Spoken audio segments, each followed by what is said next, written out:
beautiful. And we went up to the president's quarters. They call them the presidential quarters. And I'm standing in this beautiful hallway. It's funny, nobody ever talks about the White House as being beautiful inside. You think it's going to be, everything's going to be all metal doors and stuff. It's not. It's so beautiful. I made my money largely on luxury. The hallway is like 25 feet wide. The ceiling heights are, it's so beautiful. But I was standing there, and I said to the guys, I want to see the Lincoln bedroom. I had never seen the Lincoln bedroom. I'd heard about the Lincoln bedroom. And I was standing with my wife. I said, do you believe it? This is the Lincoln bedroom. I mean, it was like, it was amazing. Because look, if you love the country, but here you are, the Lincoln bedroom. And the bed, he was very tall. He was 6'6", which then would be like Barron. Right. Would be like Barron Trump. He's 6'9". But 6'6", he was very tall. Then on top of that, he wore that. Yeah, there it is. It's a long bed, elongated bed. And because people were shorter than you see, some of the chairs are very, very low to the ground, actually. But he had the long bed, and they had you had the Gettysburg Address right under that. You can't see it here, but right there, the original version of the Gettysburg Address. And this is the original, and I'm looking, and I just looked around. I said, do you believe this? Because I was never first of all, even if you were a politician, but I was never a politician. I sort of just started, right? Right. And all of a sudden I'm standing in the White House. And it was very, very surreal. That room was so beautiful to me, much more beautiful than it actually is. To me, when I looked at the bed, and the bed you could see it was a little bit longer, had to be a little bit longer. He lost his son, and the two of them suffered from melancholia. They didn't call it depression. They called it melancholia, and they suffered from it. He was a very depressed guy, and she was a very depressed woman, more so than him. And on top of that, they lost their son, whose name was Ted. And it was just seeing it in the little pictures, a little tiny picture. I mean, you can't see the details there. Little tiny, everything the way it was, a little tiny picture of Tad, who he lost. And it was devastating. And he was, he was in a war. He was having a hard time because he couldn't beat Robert E. Lee. Robert E. Lee won like 13 battles in a row. And he was getting like a phobia, like a fighter. A lot about the fight stuff. But I went to a UFC fight, and it was a champion who was 14-1 about a year ago. You would know the names. 14-1, and the only guy he lost to was this one guy, but the guy that he was fighting was like almost just an average fighter. Lost numerous times, but he beat this one guy. So I said, okay. I really don't know who you're talking about. I will figure it out. Okay. But about a year ago. But the point is that he lost. He wasn't nearly the fighter as the one. But the one who was not nearly the fighter had beaten. He's the only guy that beat the champ like 5 years before. And I said, I'll take the guy that won the other fight.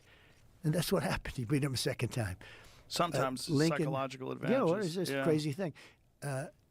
Lincoln had I don't know, I've never read this. I heard it from people in the White House who really understand what was going on with the whole life of the White House.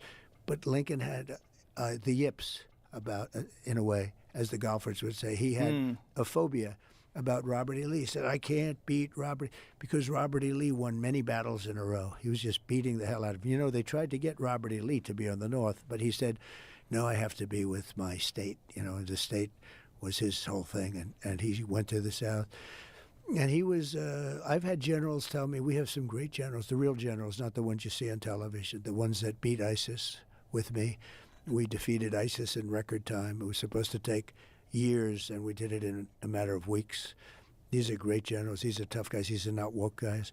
But their favorite general in terms of genius was Robert E. Lee. In terms of strategy, you mean? Strategically. He took a war that should have been over in a few days, and it was, years of hell, of vicious war.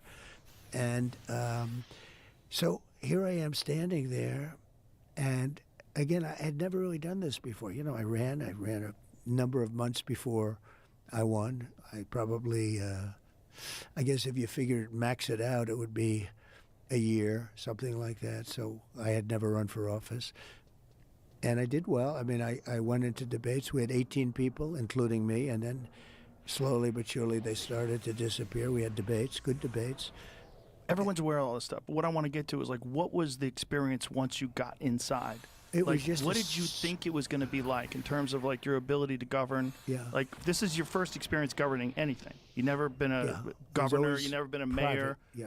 Private stuff. Business. Yeah. But now all of a sudden you're inside the White House. The biggest thing was just that first moment of being in this hallowed. It was really a hallowed place to me. It was surreal. It was beyond. To me, that was the experience. It was a surreal experience.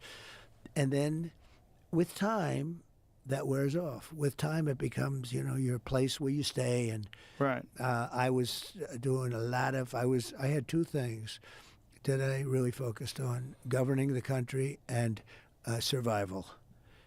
Because from the moment I won, before I got to office, all of a sudden, they came down. I mean, nobody has ever been treated that way. And you see that. I mean, you see where in the Washington Post very early on they said, well, now the impeachment stuff starts. And it did. I mean, it literally started from the beginning. So I had survival and run the nation. I had a combination. Most people don't have the survival. They get in. What did you expect, though, in terms of, like, once you got inside, you had to appoint all these people? Yeah. Like, how many appointments did you have to make? Well, you have actually 10,000 appointments. Now, they're different. You have big ones, and then they appoint 100 people and 200 people. But the president really is involved with approximately 10,000 appointments. So you'll appoint a Secretary of State, and he or she will appoint a lot of people. So it's a lot. But in terms of major ones, you probably have like 100, but they're big ones. Treasury, State, military. And how did you know who to appoint? Well, I didn't. I had no experience. You have to understand, Joe. So I was there 17 times in Washington, and I never stayed over. According to the press, which I think is probably right, over the years, I was only there 17 times. I never stayed over.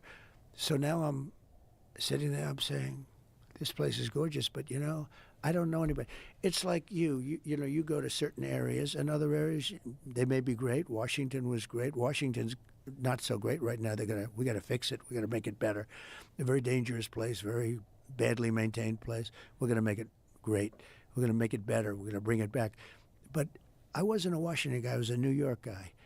I was a New York builder, and I built buildings in New York, and I knew that whole world, but I didn't know the Washington world too well. And all of a sudden, you're supposed to be appointing top people. So, what did you think it was going to be like? Versus, like, did you have any ideas of what it was going to be like, and what was different? Well, I was always involved in politics, but usually from the standpoint of a donor. I was a donor. I was a big donor. I gave money to politicians. I enjoyed politics. Mostly Democrats, right? Both, really, pretty much both. I have actually pictures of Ronald Reagan and me when I was very young. You were a Democrat until, like, what year? I was a Democrat. I could get you the exact, but the early 90s. The early 90s. I switched over eventually. Actually, they had a reform party. I was thinking about doing that for a little while, but then fortunately I didn't because it's very hard. It's a two-party system. And anytime you hear third party, I know you like RFK Jr., and so do I. He's a fantastic guy. I do, but I thought that being an independent was nonsense. It doesn't work. It doesn't work because even if you do great, you're not going to get Congress. In other words, you need now to say, okay, now I'll get half of Congress that's never going to vote for you. So even if you got there, which is very hard, and I know how you feel about Bobby, and I feel the same way, and he's now with us. But it doesn't. It's pure and simple. It's a two-party system. Right. And somebody, I won't mention his name, but somebody spent $250 million trying to get the nomination as a Reform Party candidate or whatever, and they got just nowhere. You get eaten. You just get eaten. The system eats you alive. Right. So it was really somebody that not only was new to Washington, but was new to politics. So in the office of the presidency, over the years, all those presidents, you've had 92% were politicians and 8% were generals. General Eisenhower, General Washington, right? General George Washington. You had generals. So it's 8% no admirals. 8% generals, and 92% politicians. You know, they're politicians and they go on. So they never had a business guy, or they never had a guy that wasn't elected to an office. They were all like Ronald Reagan he was a movie actor, and but he became the governor of California for, I think, 2 terms, and then he ran. So you'd never had a thing like this. But in terms of me, and sometimes I'd use it as an excuse, and I don't like having excuses actually, but I'd use it as an excuse. I had to rely on people that I respected or liked, but that I didn't know that well, because I didn't know them that well. Some of those people I campaigned against, because, when you have 18 people, we had mostly politicians running in the election, running in the primaries. And they got knocked out one by one, but I got to like some of them. Some of them I didn't like at all. And I don't like them now. And I'd rely on them, and I'd rely on other people. So all of a sudden, people would come in, I'd like to recommend so-and-so to be Secretary of State, and I'd have 3, 4 people recommend. One thing I can tell you, Joe, everybody wants the position. Of course. No, but sometimes I'll hear, a lot of people don't want to work with Trump because Trump is tough to work with, et cetera. Let me tell you. Everybody wants to be any one of these positions. They die for it. Of course. Now, they don't want to be known. I mean, there's a particular guy in New York, primarily, very big, very successful, very strong, very political, although he's not a politician. He'd give anything to be Secretary of State, but if they ask him, no, I don't think I would do it. But in the meantime, begging for it, okay, begging. I believe you. Everybody wants it. But what I wanted to get by the to, way, no matter what you do, but it's very dangerous to pick somebody outside of a politician, because a politician's been basically vetted for years. Right. You pick a business guy, and they've never been vetted at all, and they're the head of a big company or something, but they've never been vetted. You know nothing about his personal life. You know nothing about where he's been. When you put him in, it's a little bit dangerous, because all of a sudden they get checked up, and you hear things that you're saying, wow, this is not going to work out too well. So it's very dangerous. Picking people that are outside of politics is somewhat dangerous. So you're kind of stuck in a position where you have to pick established people. And then the problem with established people is established people are already indoctrinated into the system. And they're stiffs in many cases. Stiffs. They're survivors. I find that, What do you mean by stiffs? When you say stiffs? a stiff, they don't have nothing. They have nothing. Or they're smart and survive. One little thing. So there was a congressman years before I ran, and I was very close to him. And I needed a license on something, and he was very important in getting the license. But it was a little bit controversial, the license, this particular thing that was being licensed. But I was close to this guy and helped him and everything else. And I went to him, I said, I'd like to have your help. And he said, let me take a look at it. I said, ooh, that's not too good, but I really hope you're going to help. And anyway, he tapped me along for a long period of time and ultimately didn't do it. And I said, you are a stiff. You could have done this thing so easy, et cetera. But it was controversial. He was in Congress for many years, like 28 years. And, there's a reason when somebody's there for 28 years, you got to be sort of smart. Right. You have a all survivor. the scandals. And I realized he was a survivor. And so they never do anything controversial. They never take any chances or speak their opinion that's outside of the... Yeah. And yet I don't disrespect him for it. So I actually respected the guy more in a certain way. I said, because he did survive. You know what? He's been there for 28 years, and he made it through. A lot of people don't make it through. It's a good way for non-exceptional people to survive. Well, it is. Yeah. I mean, it certainly is. So you're in there. You have 10,000 appointments you have to make. So you're getting advice from people. And at one point in time, did you have a moment in time where you realized, these are bad choices? Like, some of these people I shouldn't have had in there. Oh, yeah. I think so. The one question that you'll ask me, that I think you'll ask me, that people seem to ask, and I always come up with the same answer. The one mistake, because I had a lot of success, great economy, great everything. Everything was great. The military, we rebuilt it, biggest tax cuts in history, all this stuff. We had a great presidency. 3 Supreme Court justices. Most people get none. You pick them young. This way they're there for 50 years, right? So, even if a president is there for 8 years, oftentimes they never have a chance. I had 3. It was sort of the luck of the draw. But I will say that it always comes back to the same answer. The biggest mistake I made was I picked some people. I picked some great people, but You don't think about that. I picked some people that I shouldn't have picked. I picked a few people that I shouldn't have picked. And Neocons? yeah, neocons or bad people or disloyal people or People that were just people bad. that were into the You people got that bad advice. yeah. I mean, look. I mean, you're reading about them a little bit today. A guy like Kelly, who was a bully, but a weak person. You know more about bullies than anybody probably around because you deal in a certain sport where the bullies are exposed very quickly. Yeah. But he's bad. Bolton was an idiot, but he was great for me because I'd go in with a guy like a John Bolton. You know John Bolton. A friend of mine called me up. I was picking Bolton, and he's a very smart guy. His name is Phil Ruffin. He's a very rich guy from Las Vegas. He's a great card player. He doesn't play cards, but he's a great player. He's just a natural. Got poker sense, right? The good old poker sense. And Phil Ruffin is a very, very wise kind of a guy, and one of the richest people around, and has had great success and understands people. So it was in that I was picking Bolton, or I picked Bolton. He called up. He said, "Don't pick him. Why? He's a bad guy." Now, he wasn't in politics at all. He's in various businesses. He said, "He's a bad guy. He's just, it always works out bad with that guy." And I said, "Oh, man, I wish you told me this 2 weeks ago. I already hired him. He's here." And he was right. But he was good in a certain way. He's a nut job. And every time I had to deal with a country, when they saw this whack job standing behind me, they said, "Oh, man, Trump's going to go to war with us." He was with Bush when they went stupidly into the Middle East. They should have never done it. I used to say it as a civilian. So I always got more publicity than other people. And it wasn't like I was trying. In fact, I don't know exactly why. Maybe you can tell me why. Oh, I could definitely tell you. You said a lot of wild shit. Maybe.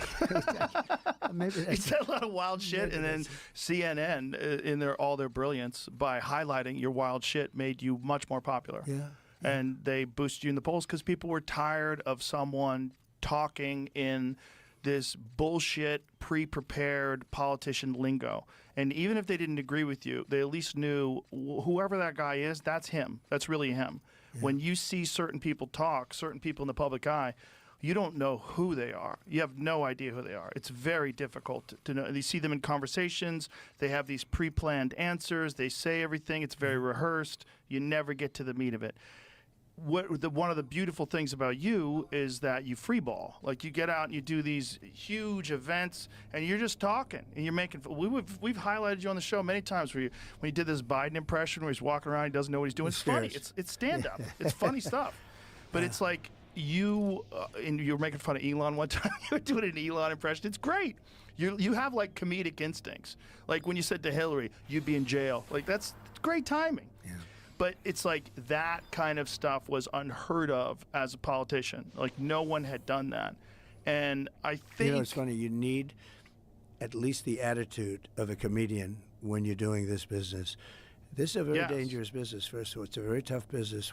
It's the most dangerous business. It's the most, well, for a job? Yes. I mean, other than going to war and being a firefighter or being a cop, it's the most dangerous business. It's the most dangerous. Being president is the most dangerous. Especially you.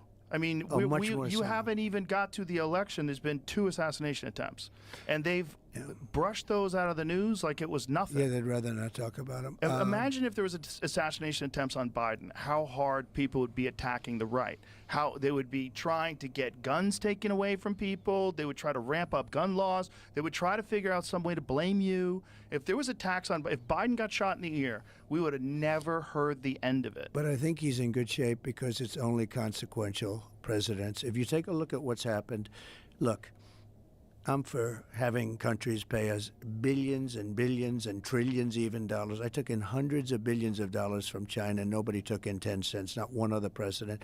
I do things that make it, that don't necessarily make me so popular. I just do what's right. And when you do that, you're more, look at Iran. We would have never had the attack on Israel at all. Iran was broke. I told China, if you buy, you can't do business in the United States under any circumstance. We're going to go cold turkey with China. Some people think that would have been a good idea anyway. But if you buy any oil, 1 barrel of oil from them, you're not doing business. And I said that to many countries. Iran was broke. They had no money for Hezbollah. They had no money for Hamas. They had no money. But I make myself, I mean, I understand what I'm doing. You make yourself a target, and it's a very dangerous business. But if you just look at statistically, so I saw a thing, I don't know if it's right, but 0.1% for a race car driver. It's a pretty dangerous business, right? Yeah. 0.1% for a bull rider. I tell you, to me, You're talking death? These guys that ride the bulls is worse than UFC. It's worse. Yeah. These guys, you see these big monster bulls, and you see it in slow motion where the foot is like, an inch away from the head. If it hits him, the guy's gone. But they die. They die. So 0.1% die. Is that what you're saying? Yeah, 0.1% die. Right. And they certainly get hurt badly. Really, I mean, they can't walk after a certain period of time. But with the president, if you look at the amount of assassination attempts. And attempts, too. Yeah. And attempts. No, it's a very dangerous position. I never thought of that, by the way, when I did it. You don't tend to think. Did you just assume because people loved you on The Apprentice, they were going to love you as a president? I figured it would be so easy. It's well, very it probably interesting. would have been if the media didn't attack you the way they did. If they didn't conflate you with Hitler. I mean, even today, like Kamala was talking about you and Hitler. They're going to take what you said about Robert E. Lee. Oh, Donald Trump wishes the South Robert E. won. Lee. That's right. He loves Robert E. Lee. They love to take things out of context and distort things. But they don't even have to take them out. They make them up entirely. Okay, they do make that too. But it's interesting when you mentioned I was very popular, and all those people loved me. I mean, some of these women, they're so stupid, and Joy, she would every time she'd see me, I'd be in the theater or something, and she'd, you have to be on the show again. Come on, let's go. She loved you. To love me. That episode where the way, Whoopi, people should watch that episode just to see what we're talking about. Like I said, we don't want to get a copyright strike, so we're not going to put it up. But okay. If you watch the episode, it's bananas. It's like an alternative universe, and it's only but Whoopi 9 years ago. Whoopi loved me. You. Gives you a hug and a kiss. And how about that other one, the new one on there, the one from my administration? She writes me a letter. You're the greatest president. She leaves. She worked as an assistant press secretary. I hardly knew her. But she leaves and she writes me this gorgeous letter. What's her name? She was, I don't even know. She was in the administration. She's on now currently. Sits on the far right-hand side, whatever the hell her name is. And she writes a letter, the most beautiful letter. She's quoted in the paper. He was the greatest president, blah, blah, blah. Then all of a sudden she goes to the View. She started hitting the hell out of me.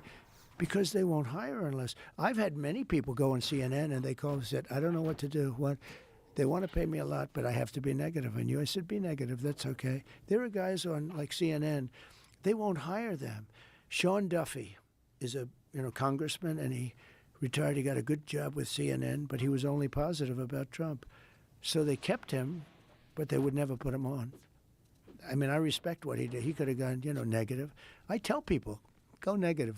Let my friends make the money. Well, it's just so crooked. The press is so crooked. It's crooked, but it's also they're diminishing themselves. They're killing all their credibility, and it's opening up the credibility to new media. It's opening up the credibility to independent media. All these. The worst I've ever seen, though, and I've seen the worst. I mean, I've been a part of it. I've seen the worst.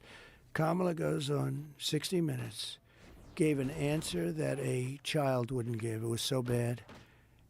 And 60 Minutes took the answer out. They took the whole, and they put another answer in. They edited it deceptively. Which didn't make sense either, but it was better. They took it wasn't editing. It was fraud. This was not editing. Editing is where I'll give an answer, and they'll take a couple of words and change them around, or they might even take a sentence or two off, which is by the way, bad. one BT Dubs, I give an answer which was a very good answer. To the stream, bro. I was talking about, listening to some Joe Rogan and Donald Trump. We do some odds. You like to weave things in. Yeah, but when you do the weaves, and you have to be very smart to do weaves. When you do the weave, look at this. Just in this one thing, we're talking about little pieces all over here, but it always ends up. Home. No, it comes back home. Yeah. For the right people. For the wrong people, it doesn't come back home, and they end up in the wilderness, right? But they can take my answer, and you know what? They may take a little piece of it out or something, and they use the term, yes, we wanted to save time. Well, it's not, but I've never heard. I think it's the biggest scandal in broadcast history, what happened to CBS. So you have CBS 60 Minutes. That's a news program. It's not an entertainment program. It's under their news. It's the head of their news thing. she gives an answer that shows that she's essentially incompetent. And they took the answer. Could you imagine them doing that for We can me? show it if you want people to see it. Can we Go show ahead. it? No? Sure. We get in trouble? We'll get copyright strike? Okay. Listen, anyone can find indemnify it, you. but it's drastic. But what was interesting was the other full version was available initially. It was like a preview. Somebody made a big mistake. Somebody put that preview out Some there. kid and put then, the preview exactly. out. And then the bosses did this or that. And then all of a sudden they Exactly. said, we got a problem. Exactly. And then They got caught by mistake. Well, But don't you think that's a big, to me, and don't forget, this is election interference and fraud. And it's 60 Minutes. It's their news division. So it's a big deal. They give those licenses out, Joe, for free. They should pay a fortune. They're worth a fortune. They give them out for free because they're using the public airwaves. With cable, you don't have that. Cable's different. But, you know, it's just a different deal. But with the networks, they give those licenses. They're worth billions of dollars. They give them out free. But you have to be honest and all. That was bad. I think that David Muir and that woman that was aside, I never even heard of her, but they kept interrupting me. It was like, I said, how many people am I debating here? I got this one and I got you two. But he went after me 11 different times. You know, it's interesting. I always thought he was a nice guy, but he's just like the rest of them, you know? Well, that's his job, unfortunately, and I'm No, sure but not when they're what they wrong. want. You're right. Well, the problem was they fact-checked you and they didn't fact-check her. And Not one of the at most all. egregious examples of that was when she said that there are no troops right now deployed in Yeah. war zones. Yeah. There's a very famous viral video that went online of troops in a war zone saying, well, what the fuck are we then? Because there's thousands of them. Dan Crenshaw, the congressman, posted on his Instagram all of the various examples of Too many. troops that are deployed, thousands and thousands of troops that are currently deployed. Stupidly deployed. But the point is, if this is going to be an actual real debate and not a propaganda exercise, if it's going to be a real debate, you have to fact check everybody. So Like if someone says never went maybe she after- thought there was no, Right. which is also a problem. So it's one of two things. It's either it was not true, it was a lie on purpose, which is terrible, or it was the opposite. It was ignorance, which is also terrible. Well, Joe, when I said crime is soaring, he said, no, crime has gone down. I said, where did you hear that one? Crime has gone down. I mean, I'm debating with this guy, but I've had that. Well, there was amended FBI statistics that came out after that Yeah. showed that crime had gone up substantially. And by the way, the statistics were a fraud because when they put out the statistics, they didn't include some of the worst places. They didn't include some of the worst cities, some of the most deadly places. But And when the then there's real also a numbers came out, problem- I turned out to be right. But I haven't gotten... You turn out to be right, but then there's another problem. Unreported crime is way up because people have lost. Look, the morale that the police department has in a lot of these cities where they've done this defund the police bullshit. Right, The morale of these It is. poor cops, it's fucking horrible. Yeah. It's the dumbest idea So of all bad, time. so But bad. what they've done is they've made these cops feel terrible. They're like good cops. I think cops are just like everybody else. Most of them are great. It's like everybody else. But if you run into one carpenter and he does a shitty job in your house, right. you say carpenters fucking suck. But they don't suck. Most of them are great. And that's Police the have key been- thing with cops. But the point is Yeah. like they did all of these things in this very foolish way. Right. And these cops are suffering the consequences of it. And so subsequently what happens is a lot of crime is unreported. A lot of crime, like you call the cops, they're too busy, they can't even get to you. Oh, your house got broken into? Sorry. You know, it doesn't even make a report. There's a lot of people that they just give up. It's so sad what's happened. And I'll tell you what, I go to police funerals, and we went to one in Long Island. I visited the family in Long Island, a very big deal. It's so dangerous. People don't realize the car, dark windows, pull over. He's a gentleman. Please pull over. Door opens, guy comes out firing. Even if they were allowed to pull out their gun, which they're not, they can't, pull Do out it in the gun. time. Yeah. They still wouldn't have time. It's every cop's worst nightmare. They opened a door, and he was killed, and his partner was hurt. He was killed, and you don't even have an eighth of a second to think, and it is such a dangerous job. That in particular, think of it. You go up to a car, you don't know who's sitting there with a gun, and if they have a gun, you really don't have a chance. You're not allowed to have your gun out, by the way. They have very strict rules. So, number one, but even if you could have your gun out, the door opens and bullets start firing out, and especially where they have the dark windows, where they have the darkened windows. It is such a dangerous profession, and it's very hard to get cops now because they're not given any backup. And you're right. They have like an eighth of a second to make a decision that's going to change their life. If they make the wrong decision, they're going to end up on the front page of every newspaper in the country, and they're going to lose their house and their pension and their job, and their wife is going to be gone, and everything's going to be gone. And here's another thing that people don't talk about. How many of them have PTSD? Probably most of them. Yeah, these guys are seeing people shot all the time. Yep. You know, I've talked to a ton of cops about it, and a lot of cops commit suicide. A lot of cops are deeply depressed. But we have to give them back their dignity. We just have to give them back. You said it so good. You never hear anybody say that. You're never going to have it perfect. You're going to have a bad apple. In everything, in every profession. But every time there's a bad apple, that gets massive publicity, and it taints everybody else. But it's also this very irresponsible thing where people say defund the police, get rid of the police. You know, even Kamala Harris was a part of that. That it's a very stupid way to look at it. What you should do is fund the police. You should have better training. You should have cops that feel more appreciated. You should have something that helps mitigate this PTSD that all of them suffer through. Right. She was a big part of defund the police. That was a big thing for her. Defund the police. Always defund the police. Well, it's a political idea, but right? Anybody with that political thought, I don't think should be running for president. And I think people are getting wise to it. You know, we're doing pretty well now. I don't know. Maybe in a week from now, say, sorry about that, I was wrong, but we're leading everything. And I think we're going to have a very good election. But I tell people, because people are starting to get to know her. But she was defund the police. She was all these transgender operations. You know, if you wanted a sex change and you were in detention and you demanded a sex change, they would give you a sex change. Well, the wildest one is this idea of giving free sex change to illegal immigrants. That's right. In detention.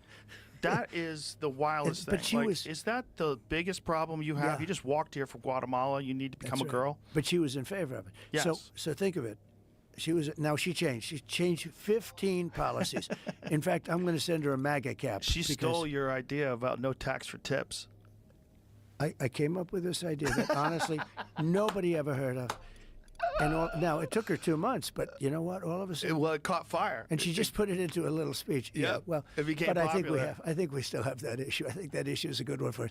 But no, we have a lot of good issues. You know, we had the other day. Think of how simple some of these things are. We're trying to get cars built in the United States. Detroit has been really tough. It's been a disaster. They have a huge factory, a huge auto plant being built by China in Mexico, make cars, sell them in the United States, put everybody out of business. Right, here we go again. I said, if that plant is there when I'm president, I will put 100 or 200% tariffs on every car. They'll be unsaleable in the United States. And they just announced they're not going to build the plant because they think I'm going to win. Think of it. They're not going to build the plant. This was the biggest plant in the world. It would have more than all of Michigan makes. That's how big. You know, this is what we're getting to. And I said, if that plan goes up, I want them to understand if I win, I'm going to tax those cars at the rate of 100 or 200% apiece so that you won't be able to sell them in the United States. They just announced they're not going to build the plant. Yeah, I read this. I did a big favor for our country by doing that. And I'm not even there yet. To me, the most beautiful word, and I've said this for the last couple of weeks, in the dictionary today, is the word tariff. It's more beautiful than love. It's more beautiful than anything. It's the most beautiful word. This country can become rich with the proper use of tariffs. Did you just float out the idea of getting rid of income taxes and replacing it with tariffs? Well, okay. Were you serious about that? Yeah, sure. But why not? Because ready? Our country was the richest relatively in the 1880s and 1890s. A president who was assassinated named McKinley. He was the tariff king. He spoke beautifully of tariffs. His language was really beautiful. We will not allow the enemy to come in and take our jobs and take our factories and take our workers and take our families unless they pay a big price. And the big price is tariffs. And he'd speak like that, but he was right. And then around in the early 1900s, they switched over stupidly to, frankly, an income tax. And you know why? Because countries were putting a lot of pressure on America. We don't want to pay tariffs. Please don't. You know, believe me, they control our politicians. if you look at the kind of numbers that these guys make then and now, but we had a commission meeting in the I think it was 1887. Think of this problem. We were so rich. We had so much money. We didn't know what to do. So they set up a blue ribbon commission on tariffs. And the sole purpose is what to do with all the money we had. We were so rich because we were taxing other people for coming in and taking our jobs. And China does it. That's what China did. If you want to open a factory and sell cars, if you build a factory here or have a factory, they don't take our cars. They wouldn't take our cars. But if you build a plant in China, you can do that. Elon did that. By the way, Elon is great. That guy is such a great guy. I think you're a fan of Elon. Him. He is from a different planet. He's the greatest guy. That rocket coming in. Yeah. I told the story once or twice. So you may have heard it because his speeches have been good. Did you see the one last night? Yeah, 29,000 people. That was Yeah. And the one the night before was the same thing. We are rocking and rolling. But Elon, and I'm talking to this very important guy. I said, wait a minute. I'm looking at something. The television's unmuted, right? And I see this rocket. It's all brown from the heat. You know, it's like 10,000 degrees pouring down at thousands of miles an hour. And I see this thing, you know, it's like a 20-story building. And it catches And it. I say to this guy, who's an important guy, wait a minute, let me just put you down. Hold it. I got to see this. And I see this, and it's going to crash. I say, it's going to crash into the gantry. They call it a gantry. I said, oh, man, that's going to be a disaster because it's starting to get very close. And then all of a sudden you see the flames in the bottom, and it boom, and then you see the two arms grab it. Crazy. And I forgot the guy. I had him on the phone. I forgot. No, I said, the hell with it. No, I called Elon. I said, was that you? He said, that was me. And I said, who else can do that? He said, nobody. Russia can't do it. The United States, nobody can do it. You know, I set up Space Force. That was me. And that's the first time in 82 years that we opened another branch since the Air Force. And that's going to be one of our most important things. But think of what Elon does. And he did one other thing that I never heard of it. It's Starlink. I went down to North Carolina, Georgia, the different places. I followed it right down. And they had no communication. The poles were all knocked down, everything. And one of the guys in North Carolina said, could you do me a favor? Do you know Elon Musk? Yes. He endorsed me. By the way, he gave me the nicest endorsement, too. The tough. He said, the country's going to fail. You should do the same thing, Joe, because you cannot be voting for Kamala. Kamala, you're not a Kamala person. I know you. I've watched you. I know him better than he is. You know what? Without speaking to you, I think I know you maybe almost as well as your wife. I have watched you for so many years. You're not a Kamala person. You're a Khabib person, but you're not a Kamala person. Nobody's going to know who Khabib is, but they know who he was not bad, right? That guy. Oh, he was phenomenal. But that's your kind of Your person. weave is getting wide. We're getting wide with my this weave. weave. But isn't it I want much to bring better? it back to tariffs. But wait one second before we finish with tariffs. So they said, could you get him? We need Starlink. And I call Elon. He got it for him so fast, saved so many lives. And I said, how was it? They said, better than the wires. You know, they couldn't put them in. They were all gone. So I used it recently in Utah in the mountains. Did you find it good? Oh, it's phenomenal. It's the size of a iPad. You just set it down on the ground. You get high-speed internet. It's incredible. We're spending, just to show you, we're spending $1 trillion to get cables all over the country, right? Up to upstate areas where you have like 2 farms and they're spending millions of dollars to have well, a cable. talk about the Elon can do it for $42 nothing. billion that was wasted on this internet access program. That United States, they didn't get anybody They haven't access hooked to up. internet. They haven't hooked up one person. Not yet. one person. They spent $42 billion.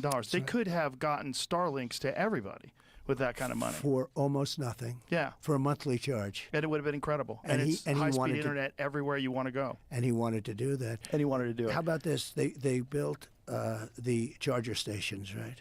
In the Midwest. They built 8 of them. They cost $9 billion. That's like a gas pump, right? They built 9 gas pumps, except electricity comes out. They spent $9 billion. 3 of them don't work. The whole thing. There's so much waste. I could sit here and tell you about things that there's so much waste, abuse, and fraud. Oh, I'm sure. I mean, I think everybody's aware of that Let's now. get back to tariffs. When you're talking about, one of the criticisms of your administration was with tax cuts and with tariffs, you increased the deficit. So what was the strategy behind that? And did you think it was going to increase the deficit by a substantial amount? Okay, we were ready to rock. It was all, I had a bad system. We had horrible tax policy. I made it great with a much lower tax rate. So I took it from almost 40% down to 21%. Now I'm bringing it from 21 down to 15, but only if you make your product in the United States, which is great. People call me, they said, what a great idea. Nobody ever heard of that before. I don't care if they make the product in Japan. Why should I give them? So it's at 21.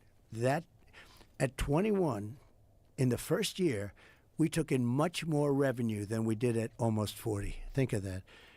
It inspired. Now we had other things too. We were able to get people to bring back their money. You couldn't bring back your money if you had money in Europe, like Apple. Apple had many billions of dollars outside. They couldn't bring it. There was no way to bring it back in. The bureaucracy, the documents, the whole thing, and also the tax was too high. They wanted like half of it or something. Nobody's going to do that. So they leave their money in Japan and they spend their money there. That was part of what I did. The money came pouring back in. Apple took in hundreds of billions of dollars. They brought it back from overseas. They brought it in. So how does the deficit increase because of that? So what happened is this. We were ready to rock and roll, and then we had the COVID thing, and we had to focus on that. And if we didn't give some businesses a hand, you would have had a depression like in 1929. But we were ready to start. We would have very shortly been paying off debt. We have $35 trillion in debt. And I'll never forget it. It was talking about from, the standpoint of being in office. I'm in the Oval Office, and I have John McLaughlin and Fabrizio. They're two very good pollsters, probably, I don't know, I would say the two best, who knows, but very good pollsters. And we're starting to think about running for a second term. And we had the greatest economy in history. Never has there been an economy like And you this. attribute that to lowering taxes a lot and of tariffs. Two things. And also I cut regulations more than anybody else. And if I asked many of the businessmen, from the big companies, the guys running the big companies, I'd say, so if you had your choice, you've had it now for a long time, what's more important to you, the tax cuts, you paid less tax, or the regulation cuts? Every one of them said the regulation cuts meant more. Who would think that, right? Because you don't equate it to dollars, but it actually is more dollars. We had it going, and then we just had to focus on something else. But they were sitting there, these two pollsters were sitting there, and they said, sir, if George Washington came back and Abraham Lincoln was his VP as opposed to Waltz, how bad is he, by the way? But if Abraham Lincoln was his VP, they couldn't beat you. And I'll never forget it. The following day, they said, something's happening in China, sir. Could we meet? I said, what's happening? People are dying. And it was all around the Wuhan lab, by the way. There are pictures with little lines, their body bags, all around the Wuhan lab. And I always said that from the beginning, Joe. It was, they tried to say, first they said it was France, and they blamed everybody. Right. But then they say it was bats from a cave 2,000 miles away. So we got hit with that. And despite that, we had the best economy. And when I gave it over, the stock market was higher than it was pre-COVID. I mean, nobody could even believe it. But we saved it. And we were helping businesses. They were dying. They were dying. So it's your belief that if you had a second term, given the policies in place, the way the economy was booming, that you would have been able to pay off a lot of the debt. And that was the strategy. If we didn't have COVID, we would have been paying off debt, and we would have had, and don't forget, by growth, the word growth is actually more important in a way, because you could have the same debt, but if you doubled your growth, all of a sudden you're under-levered. But still, we should pay off debt. If you viewed this $35 trillion right now, it's a lot. But if you look at the asset value, if you looked at it purely as an asset value, we have oil underground, we have water, we have mountains, the assets are so enormous. But regardless of that, We've got 35 trillion in debt. We should pay it off. And we would have started paying off debt and probably even given further tax reductions. I want to get it down to 15%. We're going to do more business. But when you get hit with a COVID, everything stops and you have to keep these businesses alive. The businesses were dying. I mean, they were just dying. This whole place, this country was going to die. Are there influences outside of environmental that keep people from wanting to drill for oil and frack and do those sort of things outside of the environmental concerns, which are legitimate, of course? No, but are there other influences that maybe over accentuate or over exaggerate these environmental effects? Are people being influenced in a way where they're trying to keep us from producing American oil?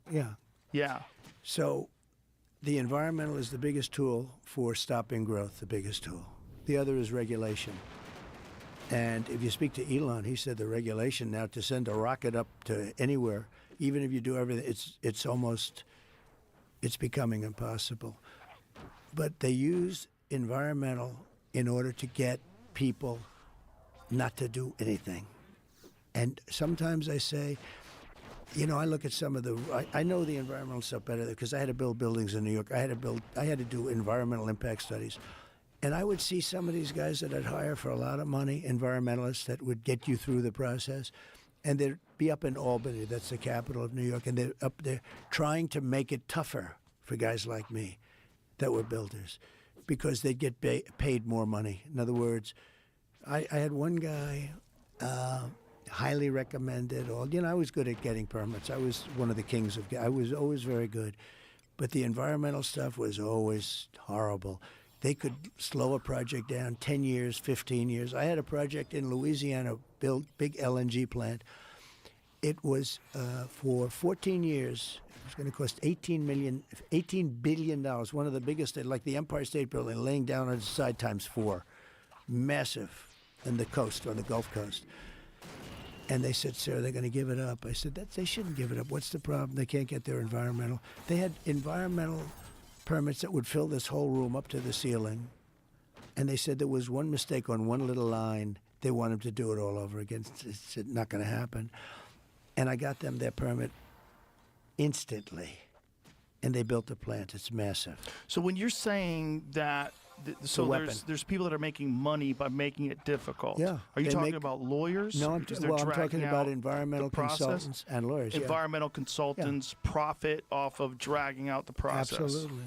And how they do they profit? How do they profit? And I'd probably do the same thing if I were them, to be honest with you. As I want to be honest with you. How do they do that? How do they make it? Let's say New York, they go to Albany. Okay. And they convince people that if you have a certain type of plant on the ground that's this big and in theory valueless, that it's a rare plant and you cannot ever even touch it. You can't go near it. You can't put a building on it. You can't do anything. Or there's a little puddle and they call it a lake. And you have to go by the standards of a lake. I said, no, that's a puddle. Oh, you have no idea. Guys are filling a little puddles. You have no idea what they do. And they use it as a way to stop you. They use it as a way to stop you and also as a way to generate money. I'm curious how are they generating money that way, though? Well, they get fees. They get fees. Massive fees. And you pay these guys. People rely on them as experts because they're the people that they go to when they have to run these studies in the first place. But some of them are just bad guys, and they're trying to make it more and more difficult. And they have a lot of power. I think they maybe had more. They didn't have as much with me because I would get through them, and I understood it. Look, I've done so many they call it environmental impact study. I did so much to build a building. To build a building in New York is very tough. You got to deal with. Think of it, financing, unions, all the municipal stuff, environmental.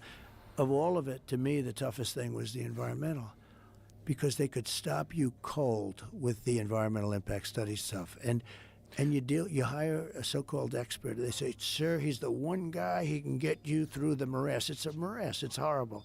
They use it as a weapon. They use it all over the country. Right, but there are legitimate concerns about environmental impact, correct? Look about the BP oil spill. There's a lot of things that do happen that are environmentally devastating. And you want to mitigate that as much as possible. You do. Look, I had, during our 4 years, we had the cleanest air and the cleanest water.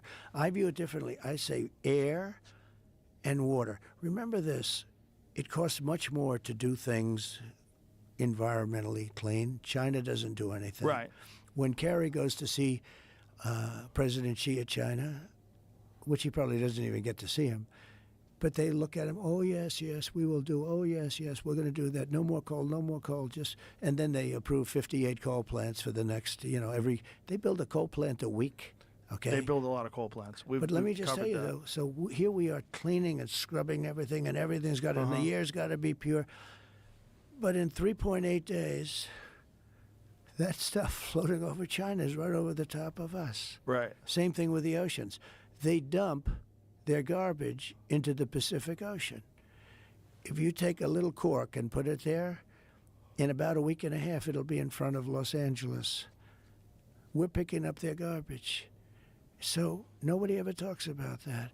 But in a way, the bigger one is even the air. It's the currents. It's an amazing thing. It's been flowing that way for 1 million years, or long before we share before air we with the were whole there. world. Yeah. No. If we're we get cleaning, the Sahara dust clouds over here. Absolutely. We get dust clouds in Austin from the Sahara Desert. But we get the China, they call it the China curse. We get the China curse. They're bad, and their air is dirty. When I went there, I had a great relationship with President Xi. We got along very well. And they treated me better than anybody has ever been treated. Same thing with Saudi Arabia, a number of them. But they laid it out. And I said, this air is good. Do you know they closed every factory 1 week before I got there from within 200 miles? That's like what Gavin Newsom did when Xi Jinping came to San Francisco. He cleaned it up. He cleaned it up. He got rid of all the homeless Isn't that terrible people. in a way to think, he cleaned it up and then it became a pigsty. Well, the dumbest thing is he said when your friends come by, when you have visitors, you clean up your house. Like, how about just keep your fucking house clean? Can you imagine? That's the dumbest thing I've ever heard anybody say ever as a governor as to excuse to why you finally cleaned up your homeless problem. And the day he left, right back to it. It went right back. Yeah. But in a way, that was a bad thing that he did because he showed it could be done. What a disgrace that was. What a disgrace. Well, this is the thing that shows you how foolish a lot of these people that are running these cities think. A lot of these people that are running these states think. It's foolish. You're insulting the intelligence of the people that live in that city that are impacted by these people just camping and needles and human feces. There's an app that you can buy. There's an app that you can get, rather, that will show you where the human feces has been documented in San Francisco. It's a poo app. And it's just everywhere. It's just bum crap everywhere. But let me give you one that you may not know. Okay. Which I think you know everything, actually. As a student of yours, but water, in Los Angeles you can't get proper amounts of water, right? And it's unbelievably expensive. And you might have a house in Beverly Hills, and they're actually thinking about rationing water. Can you believe it? I can believe it. I was in the farm court country with some of the congressmen. We're driving up a highway, and I say, how come all this land is so barren? It's farmland, and it looked terrible. It was just brown and bad. I said, but there's always that little corner that's so green and beautiful. They said, we have no water. I said, do you have a drought? No, we don't have a drought. I said, why don't you have no water? Because the water isn't allowed to flow down. It's got a natural flow from Canada all the way up north of water, more water than they could ever use. And in order to protect a tiny little fish, the water up north gets routed into the Pacific Ocean. Millions and millions of gallons of water gets poured. You got to see this. We're driving up, and I had never seen it before. It's like Iowa. It's the most fertile land. Iowa's blessed with great land. Idaho for a potato, right? Yeah. But they're just, by the way, some land is good for a potato, some land is good for corn. It's the craziest thing. I love the farmers. They're great. They're the greatest. And by the way, they're getting killed right now. They are. They're getting killed because of this stupid administration. But so I see this, and I said, you got to be kidding. I said, you mean you have water? And I looked at it. It's like a valve in your sink, except it's massive. The thing's 5 times taller than your ceiling. Did you know the center of California was a giant lake? They have so much water. You ever see what it looks like before they rerouted it? I never saw that, The center of California, what was it, 200 years ago? How long ago did they do that, Jamie? The center of California had a fucking enormous lake in the middle of California. So they dumped it into the Pacific. Who knows what they did? But whatever foolishness that they did led to the situation that they're in now. Think of those dry forests that burned down all over the world. You know, the head of Austria said, There it is. Tulare Lake, or Tachi Lake. It's a freshwater lake in the southern San Joaquin Valley, United States. Historically, Tulare Lake was one of the largest freshwater lakes west of the Mississippi. Show a photo of what it looked like back then. It's a great system. So that's what it looked like. Look at that image. Now, go to the one on the third from the right. Yeah. Yeah. That was an enormous lake in the middle of California. Imagine that. That'd be much more valuable property. How crazy is that? But how crazy is that's what it used to look like? And human beings screwed that up. No, they let it go into the Pacific, and then they. I don't know what they did. What did they do? How did it go missing? They said they drained it in 83. Yeah, they drained it. 1983. Oh my God. It went dry a handful of times. Oh, it went dry a handful of times. Well, you know, lakes do go dry, but that's a big one. But think of it's it, a big one to go you dry. Could have all of the water you need. All of that land would have more water. The whole thing could be like that little patch. Yeah. Literally, I'd say I was with Devin Nunes, a congressman, and other congressmen. We were going up. I was visiting that because they asked me to go up and visit their territory, and I did. But I kept saying, look at this land. It's beautiful, but it's so dry. And I thought they were going through like a desert, like a drought. They said, no, we have water, but it gets... So I looked into it. What is the fish? And I got it done.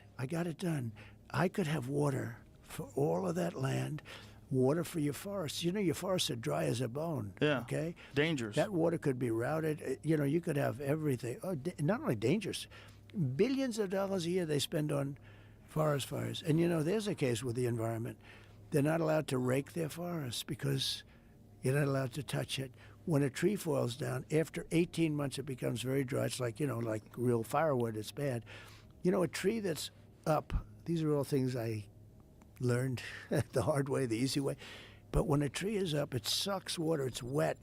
I went to they had a couple of horrible forest fires in California, and I said, you know, you got a lot of trees standing. Yes, they were healthy trees, sir. I said, with this intense heat, that you could see they were charred a little bit on the bottom, but they were going to be all right because they're soaking wet because they suck up the water, right? But when they fall, they're like, you know, it's like lighting a match. Yeah. And you got to be able to clean. They call it maintain your forest. So I was with the head of Austria. He said, you know, it's a shame. I see all those forest fires in California, and all they have to do is clean their forest, meaning rake it up, get rid of the leaves, get rid of, you know, leaves that are sitting there for 5 years. And we'll certainly get rid of the dead fall. And get rid of the trees that have fallen that, you know, are like so many things this country. By the way, could you really rake the whole forest, though? I don't think you could rake the whole forest. Well, you could, I think you can get rid of the deadfall, but raking all the leaves. You could certainly get rid of the dead, okay? Yeah, I think that's the real issue. You know, environmentally, they don't want to do that. They said, you know, it's got to be nature and all this stuff. But in the meantime, this is exactly right. But you could have, so it was the Department of Commerce that needed the approvals, but Gavin Newsom had to sign them. I got it all done. Nobody could believe it. It was all done. I said, I got it. You got so much water. All you have to do is sign. And that guy didn't want to sign. Did he not want to sign because that would be a political victory for you? I think, no, he didn't. No, I don't think so. He used to say, he's a great president, and we got along. We did. We actually got along at that point. But I think somebody said, you just can't continue to call him a great president. You know, they do say that. But we had it all done. He didn't sign, and then we got on to other things.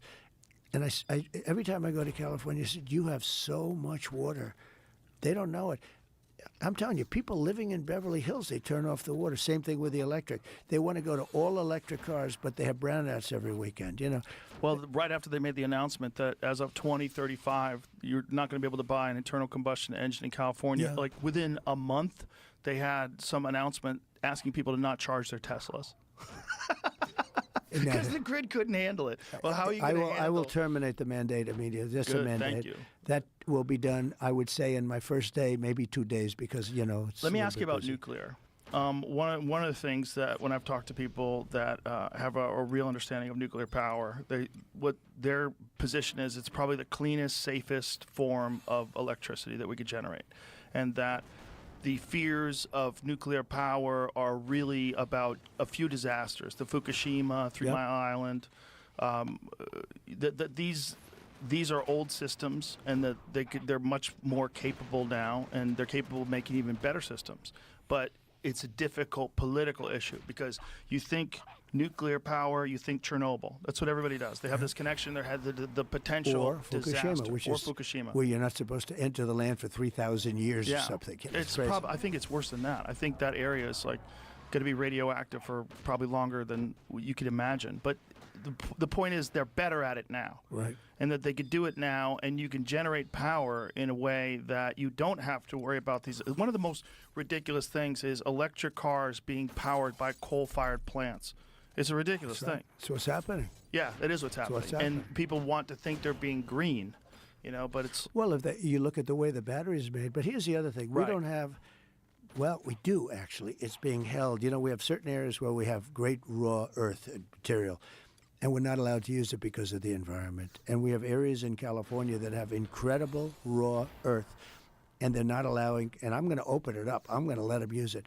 But how do you do that? China- How do you do that and protect the environment? Because the environment's going to be protected. You can do it. You can make a lake out of it. Okay, we'll put back a lake. I mean, something nice about lakes. You can do things magnificently. You just if have to do it yeah, carefully but and you have to do it- responsibly. absolutely, you have to do it carefully. But the problem, China has all of those areas, most of those areas, and yet when they say go electric with the cars, China is going to be the one that gives us the cars. All of those guys in Detroit are going to be out of business. You're going to make your electric cars over there. We have a thing called gasoline, and we have more oil and gas under our feet than any other nation. I had in Alaska, there's a find. It's called Anwar. I got it approved. Reagan couldn't get it. Nobody could get it. I got it all done. It was amazing. They were getting ready to start drilling. The equivalent, they think, of Saudi Arabia, one of the biggest finds in the world. It was all set to go. And Biden comes in, one of his first orders were, we're not going to use it. It would have been so good we could have supplied all of Asia with oil and gas. What was the negative? And you of talk it? about money.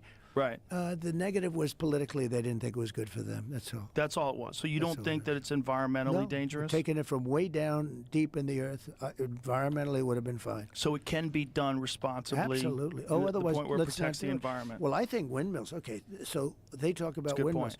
I think windmills are really disruptive. When you talk about the environment, they kill the birds.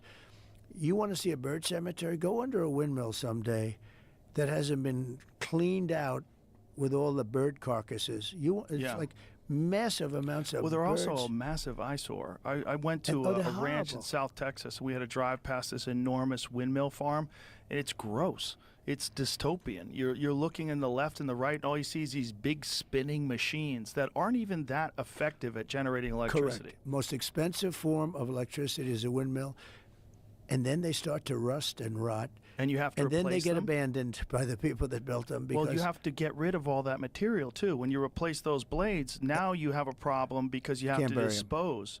Right, you have to dispose these enormous windmills. And how By do the you way, they dispose say of you them? can't bury them. So I even question that, but I'm not going to get into it. But they say you can't bury the blades. So you have the blades, and you can't bury the blades. You can bury the blades. It's not going to matter. You can bury them. You'll find areas you can bury. But they come up, this is what I mean. They come up with this. But the environmentalist dream is windmills, everyone. You know what happens to them? After 5 years, they start to rot. After 10 years, you have to replace them. Did you ever look at certain parts of California where they have heavy windmills and they've been abandoned? And they're all different manufacturers and all different companies, and they all. I haven't seen that. It is the ugliest thing. It looks like a graveyard almost, a graveyard of windmills. It's pollution. It's so bad. It's And in no the more, oceans. It's no different than leaving garbage on the ground. How about in New Jersey, off the coast of New Jersey, they want to build. The people are going crazy not to build them, but where you have them, the whales are washing up on shore. Right. So in 50 years, they had one whale come ashore. Now they had like 18 come in the last year. What is happening with the whales? I've read about this. Well, they say that the wind drives them crazy. It's a vibration because you have those. Right. Those things are 50-story buildings. Some of them. right, and they're 50. super sensitive to vibrations. They have and those. sounds. The wind is rushing. The things are blowing. It's a vibration, and it makes noise. You know what it is? I want to be a whale psychiatrist. It drives the whales frickin' crazy, and Yes. something happens with them. But for whatever reason, they're getting washed up on shore, and and yet the environmentalists Conveniently ignored by the yeah, but the environmental people. environmentalists, they don't talk about it. Right. I think there's nothing uglier. I see it in Scotland. I see it all over the world. You have this beautiful valley. It's been there for, in civilization, thousands of years, but millions of years. And all of a sudden, you have these ugly windmills up. Would your and the plan to be environment- replace that with nuclear? What would you do? Well, nuclear is better. I mean, I think there's a little danger to nuclear, but, we had some really bad nuclear. They did one in Alabama. They did one in, I think, South Carolina.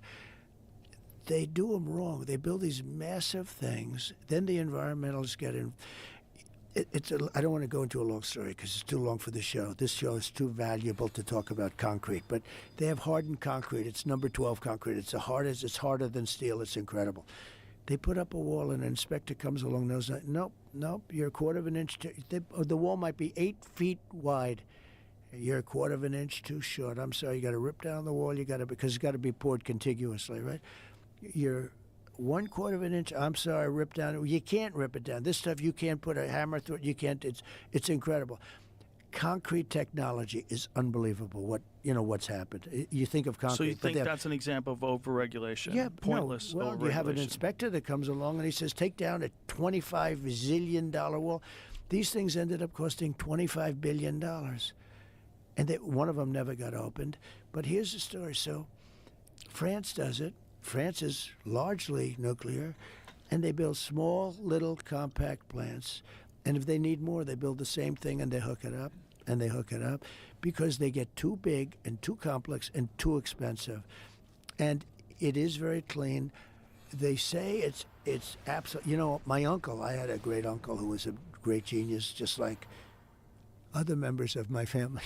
But he was a professor at MIT for, I think, 41 years. He was the longest. So when I was in the White House, the head of MIT, Princeton, and Harvard came down to meet me. And the MIT person said, I have a book on your uncle, Dr. John Trump. He was our longest-serving professor. He was a great genius, sir. Do you know how? And he knew everything about nuclear, from math to chemistry to nuclear. He knew it. And he said, someday it's going to be the way to go, but the problem is it's so dangerous in terms of war. He said, Right. Donald, someday, and this was a long time, Uncle John, Dr. John Trump, he said, someday you'll have a little satchel at your side, and you'll go into a building and you'll be able to blow up New York City. I said, Uncle John, that'll never happen. He's right. He's right. Well, that was the part of the power problem is so crazy. with giving nuclear power to other countries, right? Like that was the problem that happened with India and Pakistan. They got nuclear power, and then they were able to weaponize it. The biggest problem in the world today is not global warming. It's nuclear warming. And we have idiots that are negotiating for us. We have a guy that doesn't make it past 4 o'clock, and it's not because of age. They ought to. I know so many guys in their late 80s, and they're better than I said to one guy the other day, I think you're smarter than you were 25 years ago. I've known him a long time. He's 89 years old. He's sharp he's great. Biden gives people a bad name because that's not an age. I think they say it because I'm 3 or 4 years younger. I think that's why they say it. They say his age. It's not his age. He's got a problem. 2 major brain Operations. surgeries. Yeah, he did. had Those are not good aneurysms. operations. And do you see what he did today? He went running towards the camera and made some apology to Native Americans, and that he said that's why he's headed out west. Like he's off the reservation, so to speak, for lack of a better term. It's interesting because during the debate, I was looking over. I'm saying, this is strange. It's just sort of like strange things were happening. Yeah. But He couldn't keep it together. But do you think they knew he couldn't keep it together? I think Do you think so. that they wanted that? Is that why, like historically, that debate was earlier than they've been in the past, right?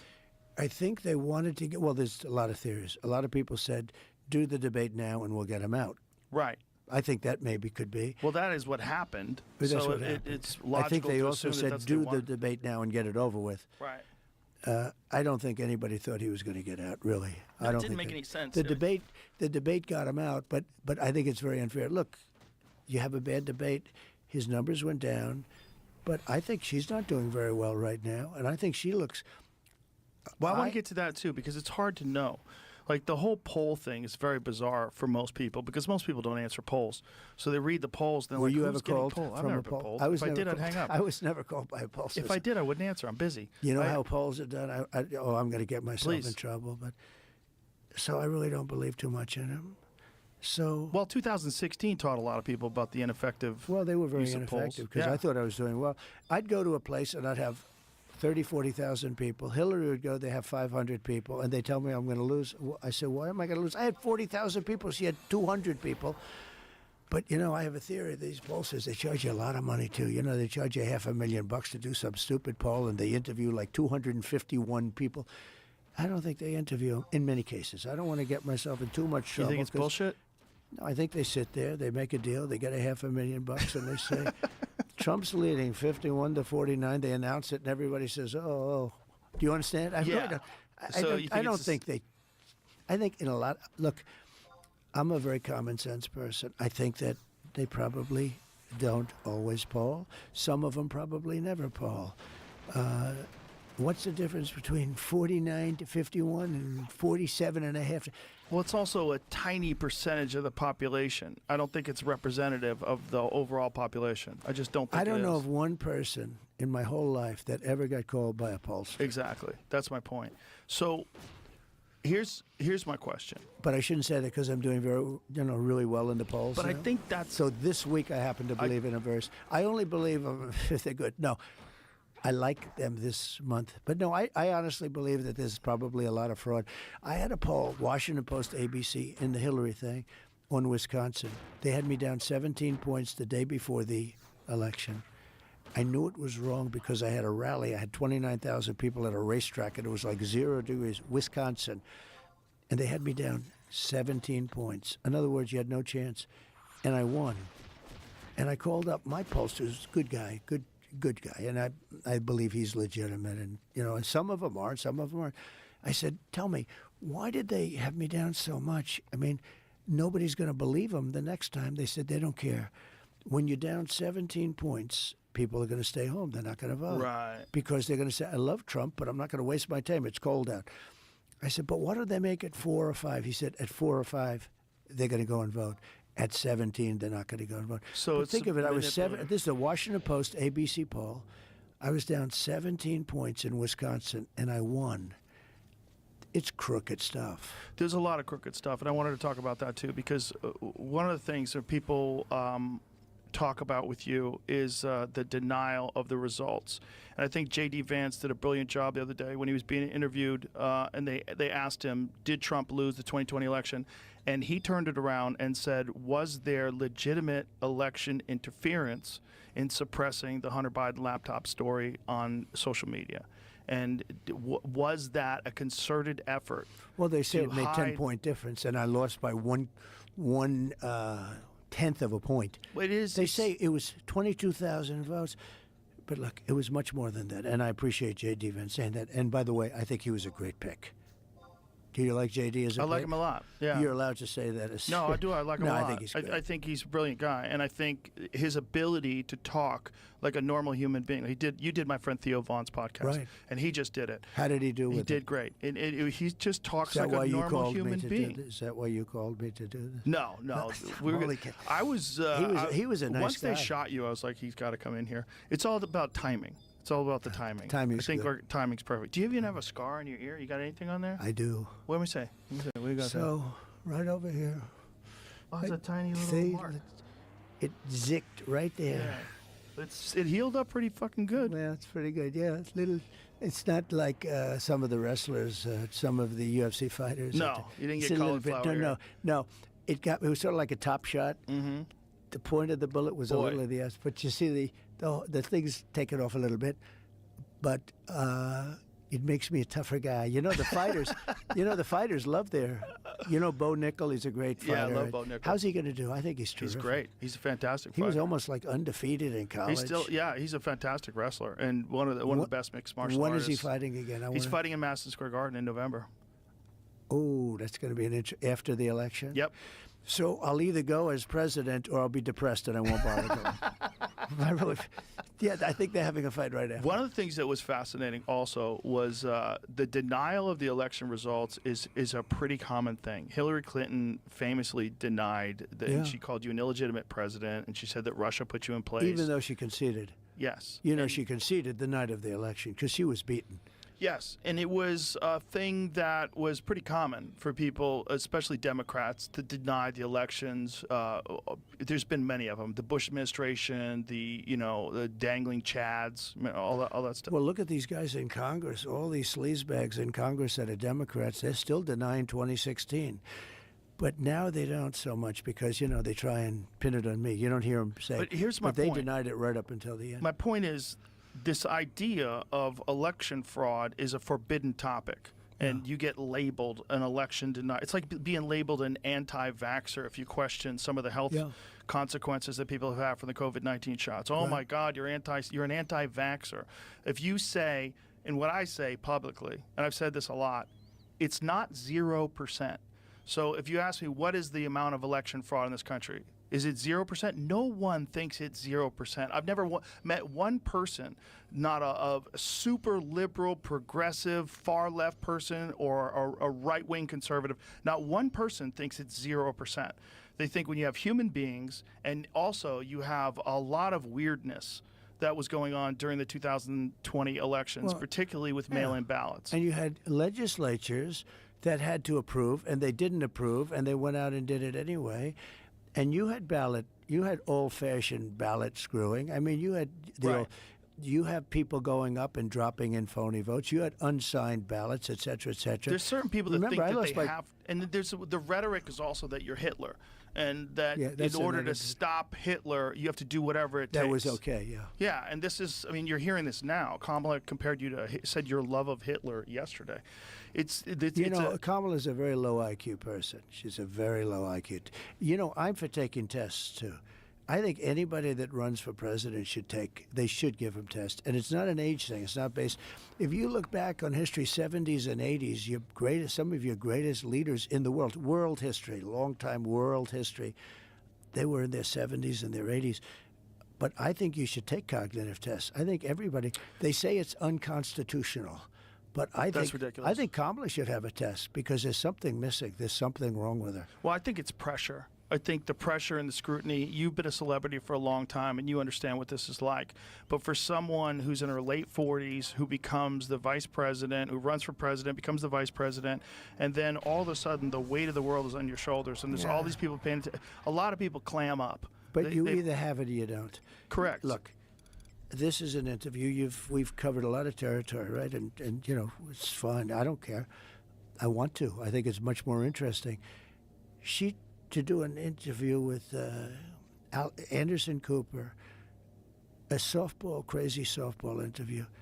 She took 2 days off and she studied all day long, and then she comes out with a result that was a real embarrassment. That was a really bad interview. She couldn't answer a question, and every question's not answered. I mean, like, what would you do your first day in office? Okay, I'll build a wall. I won't build a wall.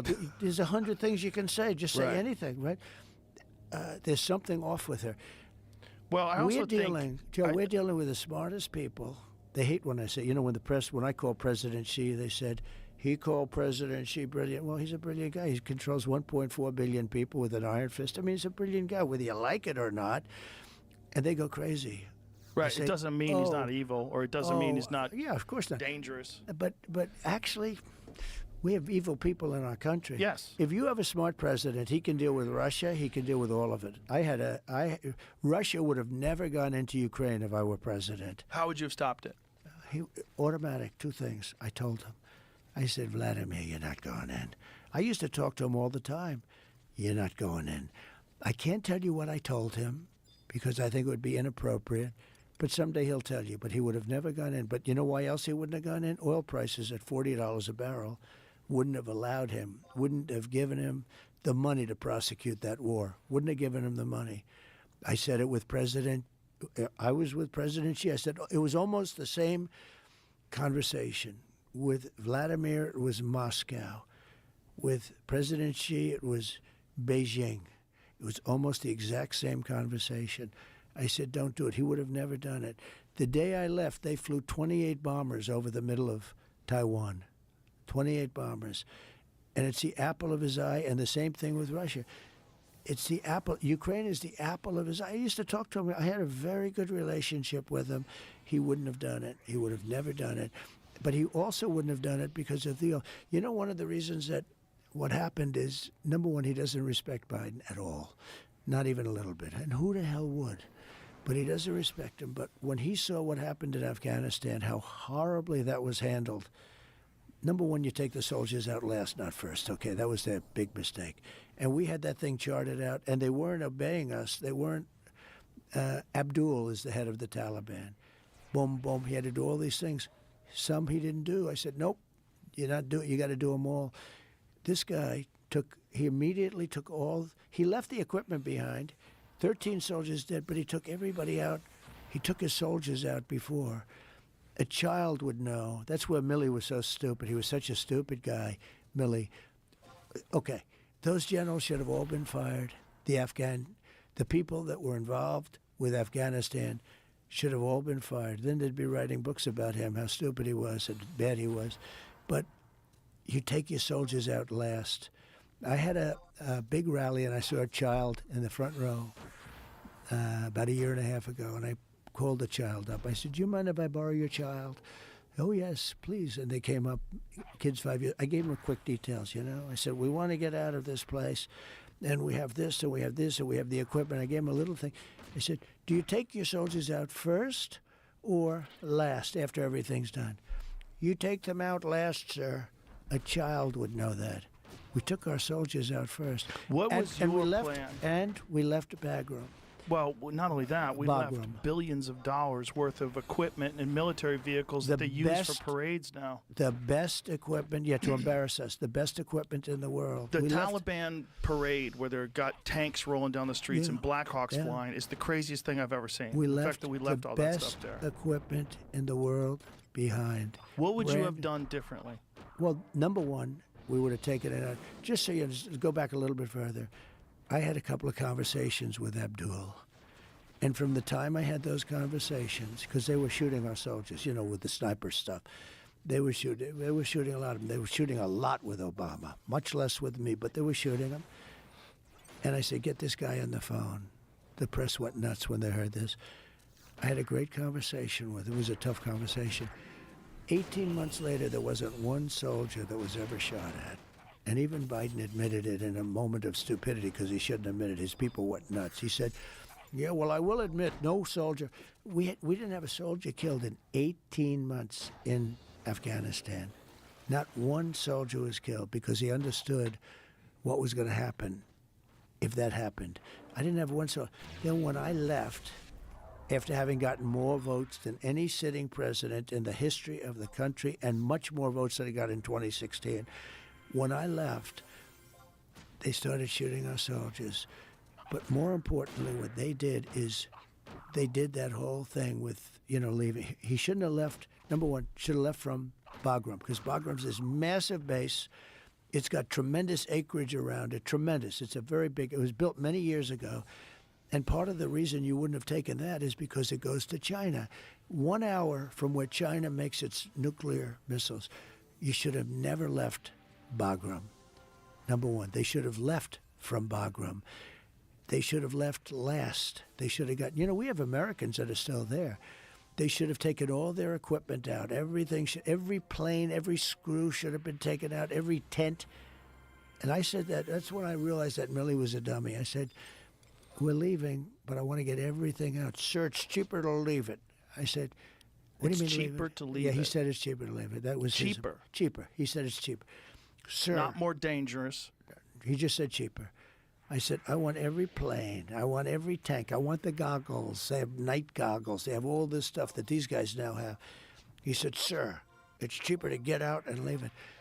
I said, so you think it's cheaper to leave a $150 million brand new airplane in there than it is to fly it out with a tank of jet fuel and put it in Pakistan or just fly it directly back?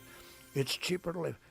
I said, this guy's nuts. I'm telling you, he was so stupid. He was so unwise. He was like an unwise man. And there were a number of them. But I defeated ISIS with the greatest generals. I had a guy who was so great. I flew to Iraq, and I met the real generals, not these idiots that we deal with. And we knocked out, I defeated 100% of the ISIS caliphate.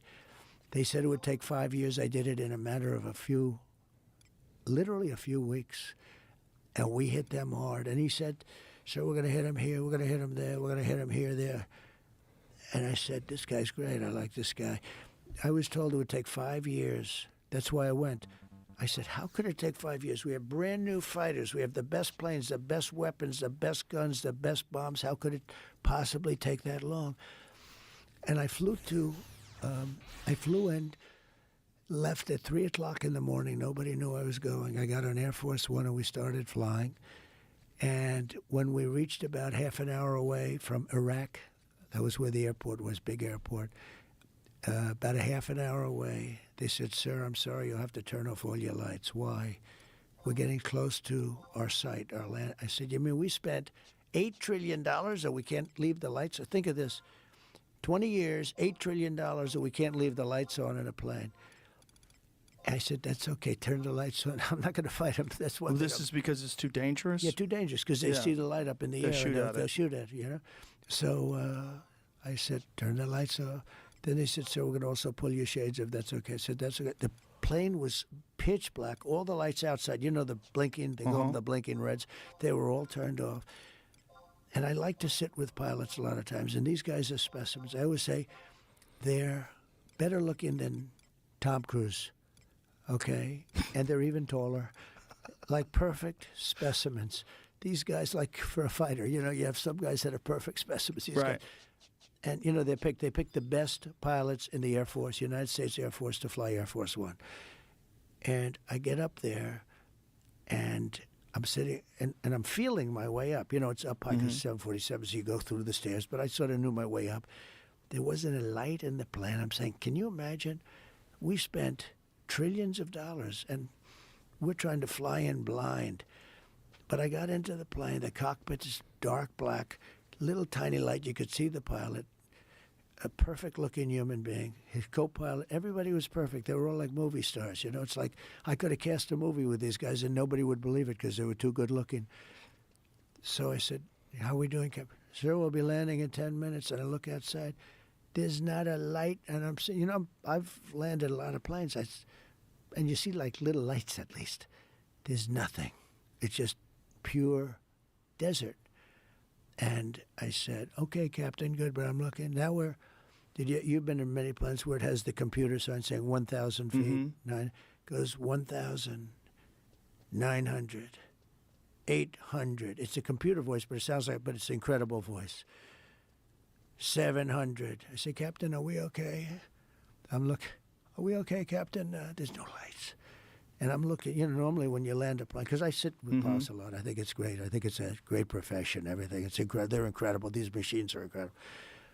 He said, sir, we're fine. No problem, sir. I said, I don't see the lights up there, Captain. Sure, we're okay, So, I'm exaggerating a little bit. Problem with exaggerating, they'll tell the story. They'll say, Trump was a coward. So I'm sitting with him, he goes, 500, and I'm telling you, there wasn't a light on the runway, nothing. And we're going in. You okay, Captain? Everything good? Yes, sir. No problem. We'll be down in about 1 minute, sir. And I'm telling you, Joe, there's always a light. There's not a little pin. And all of a sudden, psh, and you hear, blah, blah, perfect landing like glass. That's how good. These guys, between the equipment and it's genius. It's pure. It was so dark, you couldn't see a thing. There was no runway. You wouldn't know where the hell you are. You're in the middle of a desert. And then I got out of the plane. I said, thank you, Captain. That's a great job. And then I got out of the plane, and I'm going down, and I see a general and another general. And I see a staff sergeant, a drill sergeant, and various guys, all central casting. Central casting. They said, sir, would you like to rest? I said, I don't want to rest. I want to figure out what the hell are we doing with ISIS. I'm hearing we can't, it's going to take years. No, sir, we can do it very quickly, sir. And anyway, we go into the room. I mean, Biden would have taken a nap for 4 days and then left without a meeting. So we go into the room, and they have these guys. I say, how long can you do it? How long? We can do it in a couple of weeks, sir. I said, wait a minute. They told me 5 years.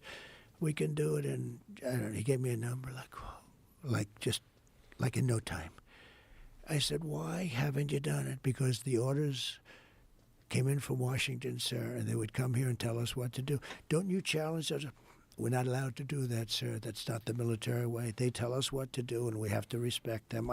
So do you think that it was incompetence why they didn't go after ISIS? I think it's a bad system. You know, when Mattis goes there or when Milley goes there who's stupid, and they tell these guys that are actually smart what to do, and the guys that are smart are saying, we don't like what they're doing, but they're not allowed to sort of counteract. Plus, the guys that went there are arrogant. You know, they're arrogant fools. They're like stupid fools. I'm Canadian, the so way it doesn't, they pulled out like, you know. The way they, as an example, the way they pulled out of Afghanistan. He's basically been a politician his entire life, and the fact that being a businessman, he's kind of a greasy slimeball piece of shit. Anyway, so but hey, man, if he's gonna do something to fix shit and do stuff better, that's all that matters. I mean, I think the idea of like, I think politicians should run anonymously. As much as it is, it's a tiny little piece. Honestly, you just shouldn't know. I rebuilt the military. But everything should be like, and in a way, literally, but I got to realize like online banking. How powerful that nuclear is, Joe.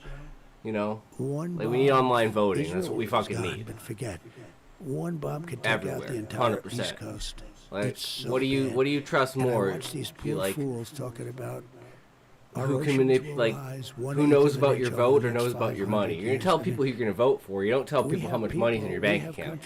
We don't have online voting. And don't underestimate the fuck. If you take a look, we don't have like an ability to distribute. Like, you're like, okay, well, you have to pay $4,000 in tax. That's a good thing. It's not a bad thing. It's a great thing. Obama thought we were going to Where do you want that to go? I'm like, oh, I want that to go to hospitals. Here you go. Just prior to the takeover, you meet, you have a sort of a ceremonial meeting. We should be able to literally distribute our tax money where we want it to go. Probably said North Korea. And the politicians should just be there to we had no problem make things happen. It was a little tough at like, they shouldn't actually have opinions or anything like that. You know what I mean? I have a red button on my desk. I said, I have a red button also. It should be very, very much I liked how you called him Little Rocket Man. I said everything's done basically online. Rocket Man, you're gonna burn in hell, and it was a rough.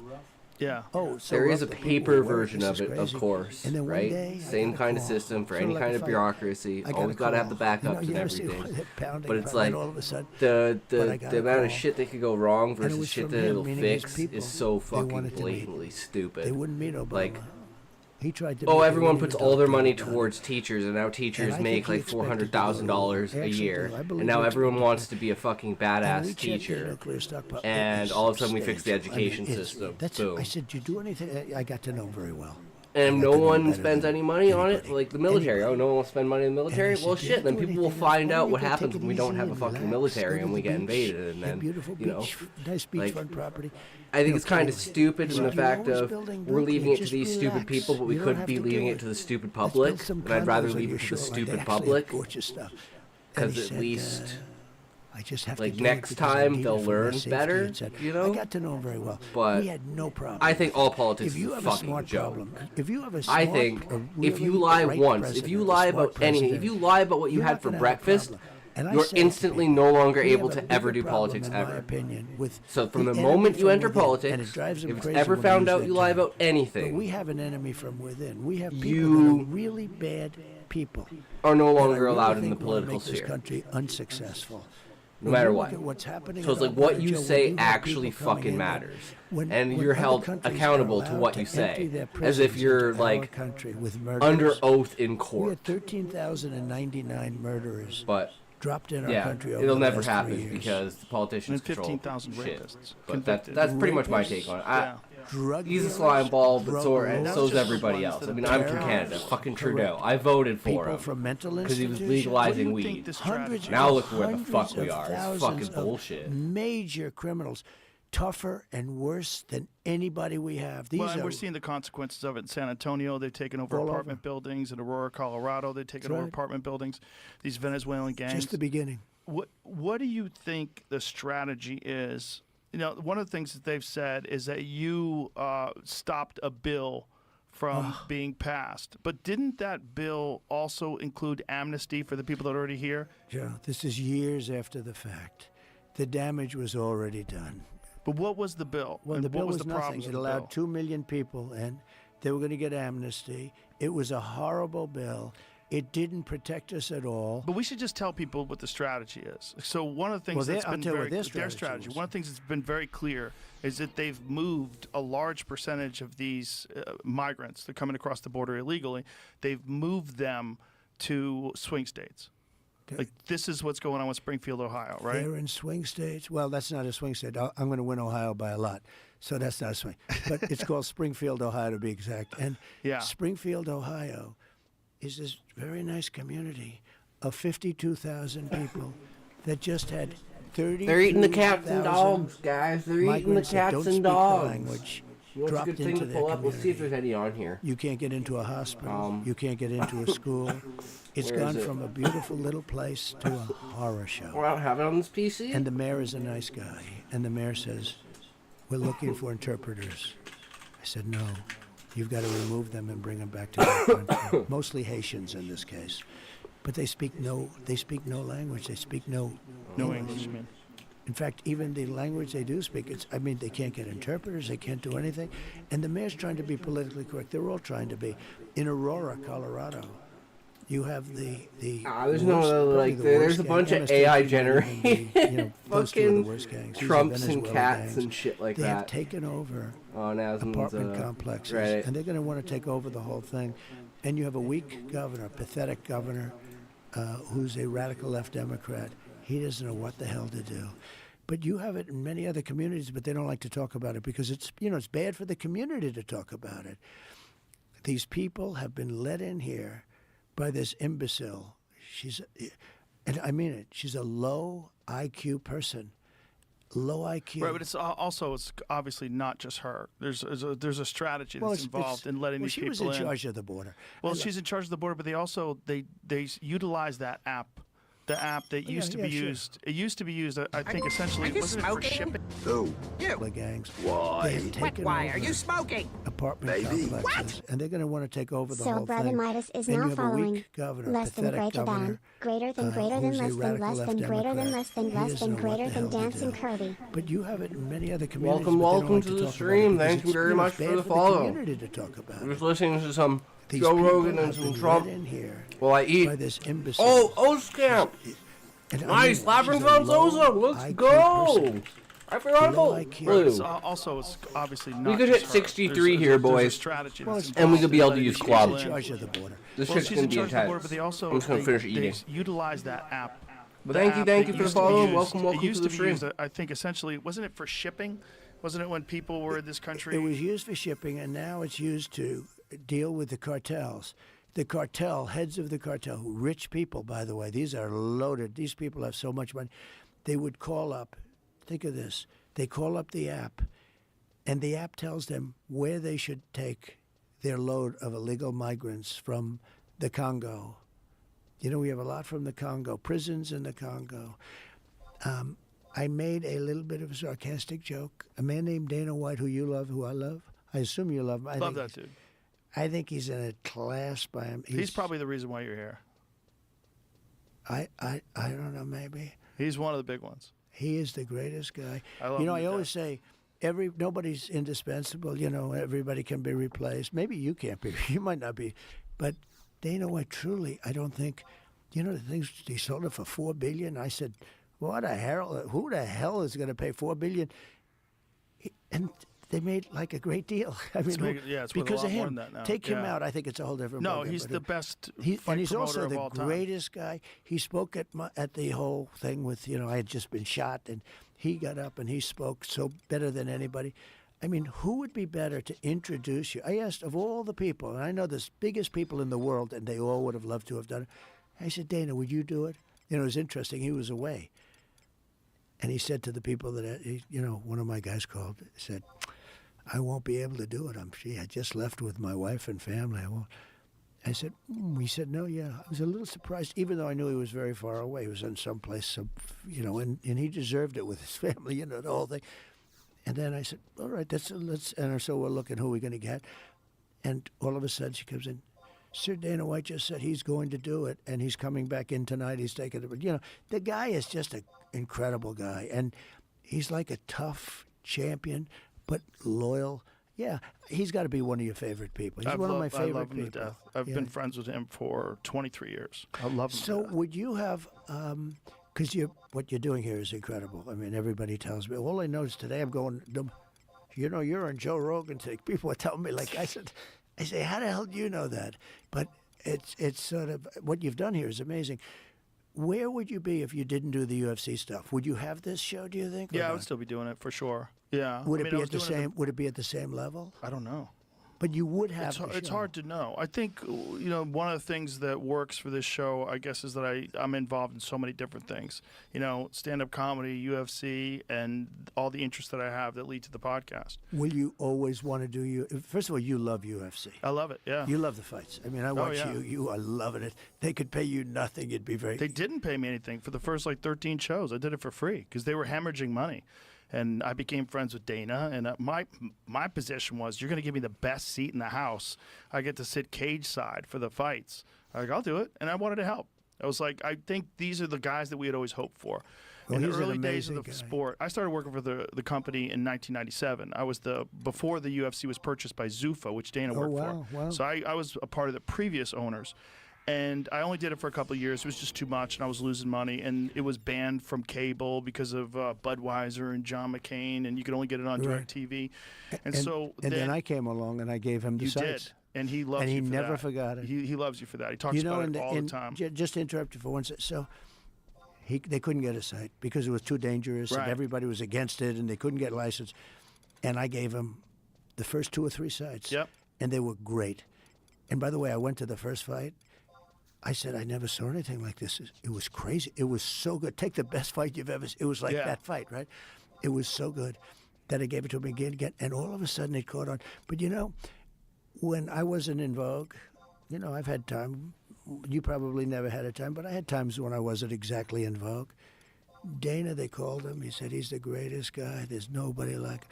He said, I'll never say anything bad about that guy because when I needed, because they were having a hard time at the beginning. They almost pulled the plug a couple of times, right? He said he stood up and he gave us stuff that nobody else gave us and nobody wanted anything to do. And he said, I will never. And there was a time where it would have been very popular for him to say bad stuff about me.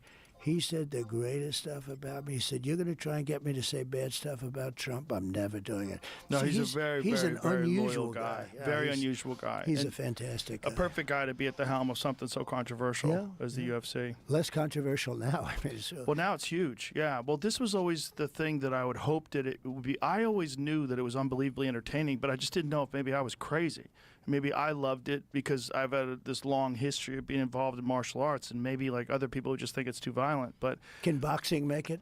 Yeah, boxing's still a great sport. I love boxing. But it seems to be so unimportant now by comparison to UFC, don't you think?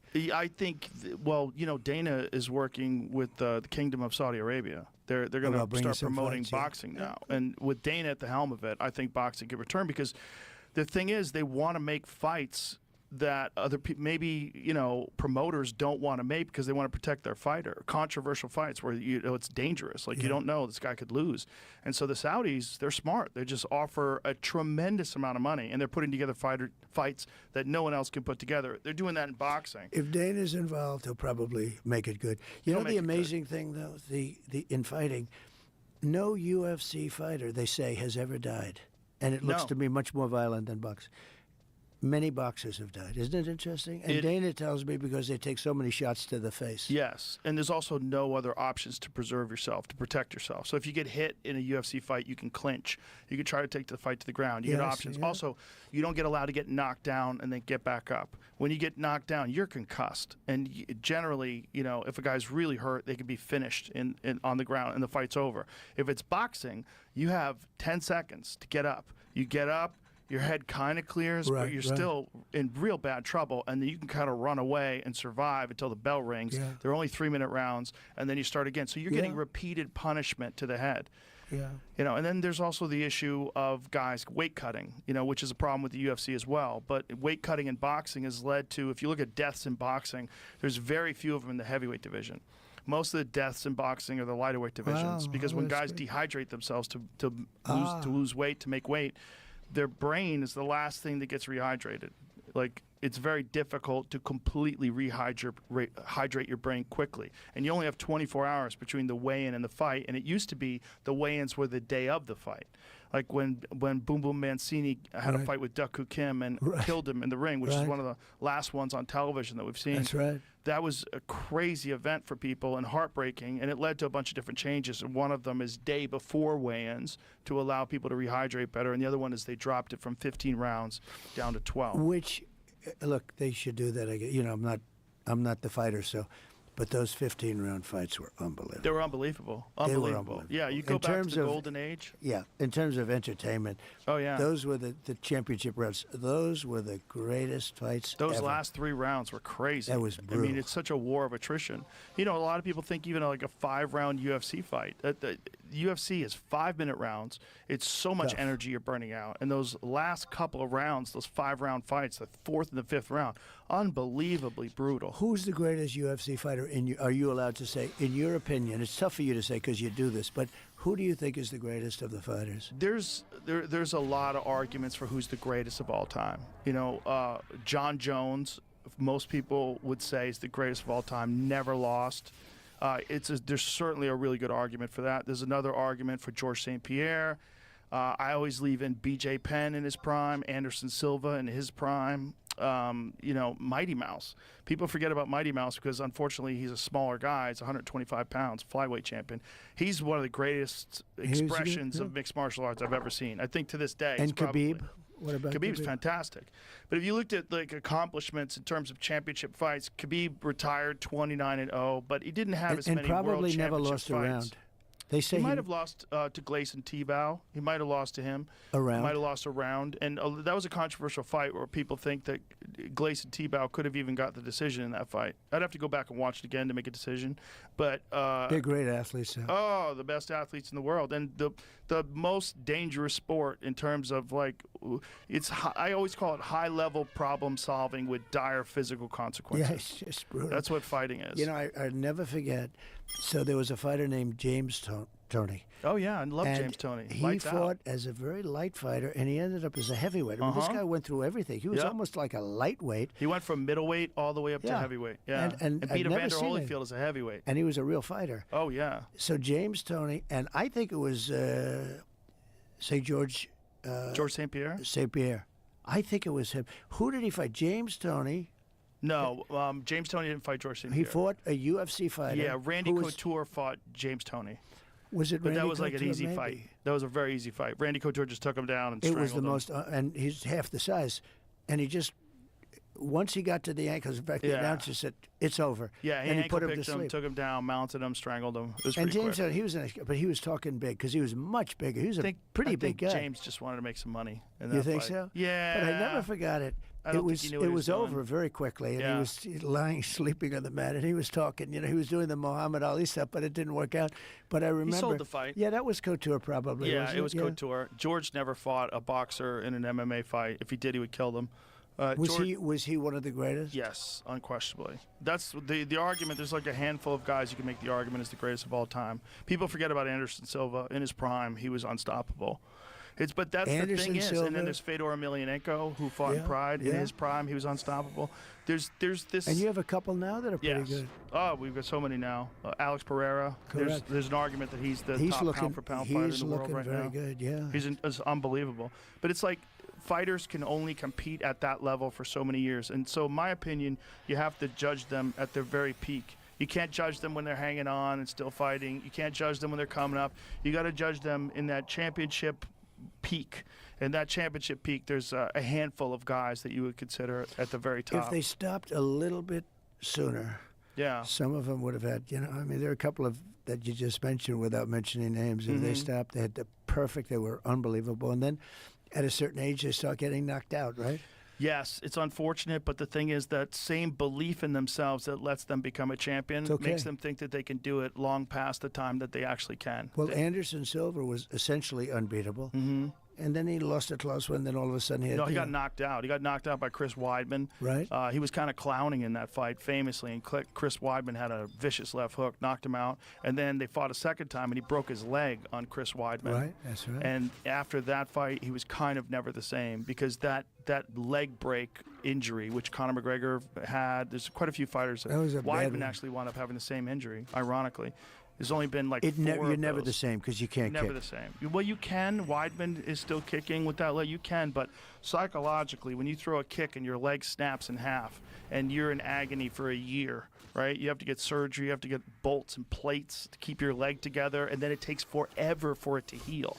It always amazed me how the kicker, I mean, you have those cases, but the kicker will do tremendous damage to somebody's leg, but their leg doesn't seem to get damaged, isn't it? It does get damaged. It hurts more than you Yeah, think. but your shin, your shin gets very numb after a while. And guys that are really good kickers, they're kicking the thigh and they're kicking the calf. They're kicking soft areas, and they're slamming this hard, numb shin. Right. Their shin gets all these like micro fractures all over the shin, and it calcifies. Oh, wow. Like these guys can kick baseball bats. You ever seen them break baseball bats with their shins? No, I've never It's seen it. crazy. Some guys can do 2 baseball bats. Someone will hold the baseball bat and they just kick right through them.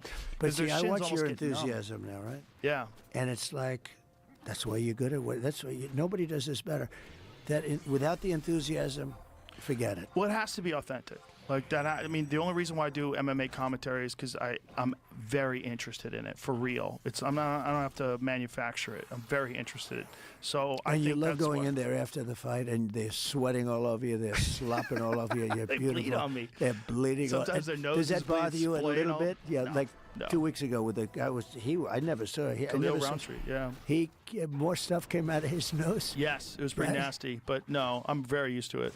I just wanted That's him to great. be able to express himself. You've done a great job. Thank you. You've done Thank a you. great job. So back to you and back to what are you, and first of all, I love this idea of you teaming up with Robert Kennedy. Right. And I love this Make America Healthy Again Yep. idea because there are chemicals and ingredients in our food that are illegal in other countries because they've been shown to be toxic.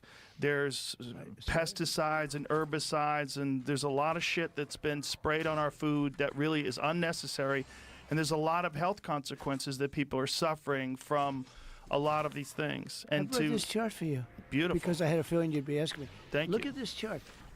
These are healthier countries. Look where the United States is. I'm going to send this to RFK Jr. Look so at that. this is No. well, something along the. I was actually talking to RFK today, and he told me that more than 70% of young men are ineligible for the military because of their health.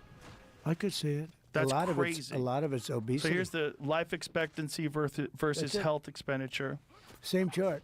Yeah, Did you see that? USA. Wow, yeah, that's pretty good. Jamie's the he's, best. He's very good. He's the best. But So- no, but look at that. Look where at the USA is. It's not good, and they that's our spend all that food. money. That's our diet. That's sedentary lifestyle. That's our diet. That's the chemicals we ingest. That's what that is. But RFK is going to be very. I think he's a great guy. I think love he's the great. fact that you guys teamed up. Yeah, it's And a are you good guys combination. completely committed to have him a part of your administration? Oh, I am. But the only thing I want to be a little careful about with him is the environmental, because he doesn't like oil. I love oil and gas. I think Just it's keep him out of that. to fire. So I'm going to sort of keep him out of a little. I said, focus on health. Focus. Yeah. You can do whatever you want, but I got to be a little bit careful with the liquid gold. I understand. But listen, there's plenty of good work that could be done if you focus on health. Here's So- the one that my all-time favorite though. what is Look, that? See the arrow right here? That's one I left. Do the day you I have left. anyone that is pressuring you to not work with him? Have there been people not that are work with reaching who? To not work- RFK Jr.? Has Yes. there- yes, I would imagine. Because I would financially, say, he could put a dent. I would say that, and I think in many ways they've done a good job. In many ways they've done a bad job. But I would say that the big pharma wasn't thrilled when they heard that. I have a relate. I've actually always gotten along very well with him. I've known him a long time. He's a different kind of a guy. He's very smart, great guy, and he's very sincere about this. I mean, he really is. He thinks we spend a fortune on pesticides and all this stuff, and then you end up. That chart is a terrible chart. The one previous. It's such a bad chart when you look at where we are compared to other countries that don't spend 10 cents. Right. So, and you save a lot of money. But, yeah, I've had some people that aren't exactly thrilled.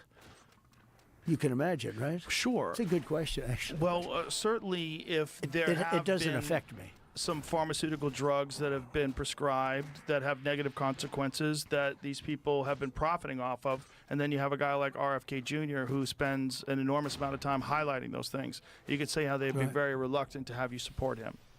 I would say that's an understatement. Yes. Yeah. So what do you do to stop that from getting in the way? Well, look, they've come up with some amazing things. I mean, I don't know how you feel. I know you're against certain vaccines. But like the polio vaccine, people had polio.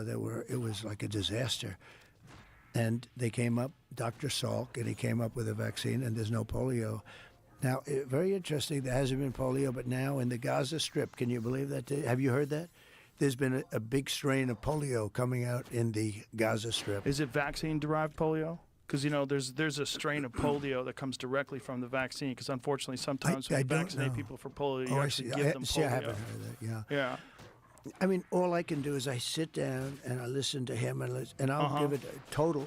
I would love him to be right, because if he's right, it's a lot less expensive, generally speaking. There's two things that people point to when they point to the dangers of the pharmaceutical drug industry. One thing is when pharmaceutical drugs were allowed to advertise on television. We're only one of 2 countries in the world that allow pharmaceutical drugs to advertise on TV. Mm-hmm. The other one's New Zealand, but they're more restrictive than we are. People are worried. Those ads, when you hear take a certain drug, and then you hear all the consequences. And then you say it causes cancer and baldness. We don't like baldness. Suicidal and ideation. This and that and eyesight, and you can lose your vision. Yeah. And I actually asked one of these guys. I would never take. I mean, because there's things that are so bad. They go through a whole list. I guess they save some liability, but man, I said, does that affect the purchase? And they say it really does. When there's something you have and you read, and then they go through the list of side effects. The potential side. It's not even the potential side effects. Right. I mean, a lot of people are just. I asked that question. People hear that. When I hear it, I'm going to take a pass. It says, may affect your vision, may cause blindness, may this. Yes. Well, I know you're aware of Casey means, right? Yes.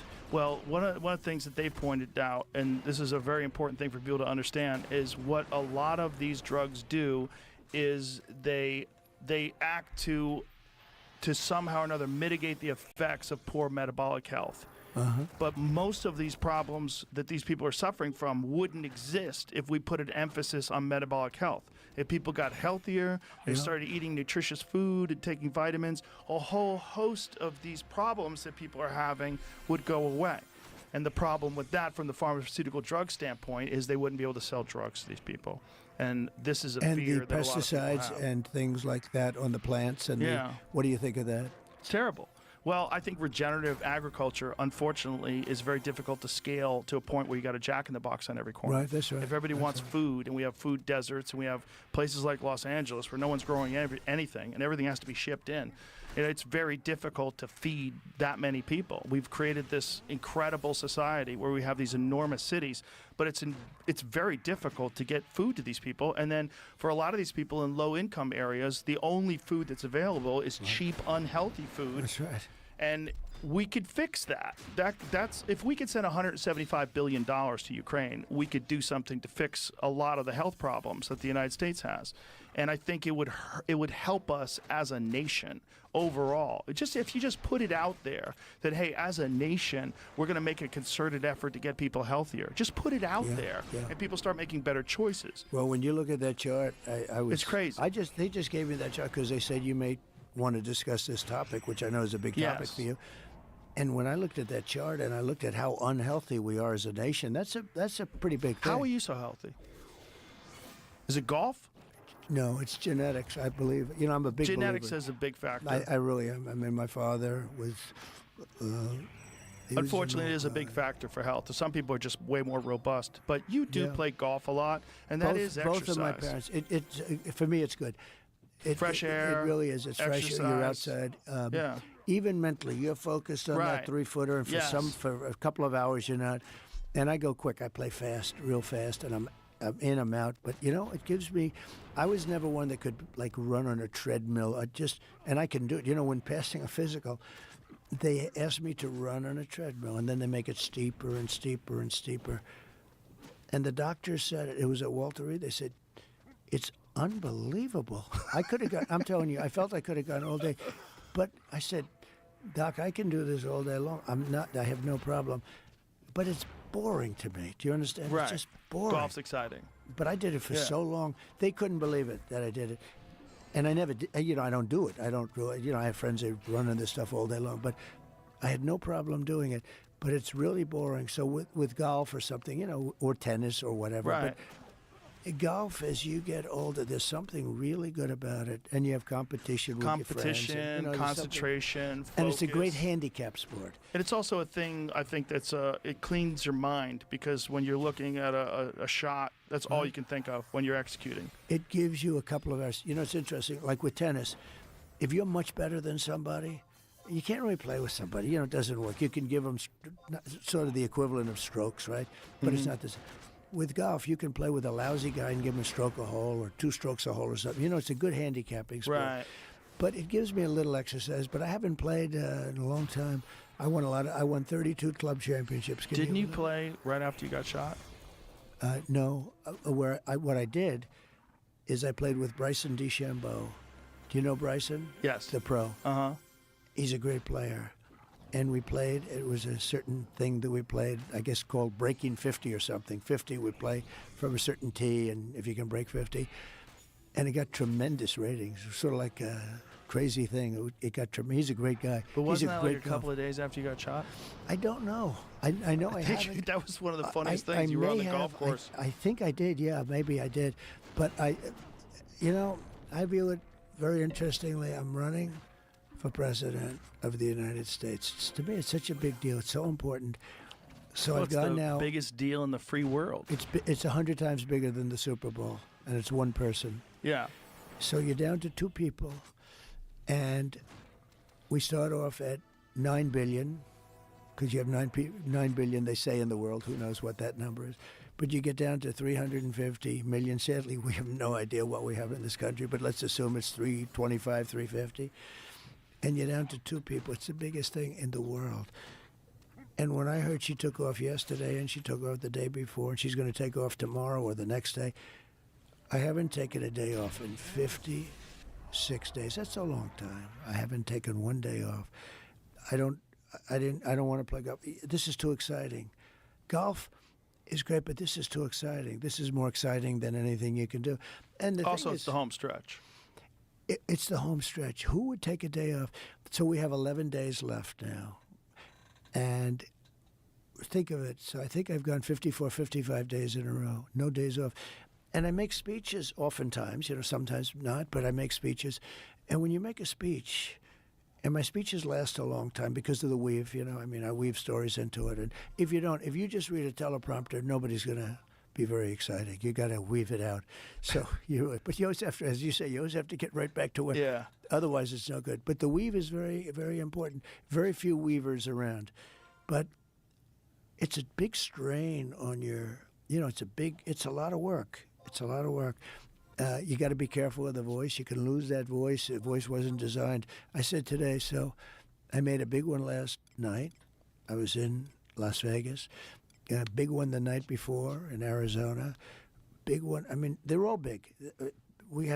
There's never been anything like it in terms of crowd. Never been close. Never been close. They say, he talks about crowd says, it's very interesting. So we get crowds that are really big. And I say, I've never had a story because I don't get good press. I don't think I've had a good story in years. I really don't. I don't. I swear. I don't think You were talking about it a little bit with Oprah. Everybody loved me. I don't think I became president of the United States. I did great the second time. I did much better. I don't want to get you in any disputes, but I won that second election so easy, and not just because. But let me get to that. I want to talk to you about that. But here's the thing. I did that, and now I've gotten the nomination again. And don't forget, to get these nominations, you go against very smart people. Ron DeSantis was hot, got to go through him. Nikki Haley was hot, got to go through her. I went through everybody. Let me get Record to that. time, right? Record time. I got 3 nominations in a row. Won the first time, did much better the second time. You know, I get millions of votes more the second time, and now I'm doing it a third time. And it's an incredible thing. I never get a good story. I only get bad press. Now, I will say this. It's a lot easier if you're a Democrat. If I were a Democrat, You get a lot of positive press. I would get a lot of positive Yeah, press. no, it's a creepy, corrupt business, and the media, to a large extent, acts as a propaganda arm for the Democratic Party. It's not even believable. Yeah, it's bizarre to watch, and most young people, I think, are aware of it. I think most boomers still, unfortunately, read the newspapers and believe in CNN. But it's getting younger. Let me Yes. tell you, it's getting for us, for a conservative. Yes. And you know, I don't But you know even. why I that consider is? myself It's a person. the internet. It's because the internet's think giving so. people information that they're not getting from anywhere else. And they like the Very Fine People hoax, the Russiagate hoax, all these different things that they've done. They tried to pin on you. That's like it's a clear distortion of what you actually said. The bloodbath hoax. Yes. I was talking about Yes. the auto industry. Yes. It's Yes. a bloodbath because Japan and course. China are taking our auto. And I Yes. said, it's a bloodbath. They said, he used the word bloodbath. You said know, if you think don't of win, somebody. it's going to be a bloodbath That's because right. they're going to That's take right. over. That's exactly what you It's a said. terrible thing they do. But that's the problem with propagandists, because they take things out of context, and ultimately what they do is they diminish their own credibility because people don't want to listen to them anymore because they see that they've done that and they recognize what's going on and they feel insulted. Their intelligence is Well, getting look at the insulted. ratings. Yes. You know, shows like yours. So I have a son who's very smart and tall, Barron, right? And he knows all about you. He knows about guys I never heard of. He said, Dad, you don't know how big they are. They're big. You know, he told me how big. I said, who the hell is he? Like Ross. I did. He said, Dad, he's a great guy. I mean, guys that are doing, it's a whole new world out there. It's a different world. And But, you know, I think, I'm on TikTok now. congratulations. And I've done really well. No, but you know the crazy. Have you seen the numbers? Billions of hits. It's crazy. I'm sure TikTok's a wild application. And I've though. gone up 30 points. A Republican is always down 30 with young people. I'm plus 30. And I'm on TikTok. I think it's had a huge impact. Young people are rejecting a lot of this woke bullshit. Yeah, Young they people are. are tired of being yelled at and scolded. They're tired of these people that they think are mentally ill telling them what the moral standards Yeah, of right. society should be today. And people are upset. There's a big difference now, but even in just a couple of years, I was shaking hands with people. They're young people. The rebels are Republicans now. They're like, you want to Yeah, be I a never thought rebel, of it you that want to way. I be think punk you're right. rock, you want to Yeah. buck the system. You're a conservative now. That's how crazy. And then the liberals are now pro silencing criticism. They're pro censorship online. They're talking They about come after regulating free speech and that regulating the First Amendment. It's bananas to watch. Joe, they come after their political opponent. Well, they I do. got more guys. I always say, you know, I kid, but I'm not kidding. I've been investigated more than Alphonse Capone. He was the meanest of them all. He'd kill you in 2 seconds if he didn't like you, right? I've been under investigation more than Alphonse Capone, only because it's political opponent stuff. And I've won. I won the big case in Florida. I'm winning the other stuff. You win, but you know what they did? They did something that's only done in third world countries. They came after their political opponent. Yes. I could have put crooked Hillary in jail. Well, not only that, but they're weaponizing it by saying that that's what you're going to do once you get in office. Isn't it by great? ignoring He what is they're go- doing right now. It's crazy. I heard it. Somebody was defending me today. They said, no, they say that's what you're doing to him. They're going, he's going to put us in jail. He's going to invest. They That's said, what you're That's doing." what you're doing to him. Yeah. A lot of people say, will you do that? Will you do that to him, if to them, if you win? You know, the presidency has tremendous power. I could have put crooked Hillary I in respected jail. that you didn't because what you said was it would be bad for the country. No, I can't. I couldn't even imagine. You have, first of all, Secretary of State, but more importantly, the wife of the President of the United States of America going into jail. And if you ever saw when I'd say something about her, they'd all say, I didn't say it. I never said it. They say, lock her up, lock her up. And I'd always go, take it easy, just relax. We're going to win this thing. Take it easy, take it easy. And I'm telling you, I kept it down, just the opposite. Now they say, oh, Trump wanted to put her in jail. No, I saved her from going to jail. They had more stuff on her. And Comey had it, because when Comey got up, and he stupidly, because he's a stupid guy too, he goes, he's a stupid son of a bitch. He got up, Joe, he got up, and instead of saying she's innocent of all charges, he went over each charge, and each charge was a killer. And he'd go, and as far as her doing this, she's innocent. And this, and then she's only an unfair prosecutor for would go. But every time you heard these charges, they sounded so bad. They were bad. And all it was is he wanted more airtime. If he would have gone up and said, I've thoroughly investigated Hillary Clinton and she's done nothing that we feel is wrong, it would have ended. Instead, he wanted to be up there because he's a PR hound. He's a hog. And he starts going through and you know what he had? They had a huge problem because FBI is great. The people there, not the top people, the people. The real people, the people that work there. It's like the real generals that I told you about that defeated ISIS in record time. The FBI guys are great. I'll bet you I'd be at 95% in the FBI. I bet that's right. Underneath. Yeah. And so here's the thing. So he goes with Hillary, and instead of just saying, he goes through each charge. Right. And Which even looks I was damning. saying, man, those are bad charges. Sounds terrible because And this is before I her got with those charges. Don't forget, this is before I got there. Right. Now, he was trying to protect her, but he did her a great disservice. Because he wanted attention. He was stupid. So I want to talk about 2020 because you said over and over again that you were robbed in 2020. Yeah, totally.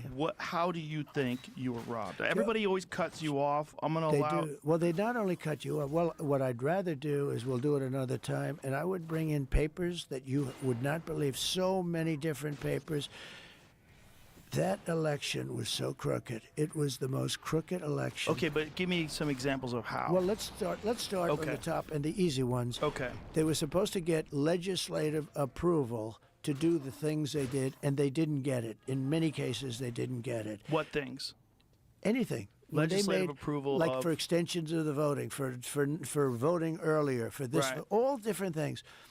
By law, they had to get legislative approvals. You don't have to go any further than that. If you take a look at Wisconsin, they virtually admitted that the election was rigged, robbed, and stolen. They wouldn't give access in certain areas to the ballots because the ballots weren't signed. They weren't originals. We could go into this stuff. We could go into the ballots, or we could go into the overall. I'll give you another one. Are you going to present Well, this let me- ever? Like, do you think like? Let me just give you one okay, more go ahead. before. 51 intelligence agents come up that the laptop was from Russia. It turned out to be totally false. It 51 wasn't. former intelligence agents, right? They say that made, I don't believe it's this much, but it doesn't have to. I lost by I didn't lose, but they say I lost, Joe, they say I lost by 22,000 votes. That's like 1/10 of 1%, less than that. It's a tiny little thing. 22,000 votes spread over, that's spread over this period. So 51 intelligence agents lied. They lied. They lied. They knew it was. It was Hunter's. It was from his bed. It was Hunter's laptop. They said it was created by Russia. Russia. It was the Russia Right. hoax. The Russia hoax was a big hoax.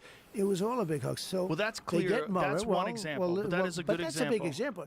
They say it made a 17-point difference. That's a big example, but that's only one.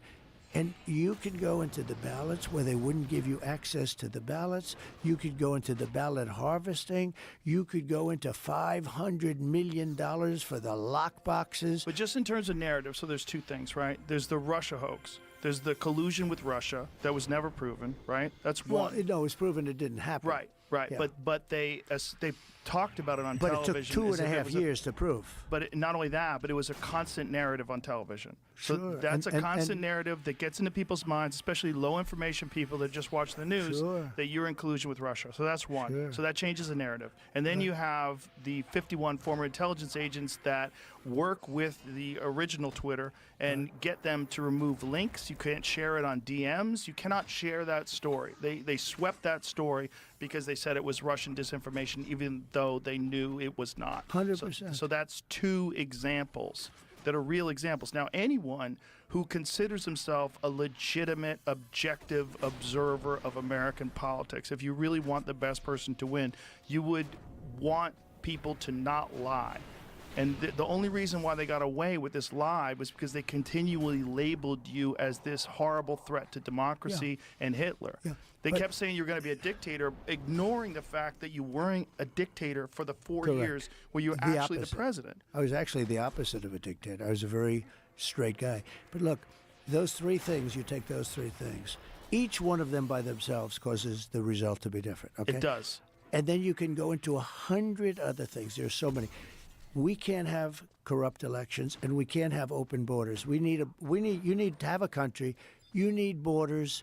You need fair elections. And I'll tell you the other thing you need is you need a free and fair press. One of the things I like about doing a show like this, can you imagine Kamala doing this show? I could imagine her doing this show. I She'd would be try laying to- on the floor. She was supposed to do it, and she might still do wasn't it, gonna and do I it. hope she does. She's not gonna I do will it. talk to her like a human being. I would If try she to have a did this conversation kind of an with her. interview with you, I hope she does, because it would be a mess. She'd be laying on the floor comatose. You'd be saying, call in the medics. I think we'd have a fine conversation. I think I'd be able to talk to her. I wouldn't try to interview her. I'd just try to have a conversation with her and hopefully get to know her as a human being. That was my goal, having her on, trying to get her to express herself just as I don't know if I don't think these formats are good. I don't think that two people, first of all, I hate the idea of the presidential debates because I hate the idea of a time limitation on complex ideas. Also, you have to break. I think you have to have the debates, though. Right, but the way they do the debates, I think, is the wrong way to do it. I think they should have a conversation. I think you and Kamala, you sit across the table with no one in the room but the two of you. Of course, you're not going to shout at each other. Of course, you're not Well, going to you insult may. each other. I mean, it may get. They used to do it Hopefully that way. wouldn't, but that would be the way Yeah, to do it. they And used to just do it that way To in the put old days. cameras on you with no one interfering with press with checking whether or not it's factual, especially when it's biased, because they checked you all those times and they didn't check Yeah. her with clearly things that were inaccurate, right? So have two people just have a conversation with us without a time constraint. And also this idea they cut off the microphone. Well, when, and no crowd. How no about crowd, crazy too, because you're good at working a crowd. I would rather have a crowd. But Of course you I would would. rather. You're good at crowds. But I had no. So they gave me an alternative. I don't think he won the debate. Why did they want no crowd? Because What was the I argument? think they thought I wasn't going to accept it. So I believe what they wanted to do is have me not accept. So they gave me a deal I couldn't refuse, and I said, I'll do it, okay? It's like the mob. Right. I'll take it. So they came to me, they said, we'll debate Joe Biden. You know, that thing got tremendous ratings, too. That was crazy. But we'll debate Joe Biden, but you can't have a crowd. They also wanted sitting down. I said, that's the only thing. I said, look, you gotta stand up. You can't really sit down. Right. You know, in the old days they did sit down a little bit, but He gets tired. you got to stand up. And they agreed to it. It was a very tough thing. It almost killed it. They wanted to have like desks. We said. I said, I think we should stand up. And that was the only thing I asked for. I said, we got to stand up. I thought it looked bad for like the public, but they said no crowd and cut off the mic. And I said, I can live with it. I mean, I can live with it. And they thought I was going to reject it. And then they would say he didn't want to debate Sleepy Joe. Right. That's Right. what they thought was going Well, to they tried to say that with you and Kamala as well. They tried to say that you didn't want to debate her as well. No, But by the way, that's- with her, number one, I'm leading. Number two, you know, I didn't. They also said it with the primary. So I had like 10, 12 guys, right, in the primary. No stupid guys. I mean, you know, they're governors and they're senators. They're not stupid people. Some are stupid, but not all of them. And all my guys said, you have to be in the debate. I said, why? I'm leading by 74 points. The closest guy to me, I'm like 60 points, 70 points higher. Why would I stand there like an idiot for 2 hours and let every one of them scream at me, I'm going to be the focus? What? Right. And I said, I'm not debating. And it was a very smart thing because, it was, they just killed themselves. The Republican primaries. Yeah, the yes. Republican primaries. I like debating. I think you have to debate. But I like it has to debating. be fair. I like debating like the Rosie O'Donnell debate. I like debating when you have a crowd. Remember the Rosie O'Donnell? Yeah, it was very funny. It was a Megyn crazy Kelly. thing, Megan. That was a hell of a question, man. If I didn't come up with that answer, was a great I was line. dead. Well, what it was is, we had 28,000 people. That was the Cleveland Arena where the Cavaliers played. Right. LeBron James. I'm not a big fan of LeBron James, but he is a good basketball player. But that was and when I said that, the place went crazy. And she 'Cause it's kept funny. talking. No, she had like 10 other. Yeah, well, Megan names. said you said it to other people, and you admitted you did. But it was funny. It was a comedic timing moment. It was fine. That's what they wanted to It was avoid. lucky I did it because she was drowned. She wasn't finished. That question, but she Right. kept talking, Right, but you right, couldn't hear. right. To this day, they don't know what she said, but it wasn't buzzing. So anyway, but we had a good time. Well, it's I comedic think timing, it's and that's the important. reason why to have a debate in front of a large audience. And then they Well, how probably did thought I you do would with the stack Al the Smith deck. dinner? I got very That good was great. reviews on that. That was great. It was very funny. got It's good very funny reviews. stuff. The Tim Wall stuff was very funny. Tim Walsh, yeah. He's funny. That's a real beauty. That's a crazy one. She said that she had picked him, and this is one of the questions I want to ask her, when she was sleep deprived. She said she was suffering from sleep deprivation when she picked him, which is just like, I was. hey, maybe take a nap. So I was okay. Look, let's see how it all turns out. I think we're going to win. I think we're way ahead now. I think we're way ahead. But Can I bring you if back to they 2020? lose, Can I bring you back? I think they're going to look at two things. They're going to say they should have had a primary, even if it was a short primary. Yes. They shouldn't have picked her. And then she's going to say I shouldn't have picked this guy. She shouldn't have picked that guy. That guy's a just disaster. the lying about Tiananmen Square. Everything. Admitted that. Yeah, the military record, assistant But she coach lied versus too. She head lied coach. too. Yes. Little things. So I did McDonald's last week. I saw that. And I actually got a call from your friends at Google, from Sundar. That's pretty good, right? He said, this is the biggest thing we've had in years. You The at hits. McDonald's? At McDonald's. Did you know that? It was one of the, It was funny. who's a great guy, by the way, but he said, this McDonald's thing, I want to tell you, it's one of the biggest things we've ever had on Google. It just hit. But the reason I did it, and I actually, you never know about this stuff. I thought it was a throwaway. Mm-hmm. I didn't think our conversation was a throwaway, but I thought I'd walk in, and that was only to highlight the fact. And I have a friend, he owns like 56 of these McDonald's, and he said, you want to use one? I said, yeah, I love it. So we went there, and the crowd was crazy. They had 28,000 people around the whole thing. Did you see the outside? It was crazy. The cars couldn't get through. Secret Service was not exactly thrilled. They had no idea what the hell. But I went into the place, and I did the French fry thing, and it just hit.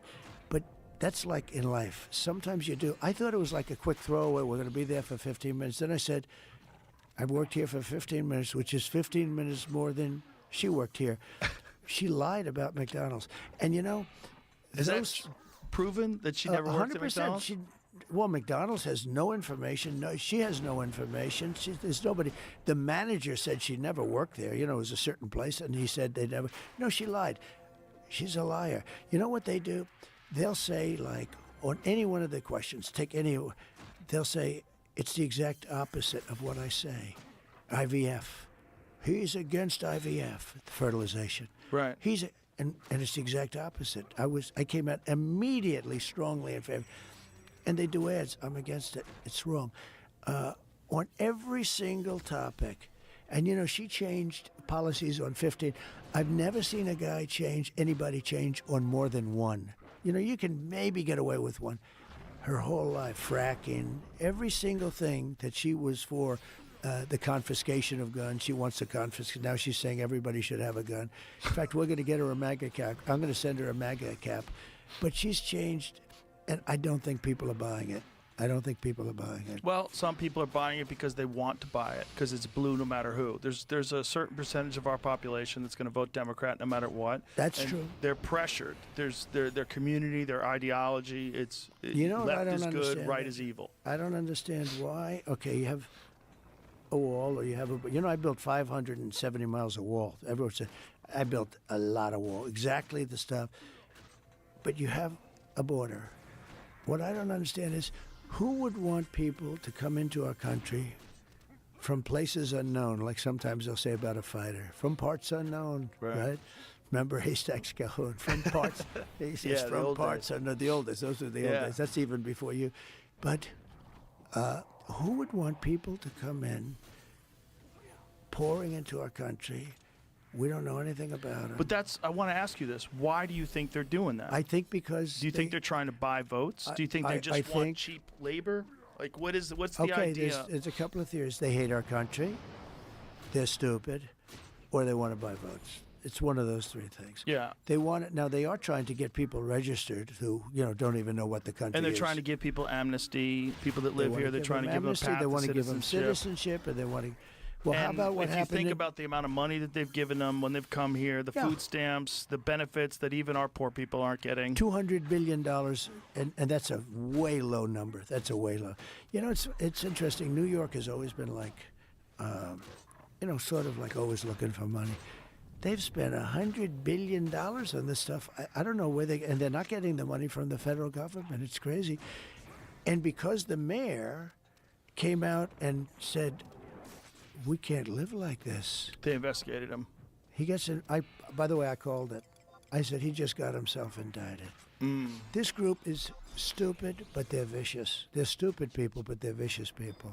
The 2020 elections, you say you have all this evidence that it was rigged. Why haven't you put this evidence in a consumable form?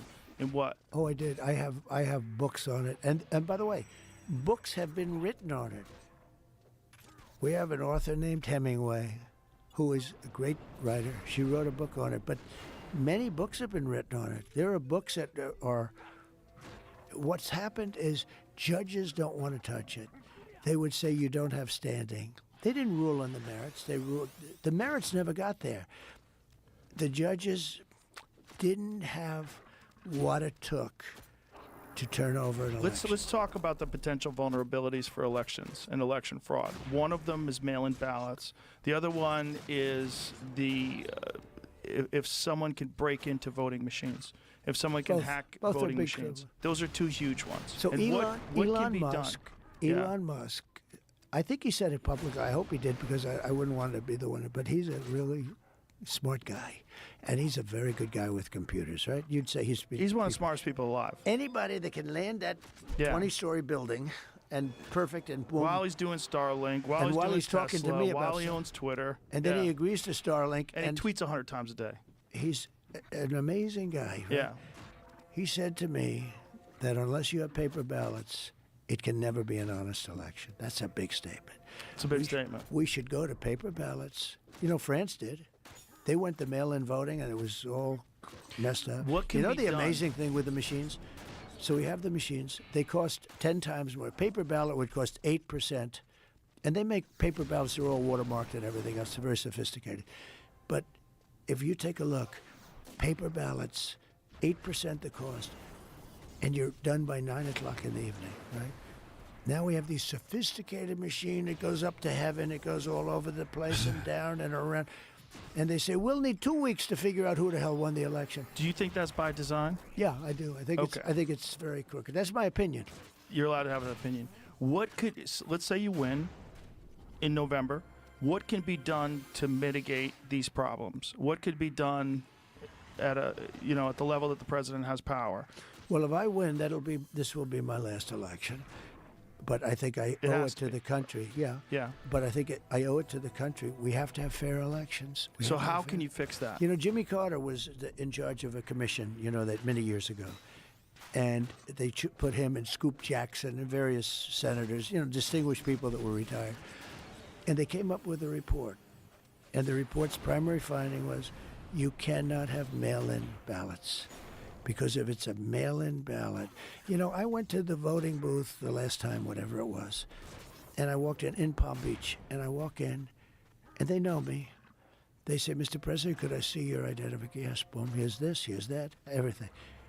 And then you sit, and they watch you sign, and there's not a lot you can do. I mean, if you wanted to be dishonest, it's sort of beautiful. Right. If instead of that, I'm going to send them a ballot. Right.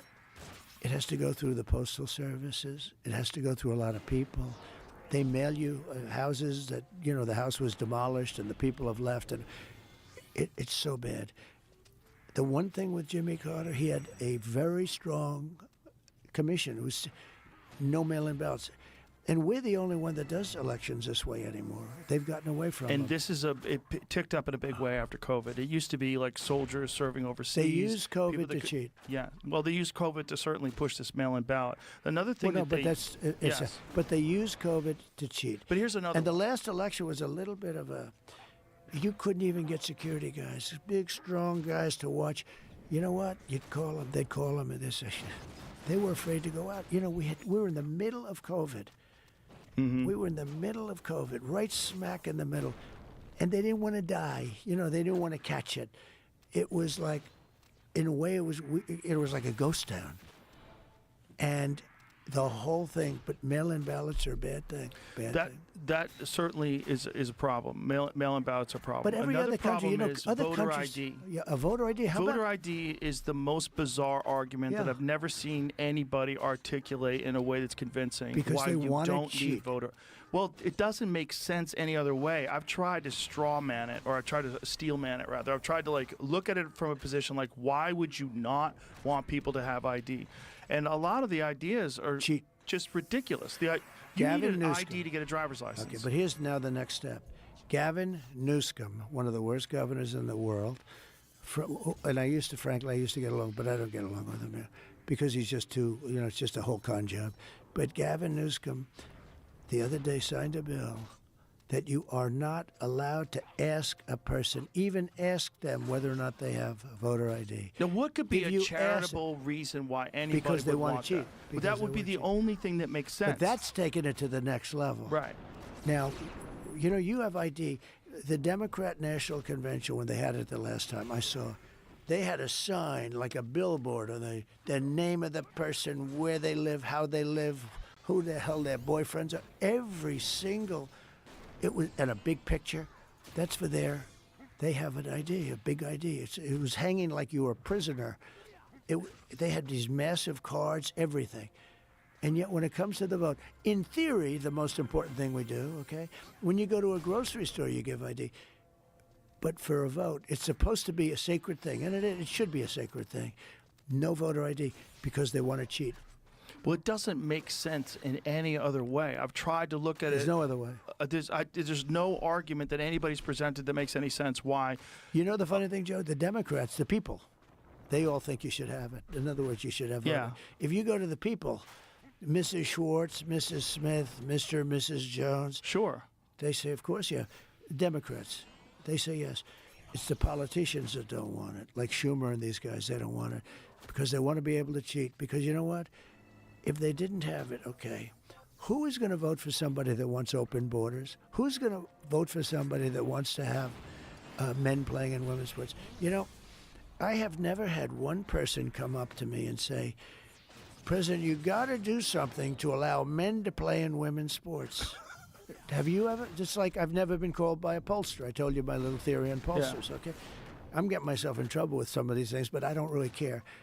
Nobody's ever come up to me and said, we want to have men play in women's sports. And, you know, I had a funny thing. At a property I own in California, I have a woman who's a very good athlete, and she works there as a manager. And Brian Urlacher, the big Chicago Bears, great player, you know, 10-time All-Star, I guess Hall of Famer, great guy, big, strong guy. And she said, oh, he's one of my favorite athletes. Can I have a picture? And I took a picture and I sent it. And I noticed she was the size of his leg. His leg was bigger than she was. And I put it out, should men play in women's sport? It was just so ridiculous. What's one of the most bizarre and polarizing ideas that's promoted by the But left? who wants it? Now, unless you're going to cheat in elections, you're never going to get. Nobody wants it. Right. I don't think anybody wants it. I've been told everything. You know, some people want this. I don't know of anybody that wants open borders. Nobody's ever come up to me and say, President, you got to let the world come into our country. Right. Now, if they won, so they have 21 million, I think it's much higher than that because you have gotaways. You know, gotaways where they just walk in, they walk Right. in. But, and the other thing you have is human traffickers. You have traffickers, and they traffic in women, and they're going wild. Now, We used to, you know where you have to look? The trunk of cars. Can you believe it? They put women in trunks. They'll put 3 women in a trunk. These people are savages. They're horrible. The worst people. And they're making the kind of money they make on drugs, they're almost making on trafficking now. And the thing that's made it hot is the internet. That's what, you think of it almost as an ancient thing, but it's the internet. But who would want to have these things? Who would want to have, there's so many, the transgender operations, where they're allowed to take your child when he goes to school and turn him into a male, to a female, without parental consent. Who wants this? Does anybody want this? I've never heard of anyone, and I can go into 10 different things. The only way they get them is by no voter ID. You can't have voter ID. They don't want any. They want to cheat. There's only one reason, because the voter ID is so basic. It's the most basic thing It's there very is. basic. Who would want this? They want it so they can cheat because their policies are no good. I'll tell you, they're very smart when it comes to that. They're very smart, although they're not smart in terms of politics in a way, because what do they have that people want? They really don't have. They give away a lot of health care, a lot of stuff. But for the most part, their policies are terrible. Their policy on military, she's running on a tax hike. She's going to raise your taxes. You got to hear this. We are going to raise your taxes, and the people clap. But who is going to win with her? All my life I grew up with politicians lower taxes. She's politicking that we are going to raise your taxes. Well, they want to raise the idea is you want to raise the taxes to the highest earners. I know, but they it really think that doesn't work that way. millionaires and billionaires are not paying their fair share. But She it wants doesn't to- work that way. Well, it's a narrative, right? And it's a narrative that appeals to people that are not doing well. Yeah. And they're like, yeah, our problems are that these rich people are not paying taxes. Well, the problem is that the rich people are going to leave, and they're going to close up their companies, and then Right. the other people aren't going to have jobs. That's what happens. It does happen in other countries. But the whole, because you brought it up, I'll tell you what, we just, he's doing a very good job in Virginia. Glenn Youngkin, I don't know if you like him, not like him. I don't know. But you don't know him, the governor of Virginia. So we have a case where they found thousands of illegal ballots. A judge just ruled that they have to be able to vote. Just happened today. Just before I walked in here, I heard. A judge just ruled that you have to keep those people in. They're illegal. They're illegal votes. Now, I think they'll be overturned at the next court. One thing I found, because I had a couple of things that they get overturned a little bit, the system. Because the system, you have to hope that the appellate judges are honest. Otherwise, we don't have a country anymore. It's very important. But the whole thing with illegal ballots, it's got to be looked at. You have to have voter ID, and you have to have additional ID. You have to have an ID that shows that you're a citizen of the country. I agree. They don't want that either. I agree. One of the things that I wanted to talk to you about is the JFK files. One of the things that you said was that if they showed you what they showed me, this was your quote, you wouldn't want people to know it either. So I opened them up partially. I was met from good people. Good people. People that were well-meaning. Mike Pompeo was one of them. He's a good person. They called me. They said, "Sir, would rather have you not." And I did open them. But I was asked by some people not to open them. There's a Martin Luther King file, too, by the way, that they'd like to see. I don't know if you know, but there is that. But JFK in particular. So they called me, a lot of good people called me, people that that you would find reasonable people. And they asked me not to do it. So I said, well, we'll close it for another time. But if I win, I'm going to open them up. I'm just going to open enough time. Why didn't you open it up the first time? Because though? a lot of times, what was the hesitation, though? Addresses, people that are still living. There are people that are affected. And there could be some national security reason that that I don't have to necessarily know about. But some very good, talented people asked me not to do it. I opened it up, and then they said, would it be possible for us to do that a different day? How much of it did you read into? I think it's going to be just fine to open it. Let me put it that way. I think it's fine. It's going to be time. it's a cleansing. It's really a cleansing.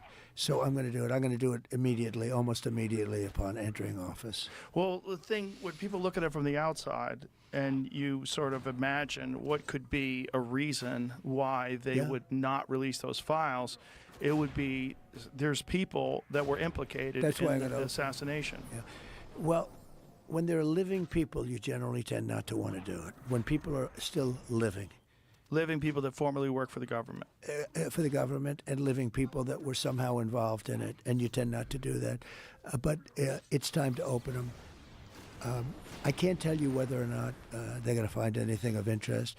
And I did partially open. I think I've opened 50%, but I was asked not to do it, and I thought that was a reasonable ask. But now I'm going to do it. I'm going to do it very soon. There's a lot of interest in it. One of the things that there's a lot of interest in the people coming from space, Yes. And I know you're interested in that. Oh, I'm very interested in that. How much did they tell you about that? A lot. Really? Yeah. What did they tell you? How much can you tell? So How's that work? Is it like super top secret? I can tell, Tell me. Well, based on Hunter Biden, I can say whatever the hell I want, right? But no. But I interviewed a few people. It's never been my thing, I have to be honest. I have never been a believer. I have people that Area 51 or whatever it is. I think it's the #1 tourist attraction in the whole country or something. Area 51 in Las Vegas. Do you know that, right? Sure, I know what it is. So anyway, but it's a big tourist thing. So I interviewed jet pilots that say they saw something. If you saw them, you'd love to have them as I've your had a son. couple in here. Commander David Fravor. Yeah. I had him in, who had that sighting in 2004. Very compelling with video evidence, radar evidence. Ryan Graves. I don't believe his name, but I interviewed jet pilots that were solid people. Perfect. I mean, great pilots, great everything.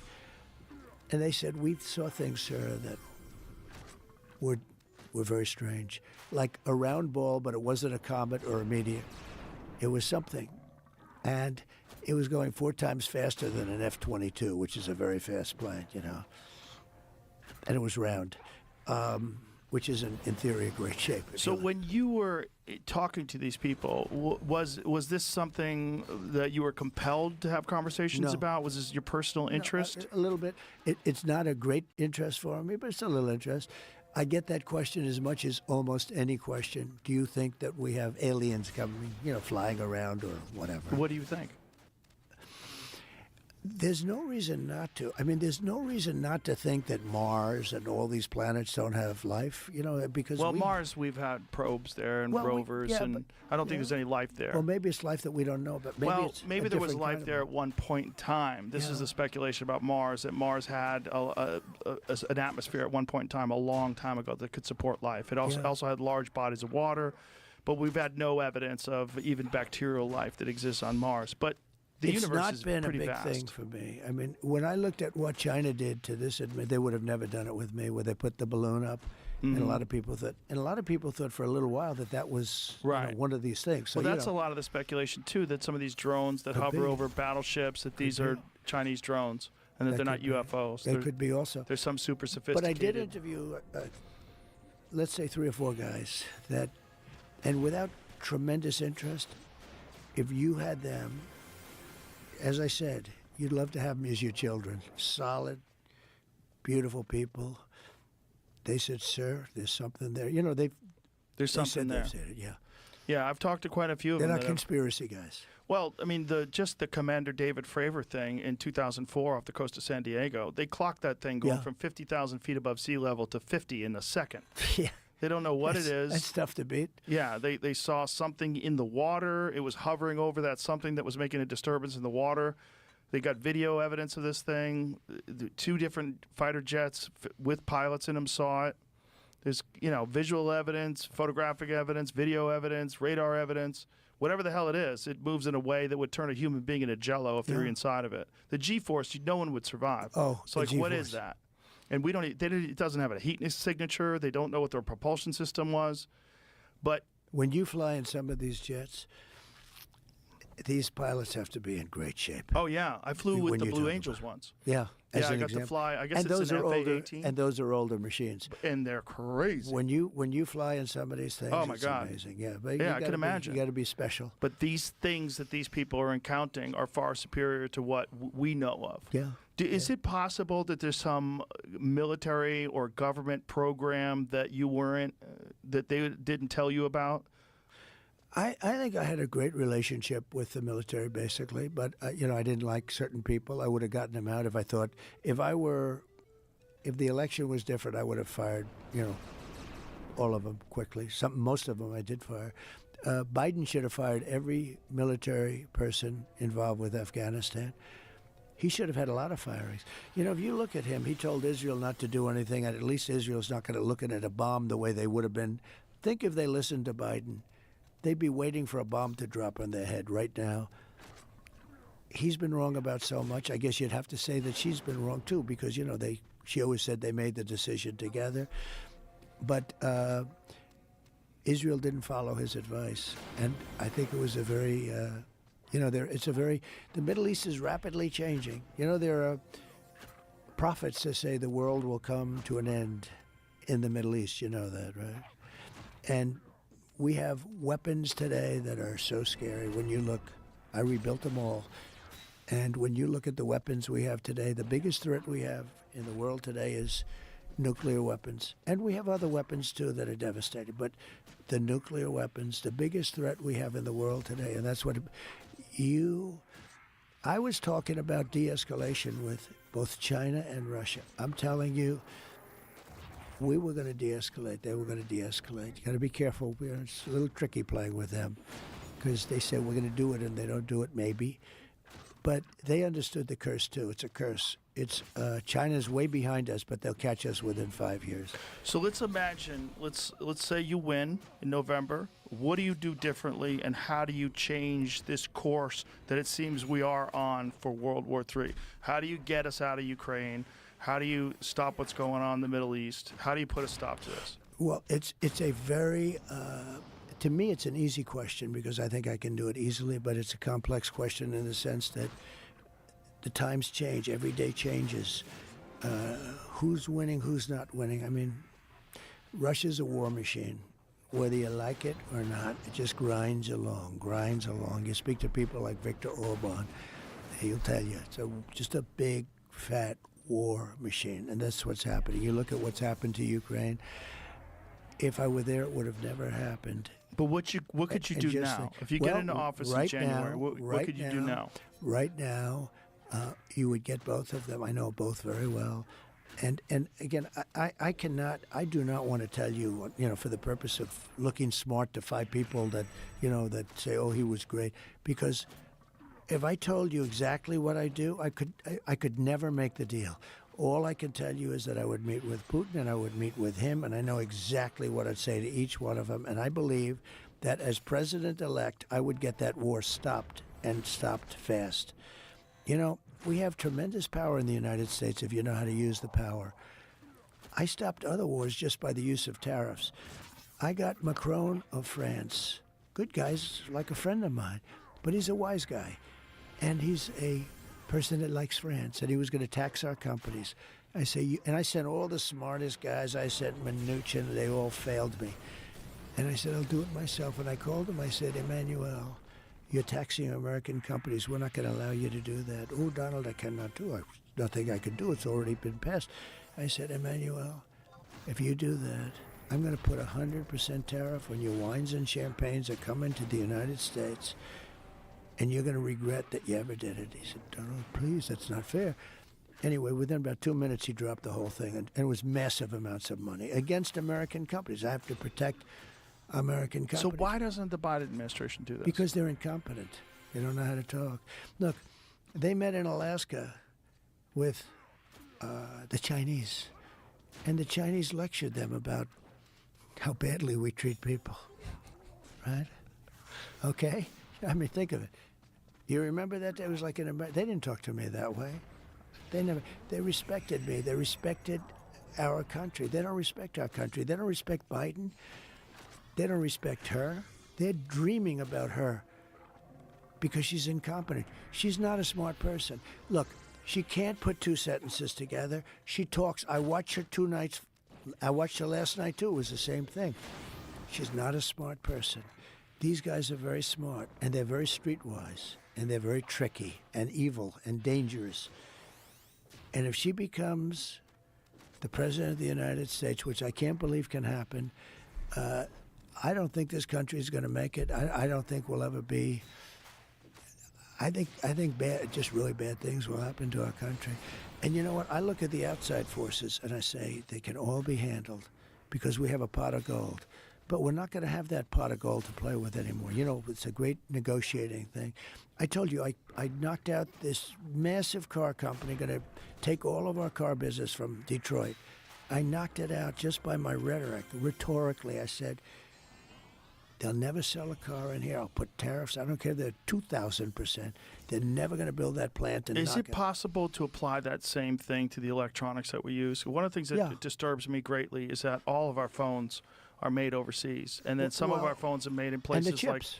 Yes, and the chips. And some of our phones are made in places like Foxconn, where they have nets around the building to keep people from jumping off the roof because they have so many suicides. Like, wouldn't it be better to have an American-made iPhone where you know people are paid good wages, they have health insurance, they're taken care of, they can live a good life, where you're not buying a piece of electronics that's cheaper because someone has to suffer in a horrible way that's not even legal in the United States. It's not even legal to have them work that way in the United States, so they get these people to build them overseas. You do it, but let me just tell you, that chip deal is so bad. We put up billions of dollars for rich companies to come and then borrow the money and build chip companies here, and they're not going to give us the good companies anyway. All you had to do is charge them tariffs. If you would have put a tariff on the chips coming in, you would have been able to, just like the auto companies, no different. More sophisticated, but no different. You know, Taiwan, they stole our chip business, okay? They want us to protect, and they want protection. They don't pay us money for the protection, you know? The mob makes you pay money, right? But with these countries that we protect, I got hundreds of billions of dollars from NATO countries that were never paying us. And my biggest fan is Stoltenberg, who just left as the Director General, as a Secretary General. A good guy. He said Bush came, he made a speech. Obama came, he made a speech. Trump came, he said, you guys aren't paying, you got to pay. And they said, will you protect us from Russia if we don't? I said, no, you got to pay if you don't pay. Billions of dollars came in to NATO. When I see us paying a lot of money to have people build chips, that's not the way. You didn't have to put up 10 cents. You could have done it with a series of tariffs. In other words, you tariff it so high that they will come and build their chip companies for nothing. In other words, Joe, you put a big tariff on the chips coming in. I say, you don't have to pay the tariff. All you have to do is build your plant in the United States. We didn't have to give them the money to build a plant. Besides that, they're very rich companies, these chip companies. They stole 95% of our business. It's in Taiwan right now. They do a great job, but that's only because we have stupid politicians. We lost the chip business, and now we think we're going to pay. You can't build it that way. You have to make them spend their money in the United States, and those plants would open up all over, and they'll fund them. We don't have to put up 10 cents. And I am in the process of making a huge speech in about a little while, and you and I, how long have we been talking? A long time. Let's go. Probably like 3 hours. I got to make a speech. Right. But we'll do it again. I want to do it again with you. Okay. You are something. Thank you very I much. said, how long will this last? Anywhere from...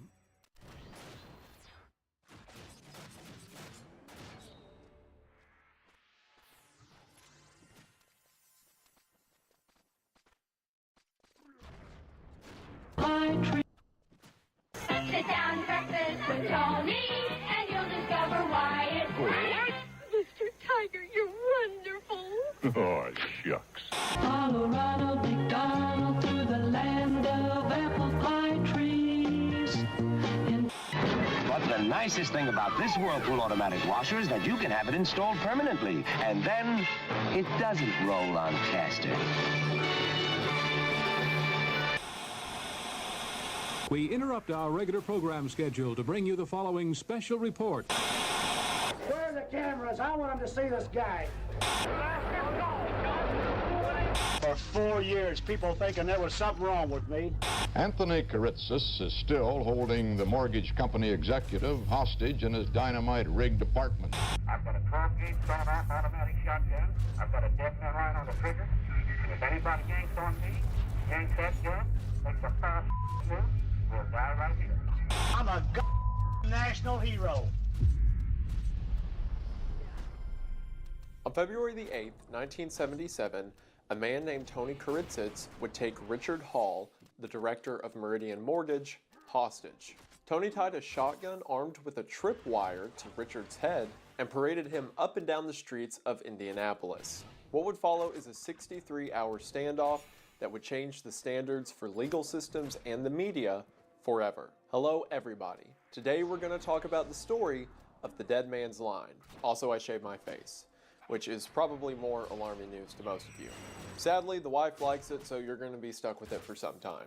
This case is fascinating, and I don't think enough people talk about it. As a matter of fact, the only reason I know about it is because the FBI agent I interviewed for the Ted Kaczynski video told me to check it out. And not only did the bizarre details of the case make it so interesting, but the insane impact that it's had on culture and legal systems ever since. From the details of the Dead Man's Line mechanism itself, to the fact that someone can hold someone on hostage in front of reporters for 63 hours and not be stopped beforehand is incredible. And I, for one, am very excited to talk about it. I also want to apologize for not a lot of videos going up in October, which you would think would be my time to shine. I've been busy with a ton of other projects and want to apologize, and hopefully this video will suffice. By the time you're watching this, I'll be heading out for the live tour of Creepcast, in which I'm very excited to meet you all, but I also want to say that while I'm on the tour, on October the 30th, the film Stalker: Shadow of the Zone will be free to watch here on YouTube. The movie that I've been talking about for over 2 years at this point is finally coming out. It will be over on Evan Royalty's channel, free for you all to watch.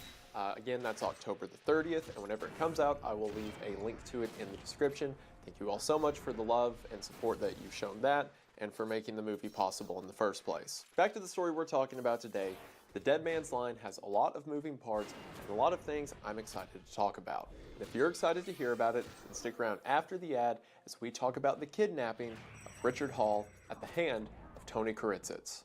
If you've spent several hours of your day watching YouTube, then your diet probably isn't what it should be. A diet of microwave noodles and leftover pizza can be fun, but probably isn't good for you. But now, I have something that can help thanks to today's sponsor, AG1. Anyone who's watched the channel for a while knows that I love AG1, as it is my go-to nutritional supplement. That's because AG1 is your daily dose of vitamins, antioxidants, and probiotics to support overall immune health. By combining things like a multivitamin, a probiotic, a blend of nutrient-dense superfoods, and ingredients like vitamin C and zinc, AG1 is the easiest option for nutritional help because instead of being a bunch of different pills and doses you have to take every morning, it is instead just one drink. And AG1 is incredibly easy to make because with only 8 to 12 ounces of water and a spoonful of AG1, you're good to go. The biggest thing I noticed when I started drinking AG1 is my daily energy improved. I used to be awful about needing to take naps midway through the day, but with AG1 and obviously in combination with things like exercising and eating right, I noticed that I had the energy to get through my day. Now, I'm not saying that AG1 is some miracle cure that's going to immediately make everything better, but what I am saying is that the natural energy you get from these nutritional supplements is much, much better than whatever you're doing to yourself currently. I'm looking at you who's dosing on caffeine constantly every day and keeps wondering why they have headaches. I see you. And you may be looking at this and say, okay, well that sounds nice, but that probably tastes disgusting. I'm here to tell you that AG1 tastes just fine. Again, everything that in there's just like natural flavoring and mostly water, so it's not a very strong taste, but what taste it does have is just kind of like a naturally sweet flavor. So if you're interested in starting your day off right, then there's never been a better time to get in on this offer. That's because right now, if you head to the link in the description or scan the QR code at drinkag1.com/Wendigoon, along with your order of AG1, you will receive 2 free gifts. That includes 5 days worth of AG1 in their convenient travel packs, which means you get 5 bonus days of your AG1 on the go, as well as a bottle of vitamin D3 and K2. Just put a drop of this in your AG1 or your coffee or whatever else you drink in the morning to get even more of the nutrients you need. Again, that's drinkag1.com/Wendigoon at the link in the description or the QR code to get in on this incredible offer today. Thank you all so much for watching the ad. Thank you so much to AG1 for sponsoring the video. It really does mean the most. Hope you all check them out. Link is in the description and the QR code, and we are back to the video.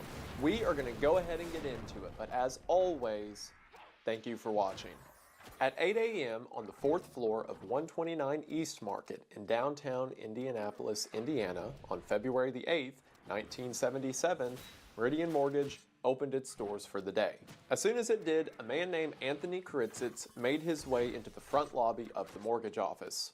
This was no surprise to the receptionist out front, as Anthony had a mortgage with Meridian Mortgage and was often seen around the office. That morning, Tony walked in wearing a short-sleeved shirt and a cardigan, with one arm inside of a sling holding on to a department store box and the other arm wrapped around a blueprint. Tony asked to speak with M.L. Hall, the president of the company who Tony had been doing business with for 4 years at this point. The receptionist said that M.L. is on vacation, but that his son, Richard Hall, who is the director of the company, would be in the office shortly. Tony said that that's fine and he'll happily meet with Richard instead, so Tony waits in the lobby. At 8:08 a.m., Richard walks into the lobby and sees Tony sitting there and invites him into his office. As soon as they get into the office, Tony asks if he can shut the door to the lobby, as Tony needs to adjust his pants and doesn't want to seem untoward to the receptionist out front. Richard doesn't think anything of this and tells Tony to go ahead and shut the door, as Richard takes off his jacket and sits down at his desk to start his day. It is then that Richard looks up from his desk to see that Tony has pulled his arm out of the sling to reveal a .38 caliber revolver now pointing in Richard's face. Tony then throws open the department store box to reveal that it was hiding a shotgun and metal wire. Tony demands for Richard to stand up as he ties the metal wire around his neck, across the shotgun, and onto Tony's finger. And with that, the hostage crisis of the dead man's line began. But there's a lot of backstory I need to cover to make any of this make sense. Why did Tony Karitzis walk into this office on the morning of February the 8th and hold the director of the company hostage? Well, to understand that, you need to understand the relationship between Tony Karitzis and Meridian Mortgage. And to understand that relationship, you need to understand Tony. Tony was born on August the 13th of 1932 and from the get-go had a pretty rough life. According to Tony's family, from a young age, Tony's father was quite mean. He would often yell and hit the young Tony, which instilled in the child a sense of violence. While the rest of his family seemed to be loving and caring, it created a sort of dissonance in the man. As he grew up, people who knew Tony said that he was either on your side or against you. If he was your friend, then he was your friend through and through, and was someone who you could count on and would always have your back in a fight. But if he didn't like you, then he was always someone who was going to start a fight. And one of the cases this was the most apparent was within Tony's own family.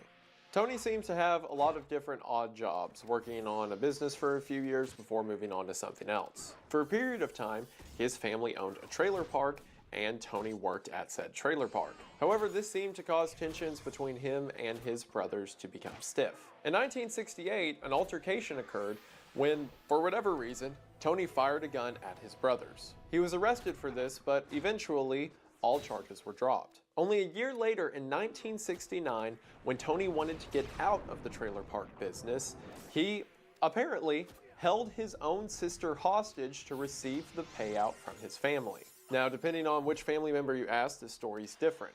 According to that sister, Tony just showed up mad, had a gun, and demanded that the rest of the family pay him what Tony felt he was owed. Whereas if you ask those family members who made the payment, he was holding their sister at gunpoint for 2 days before they gave him money and agreed to not report it to the police. So Tony's family paid him out $55,000, and Tony moved on to his next business venture. After a couple years, Tony located a piece of property in Indianapolis that, according to him, a buyer was interested in putting a strip mall on. So Tony's idea was that he was going to buy the land and then set up a deal with the business owner to collect a percentage of profits that the strip mall would make. Tony used the money from the trailer park to do this, but couldn't afford the total amount that the land would cost, so he went to Meridian Mortgage. He made a deal with M.L. Hall, again the owner of the company, and in that deal, Tony was loaned $130,000 to purchase the property. Now, according to the people at Meridian Mortgage, Tony was not the kind of person that they would typically loan $130,000 to.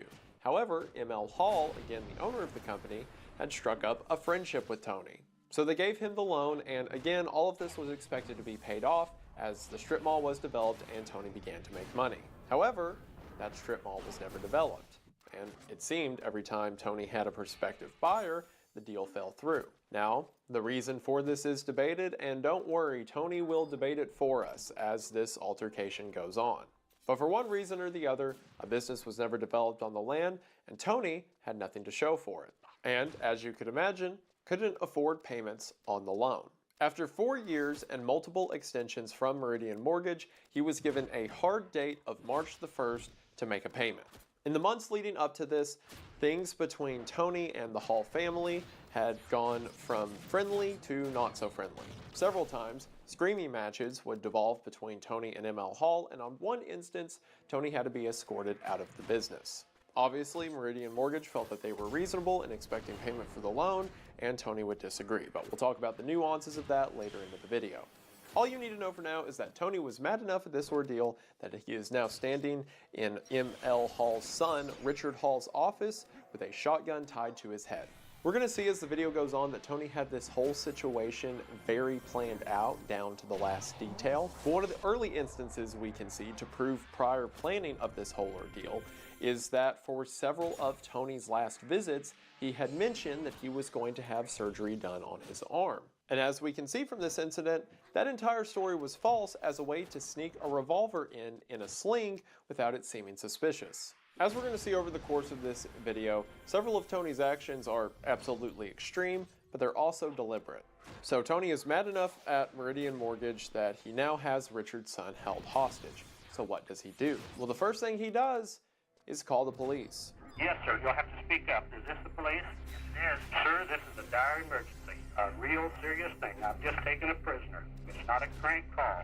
See, Tony isn't interested in just killing Richard, and he also isn't interested in just taking him hostage and then making demands to him personally. Tony has a plan, and for that plan to work, he needs an audience. So Tony, while holding Richard at gunpoint, makes a call to 911, a call which lasts about 50 minutes. Over the course of this call, we start to see things that are going to become more apparent as the story goes on. For example, Tony's extreme emotional swings, from being super buddy-buddy with the police and almost apologetic that he's doing this. I'm very, very concerned about this man's wife and his mother and his 4 children. I don't want them kids to be terrorized. I really am concerned about that. To angry and furious and seeming like he's going to kill Richard at any second. So if anybody dies in this situation, I'm going to take mine with me. I'm going to have my revenge. So, as you could imagine, police begin to fill into the first floor of the office building in downtown Indianapolis and evacuating as many people as they can. Eventually, a police officer hears yelling coming from the 4th floor and makes his way up the staircase, quickly being followed by another officer. And the two of them find that after the phone call ended, Tony has made his way into the front lobby of Meridian Mortgage with Richard at gunpoint. The cops pull their guns on Tony, who then pulls his own revolver back on them, again with the shotgun still tied to Richard, and the police quickly realize that their guns aren't going to do a lot. And that is because of the intricacies of the trap that is now tied to Richard's head, something that I can only describe as a shotgun saw trap. And to really understand how the dead man's line worked and how this entire thing lasted 63 hours, why don't I just show you? So to understand why this situation lasted as long as it did, you need to understand how the dead man's line actually worked. Get it? It's a dead man. And I have a line. Look, it's October, I had to do something. The shotgun Tony used was a Winchester 1400, of which he sawed off the barrel and stock of the weapon. A lot of news reports at the time would incorrectly state that he was using a double-barreled shotgun, and if I had to guess, stop moving! And if I had to guess, it's because from the untrained eye, it looks like there are two barrels sticking out of the front of the gun, when in reality, he just sawed the barrel down to where the tube is underneath the barrel. So effectively, Tony was using a semi-automatic shotgun, of which shells are reloaded from the tube that rides underneath the barrel, through the action in the middle, and into the barrel up top. Now, I don't have a Winchester 1400, and I certainly don't have one that I'm going to saw the barrel and stock off of in order to create a felony weapon.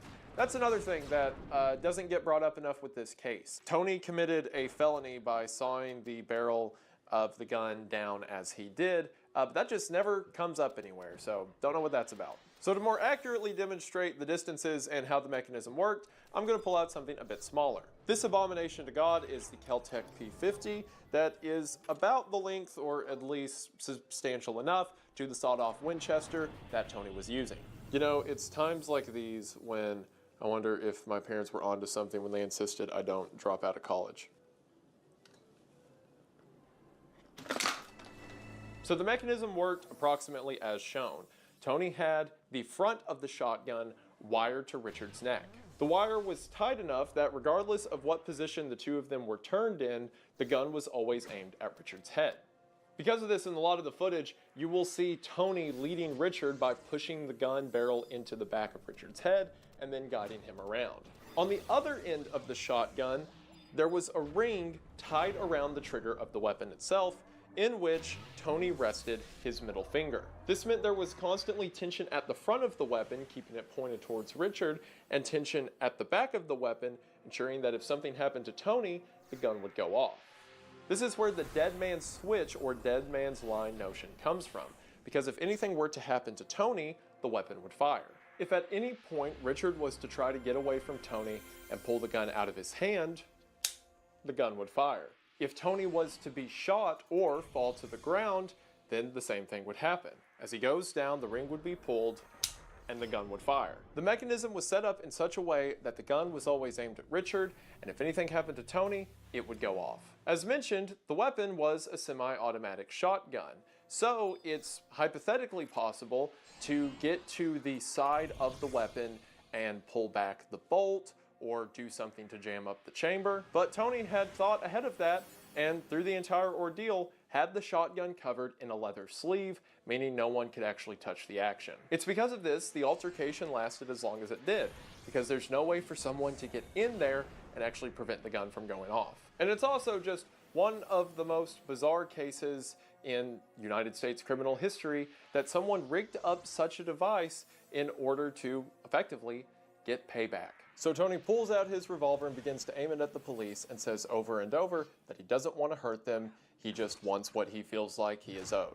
The police, seeing the mechanism and realizing they can't do much about it, begin to back down the staircase as Tony follows. Also, as you could imagine, the 911 call as well as the evacuation of the office building started to make a lot of noise. So by this point, again, it had been nearly an hour, news crews started to arrive on the scene. The first reporter to arrive on the scene was a man named Skip Hess, who was at the bottom of the stairway as the entourage of the police officers and Tony, holding two guns with one of them tied to Richard, made their way past Skip as they went out the door and onto the streets of downtown Indianapolis. It was then at 9:10 a.m. when Tony exited the building that the first footage of the event begins to be made.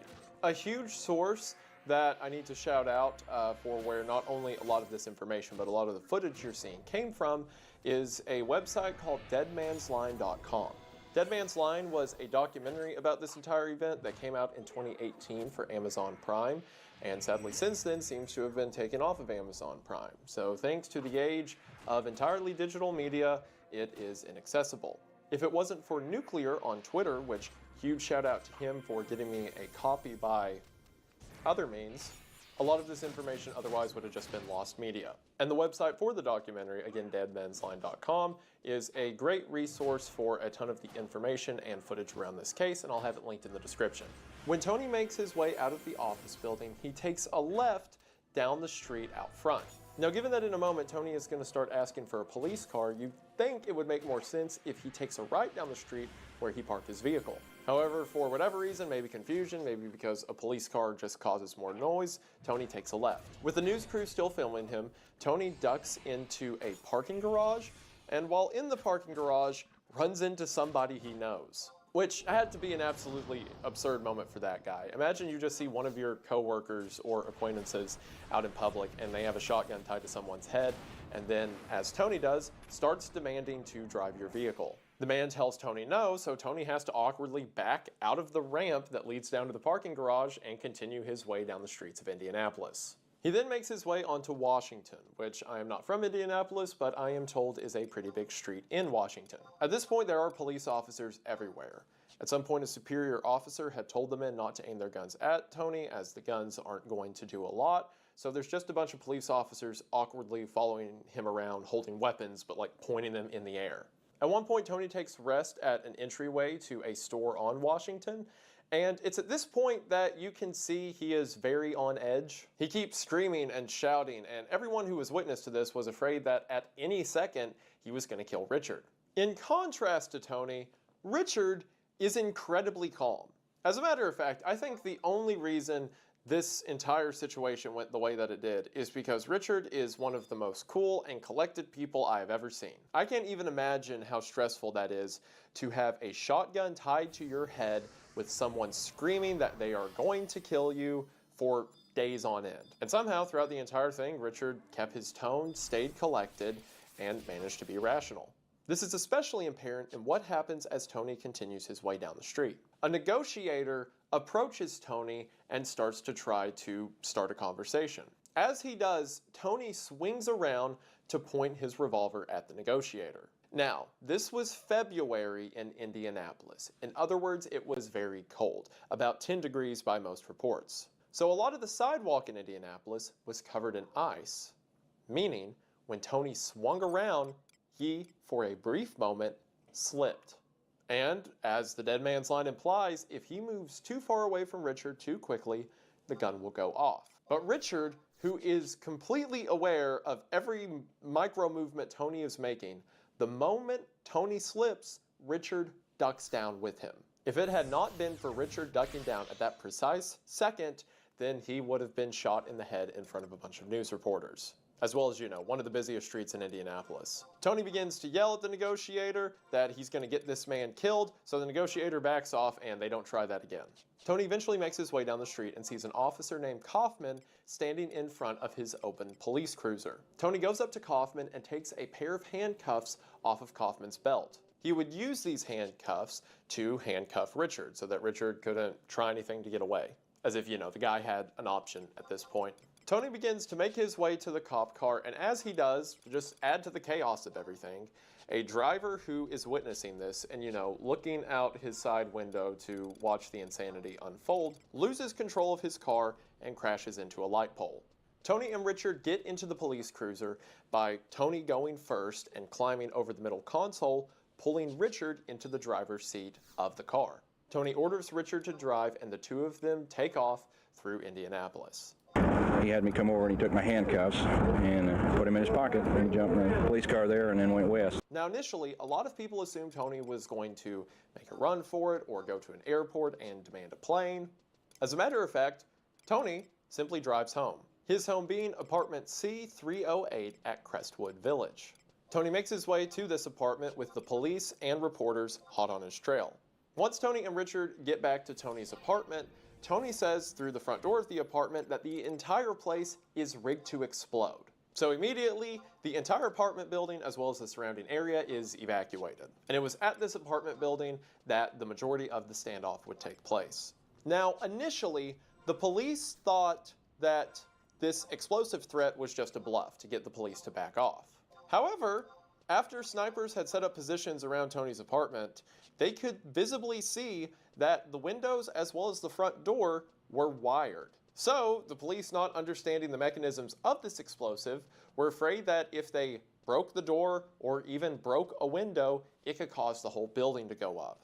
This effectively made it impossible for any surrounding snipers or SWAT teams to take a shot. Now, as mentioned, they can't take a shot regardless while Tony is hooked up to the dead man's line, but if Tony was to unhook himself or step away for a moment at any point in the ensuing altercation, then the police still couldn't take a shot because potentially the building will explode if they do.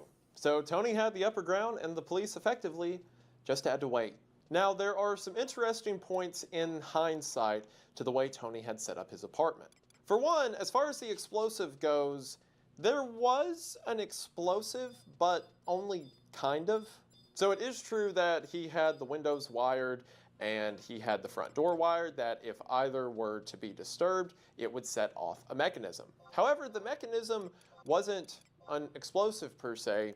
Instead, in the living room, he had this kind of device set up that was 2 bottles of gasoline on a chair that was leaned back and a candle that was lit and just burning above it. So the idea was if a window was shattered or the front door kicked in or something like that, it would dump the gasoline all over the floor and then the lit candle would ignite the gasoline. So no, it wouldn't blow up the building and kill everyone in it, but it's probably not a good idea to introduce, an immolation to this ordeal. And of course, if Tony and Richard were still in the room, it would be unlikely that you could get them out in time. And again, the police didn't know the specifics of this device while the standoff was happening. This was all figured out later. So they were still under the impression that everyone in the building was going to die if they tried entry.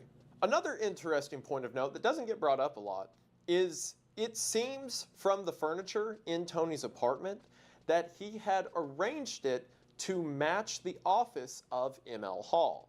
Most likely, as mentioned, Tony had been planning this ordeal for some time to methodically plan out each step he would take in Hall's office to go about the ransom. Again, he didn't expect M.L. Hall to be on vacation, so he had to take his son Richard instead.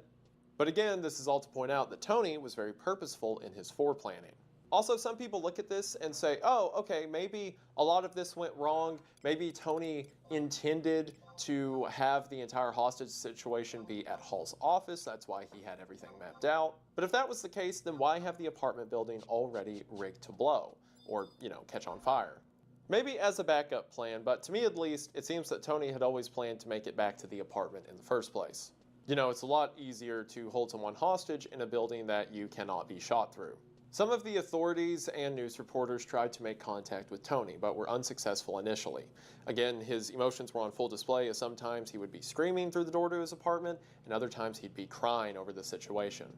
Tony had one brother he did like, and someone who he agreed to talk to, his brother Jimmy. So as this was going on, the police sent a helicopter to pick up Jimmy and bring him to the apartment ASAP. This was also, as you can imagine, the biggest story in Indianapolis at the time. Every broadcasting station was cutting their program to inform people on the latest update in the Kuritzis standoff. And people were scrounging for any information they could dig up about Tony. This is where stories like the kidnapping of his sister first came out. The entire time Tony was in his apartment, he was listening to the Channel 6 News, which was providing coverage from outside of the apartment building. From here, Tony would begin to call several news stations so that he could give his side of the story. And it was here that the reputation of the kidnapping would begin to take shape. Tony portrayed himself as a man who was a hard worker and had a rough patch in life, who was down on his luck and demanded that somebody should pay for it. He felt that he was done wrong by the powers that be and wanted to make the world know it. One of his biggest sources of this was a man named Fred Hickman, who had a radio station and interviewed Tony for several hours during this entire ordeal. Those of you who may be offended by some rather strong language, I would advise you to tune out. I'm the strongest man mentally that I know. The average guy that would have gone through this would have already had a heart attack and or a stroke. These guys are lucky they're dealing with me, because some nervous Norman would have already shot him. And it was through all of this that the people of Indianapolis began to see Tony as not a terrorist who was looking to kill someone or potentially kill someone for his own gain, but instead as an anti-hero. And to understand that, you kind of need to understand the climate of the time. The 1970s were a very tumultuous time in American society. The war in Vietnam was over, and a lot of counterculture movements began to prop up. Several of these being anti-establishment and anti-authority mindsets that in some cases were very pronounced, but in others were just more subtle. The idea of the chosen few, or the respected who help manage society through big business and banks, was now seen as the enemy. Most of the people who were witnessing the hostage situation had probably felt they were screwed over by some bank or business at some point in their life. A lot of this can be reflected in media at the time. Just a year prior to the kidnapping, the film Taxi Driver came out, which that movie is all about an individual who feels fed up with the system and wants to do something violent about it. And Tony, speaking over and over to different news stations about how he didn't want to do this, but he just felt that he was the little guy who was being taken advantage of, helped push this narrative. As a matter of fact, it seems that Tony got a lot of his influences from media. And this isn't my own research that has pulled this out. Again, this is all from deadmansline.com, my beloved. For one, in front of news cameras, Tony referred to a lot of people around him as baby. And as a matter of fact, he said it quite a lot. Where's it at? I don't know who he is. Hey, baby. I thought of that. This was shared in common with a popular program at the time known as Kojak, which was seen as a cool, no-nonsense guy that plays by his own rules. Even if Tony didn't take that speech pattern from Kojak, it certainly helped his whole case that he has something in common with the cool character you see on Saturday night television. Or Friday night, or whatever night Kojak came on. Another influence that I think he 100% got this idea from is Hawaii Five-0. In an episode of Hawaii Five-0, a character who is holding someone else hostage duct tapes a shotgun to their head. And much like with Tony's kidnapping, it is set up in such a way that if any sudden movement is to happen, the gun will go off. I mean, heck, going back to Taxi Driver, the arm mechanism that Travis builds in that movie to have a gun propel out of his coat sleeve is pretty similar to having a line tied to your ring finger that connects your arm to a shotgun.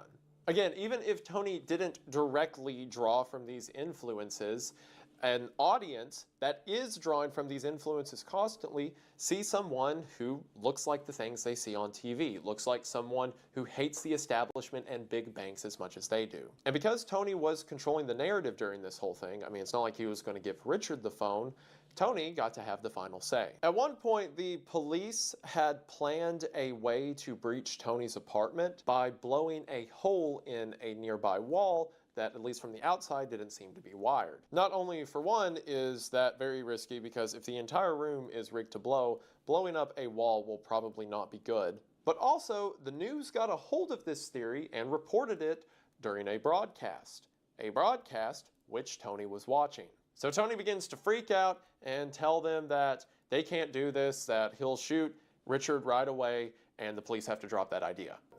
How you doing, my friend? Those broadcast something on your radio station. Now they're trying to lie about it, Fred, and I don't like it. Where the don't tell me what I heard. Wait a second, Well, what I heard. Tony, I wait. heard it, and they said it, and now they're trying to act like I was hearing things. Tony. I don't like it. And from the day and night, February the 8th, to the day and night of February the 9th, this just continues. Tony didn't keep Richard at the end of the shotgun for the entirety of the standoff. He would often take Richard to the bathroom and chain him to the toilet. Because again, it's not like the police can do anything even when the dead man's line isn't attached, because they're afraid the apartment's going to blow up. And apparently through this entire standoff, Tony and Richard would just talk to each other. A lot of this was being reported by negotiators and people like Jimmy, Tony's brother, who were on the other side of the apartment door. But Tony and Richard would just talk at length about their life. They would talk about their business. They would talk about growing up. At one point, Tony cried while talking to Richard about his own mother. But then at other points, Tony would explode and he would slap Richard and he would yell and shout, and the police thought he was going to shoot him at any minute. The second night, Tony wouldn't take Richard off of the dead man's line, and the two of them fell asleep at the kitchen table with the mechanism still hooked up to both. And somehow, in their sleep, the gun never went off. That had to be such a bizarre moment. You are sitting there, for Richard at least, you are sitting there with a man holding a 12-gauge shotgun to your face for hours and hours on end, and it's one of the most tense, frustrating moments of your life, and he's crying about his mom. Again, if it wasn't for Richard keeping a cool head, it seems that every now and then him and Tony would get into a verbal altercation, and anytime Tony would get a little too upset, Richard would just stop because, you know, Tony's calling the shots. If it wasn't for Richard keeping his cool, he would have been shot right in that apartment building. Okay, well, you're probably thinking, all right, Tony has Richard tied to the end of a shotgun, and he's in Tony's apartment. What does Tony want? And it turns out that all Tony wanted was an apology and $5 million. More specifically, Tony had a very long list of demands that he wanted Meridian Mortgage and ML Hall to admit, and $5 million that he says was the damages he was owed. We will get specifically to what these accusations are in a minute because Tony is going to make it very clear for us. In the meantime, the police were trying to game plan a way to take down Tony. For one, they can't get him while he's in the apartment. They have to lure him out somehow. And after Tony and his lawyer had sent over this list of demands to Meridian Mortgage, they figured that was a perfect way to lure him out. At the beginning of this ordeal, an FBI profiler showed up and began to make a psychological report of Tony. This was also so early into FBI profiling that several of the police officers who were on site had never heard of profiling before. The profiler pointed out that the most important thing is Tony needs to feel like he's in control, because if at any point he feels like he's not in control, he may do something drastic to get it back.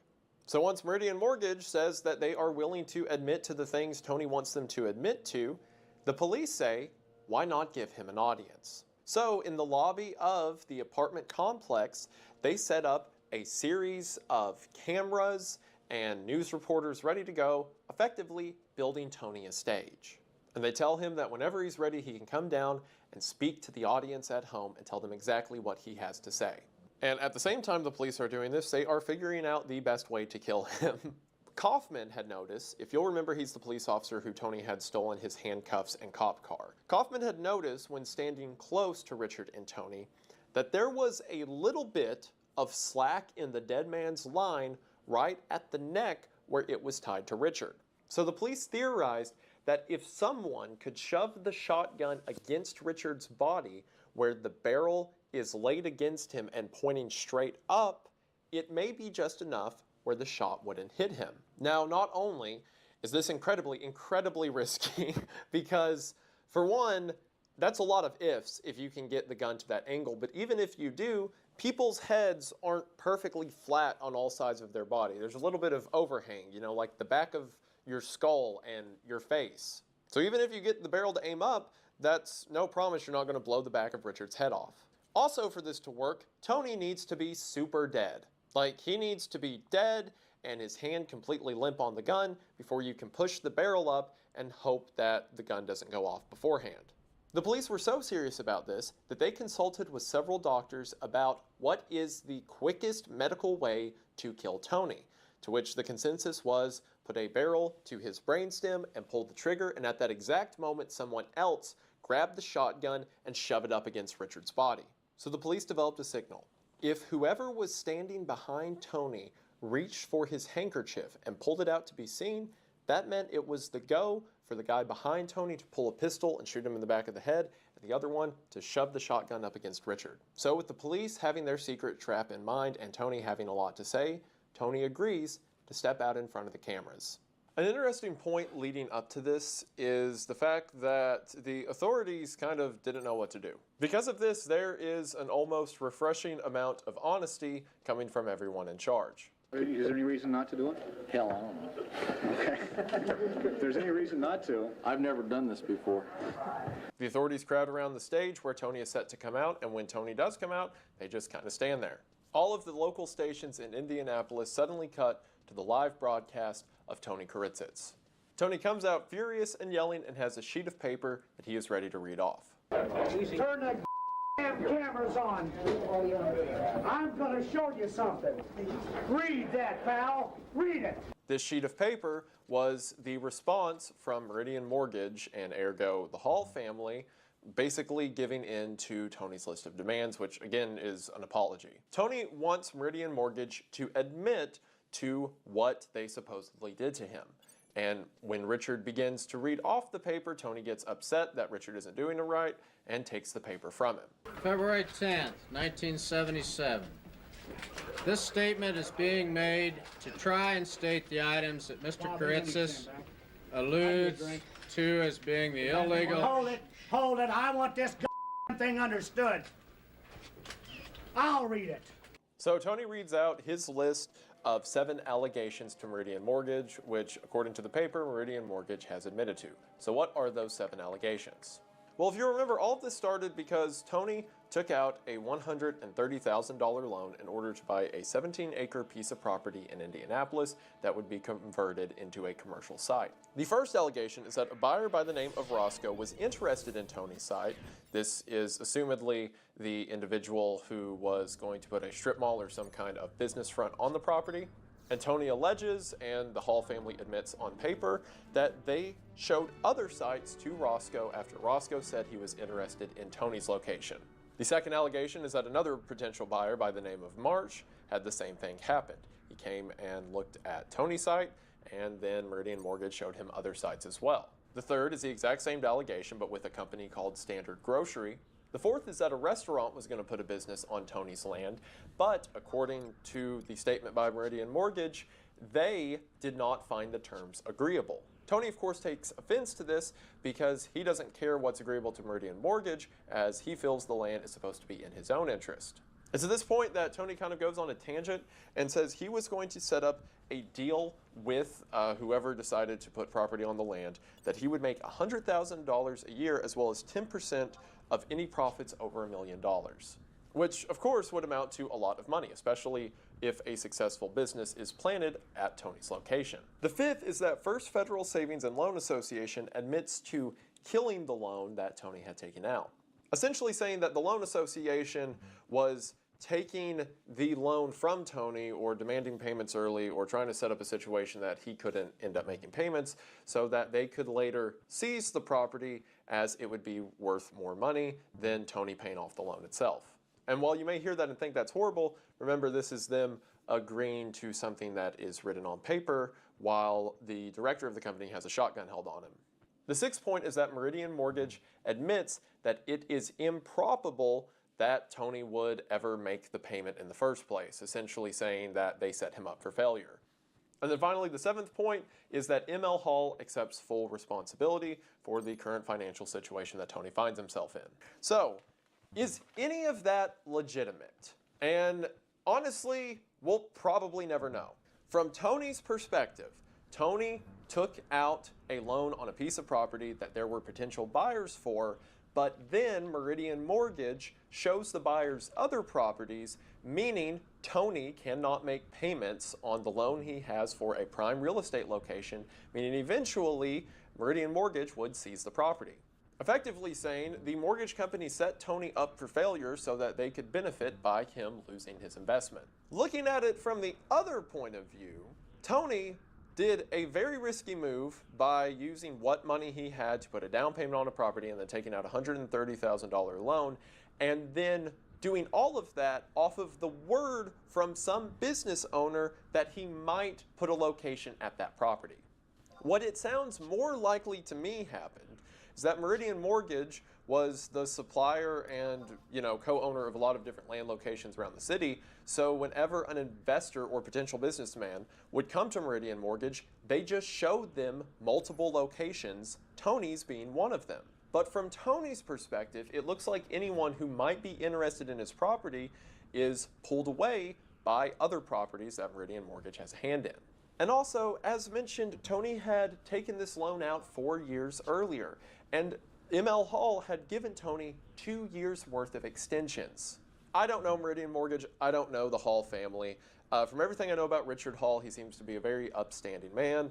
But again, I don't know. Businesses are often businesses and will, prioritize business and income over other stuff. But from everything I've seen, they were completely fair to Tony, and even more than fair, giving him extension after extension.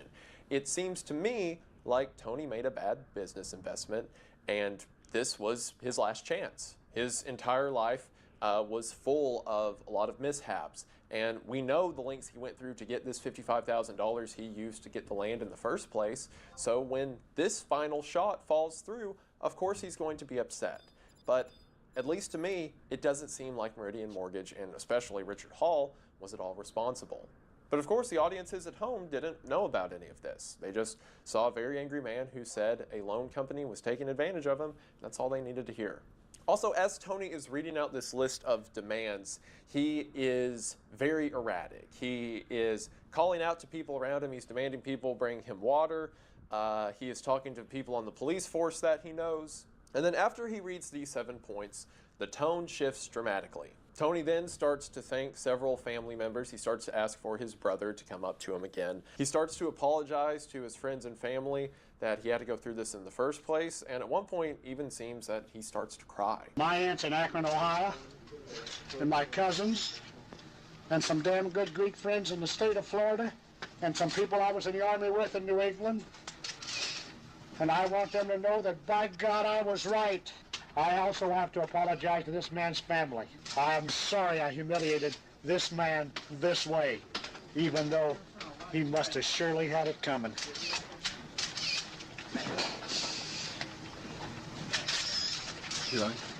The people who were present at this conference said it was these moments of the standoff that were the most tense of any part of it. Because now Tony has laid out his list of grievances, he's effectively done everything he came here to do, and now he's super emotional and doesn't really have anywhere to go. So if there was ever a time for him to take Richard's life, it would be right now.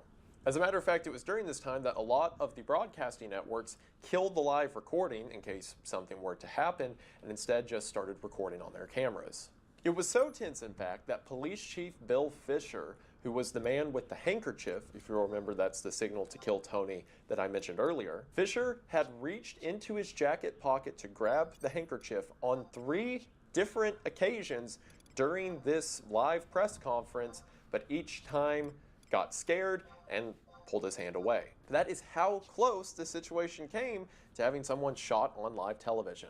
And again, as mentioned earlier, Richard is incredibly calm, or at least as calm as could be imagined. I mean, he looks worried, but who wouldn't be? Richard is incredibly calm through this entire thing, and that is what made the difference.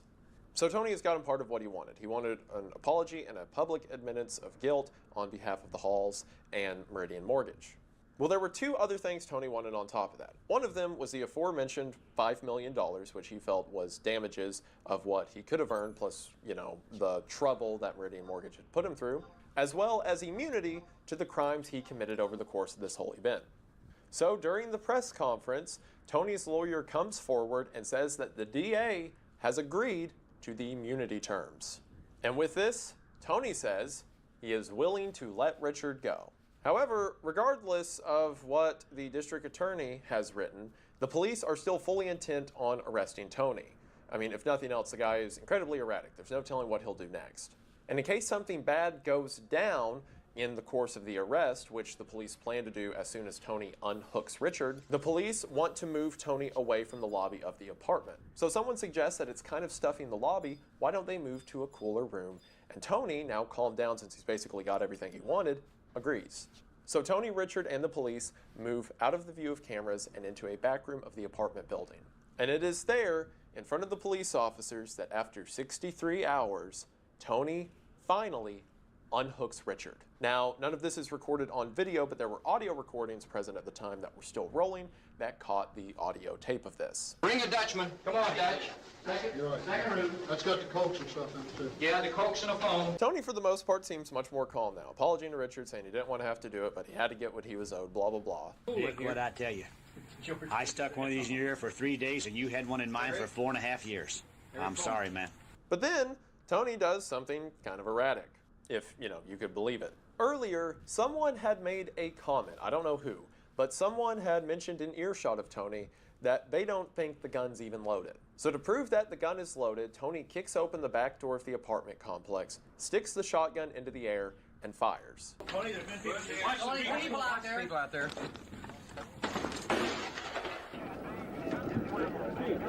Now, to all of the news broadcasters who were witness to this event, all they saw was Tony and Richard go into a back room and then they hear a gunshot. So immediately, everyone thinks Richard's dead. The moment Tony fires that gun, he is tackled by several police officers, and on the night, February the 10th, Tony Kuritzis is arrested. The DA steps over to the cameras, announces that he's been arrested, that Richard is safe, and all is well. Now, if you'll remember, the DA had made an official deal to Tony of an immunity agreement. However, that agreement was contingent upon the prosecution office's approval, which is a legal loophole to say, yes, they complied with Tony's demands and gave him immunity, but they also never intended to follow through on the immunity. However, it did its job by getting Tony to calm down and take the gun off of Richard. So while Tony is in jail, he is immediately furious at his lawyer for taking a deal that was never supposed to be followed up on, and Tony lucks into a really good lawyer. A lawyer who decides to use the insanity plea. In other words, the argument is Tony cannot be held responsible for his actions because he was not mentally competent to be responsible for his actions during the crime. So over the course of this trial, a ton of character witnesses are brought to the stand to testify about their experiences with Tony.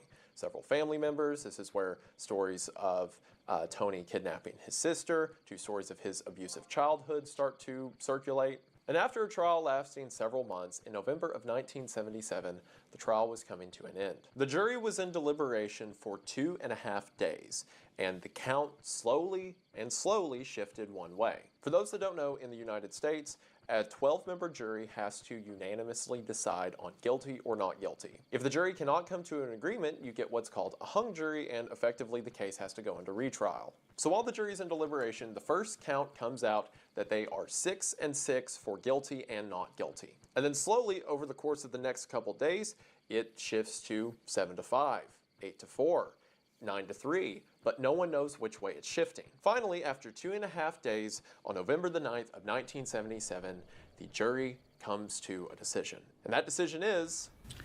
The form of the verdict is, we, the jury, find the defendant, Anthony G. Karitzis, not guilty by reason of... That is right, not guilty. Now, if you're like me, you heard this initially and were like, what?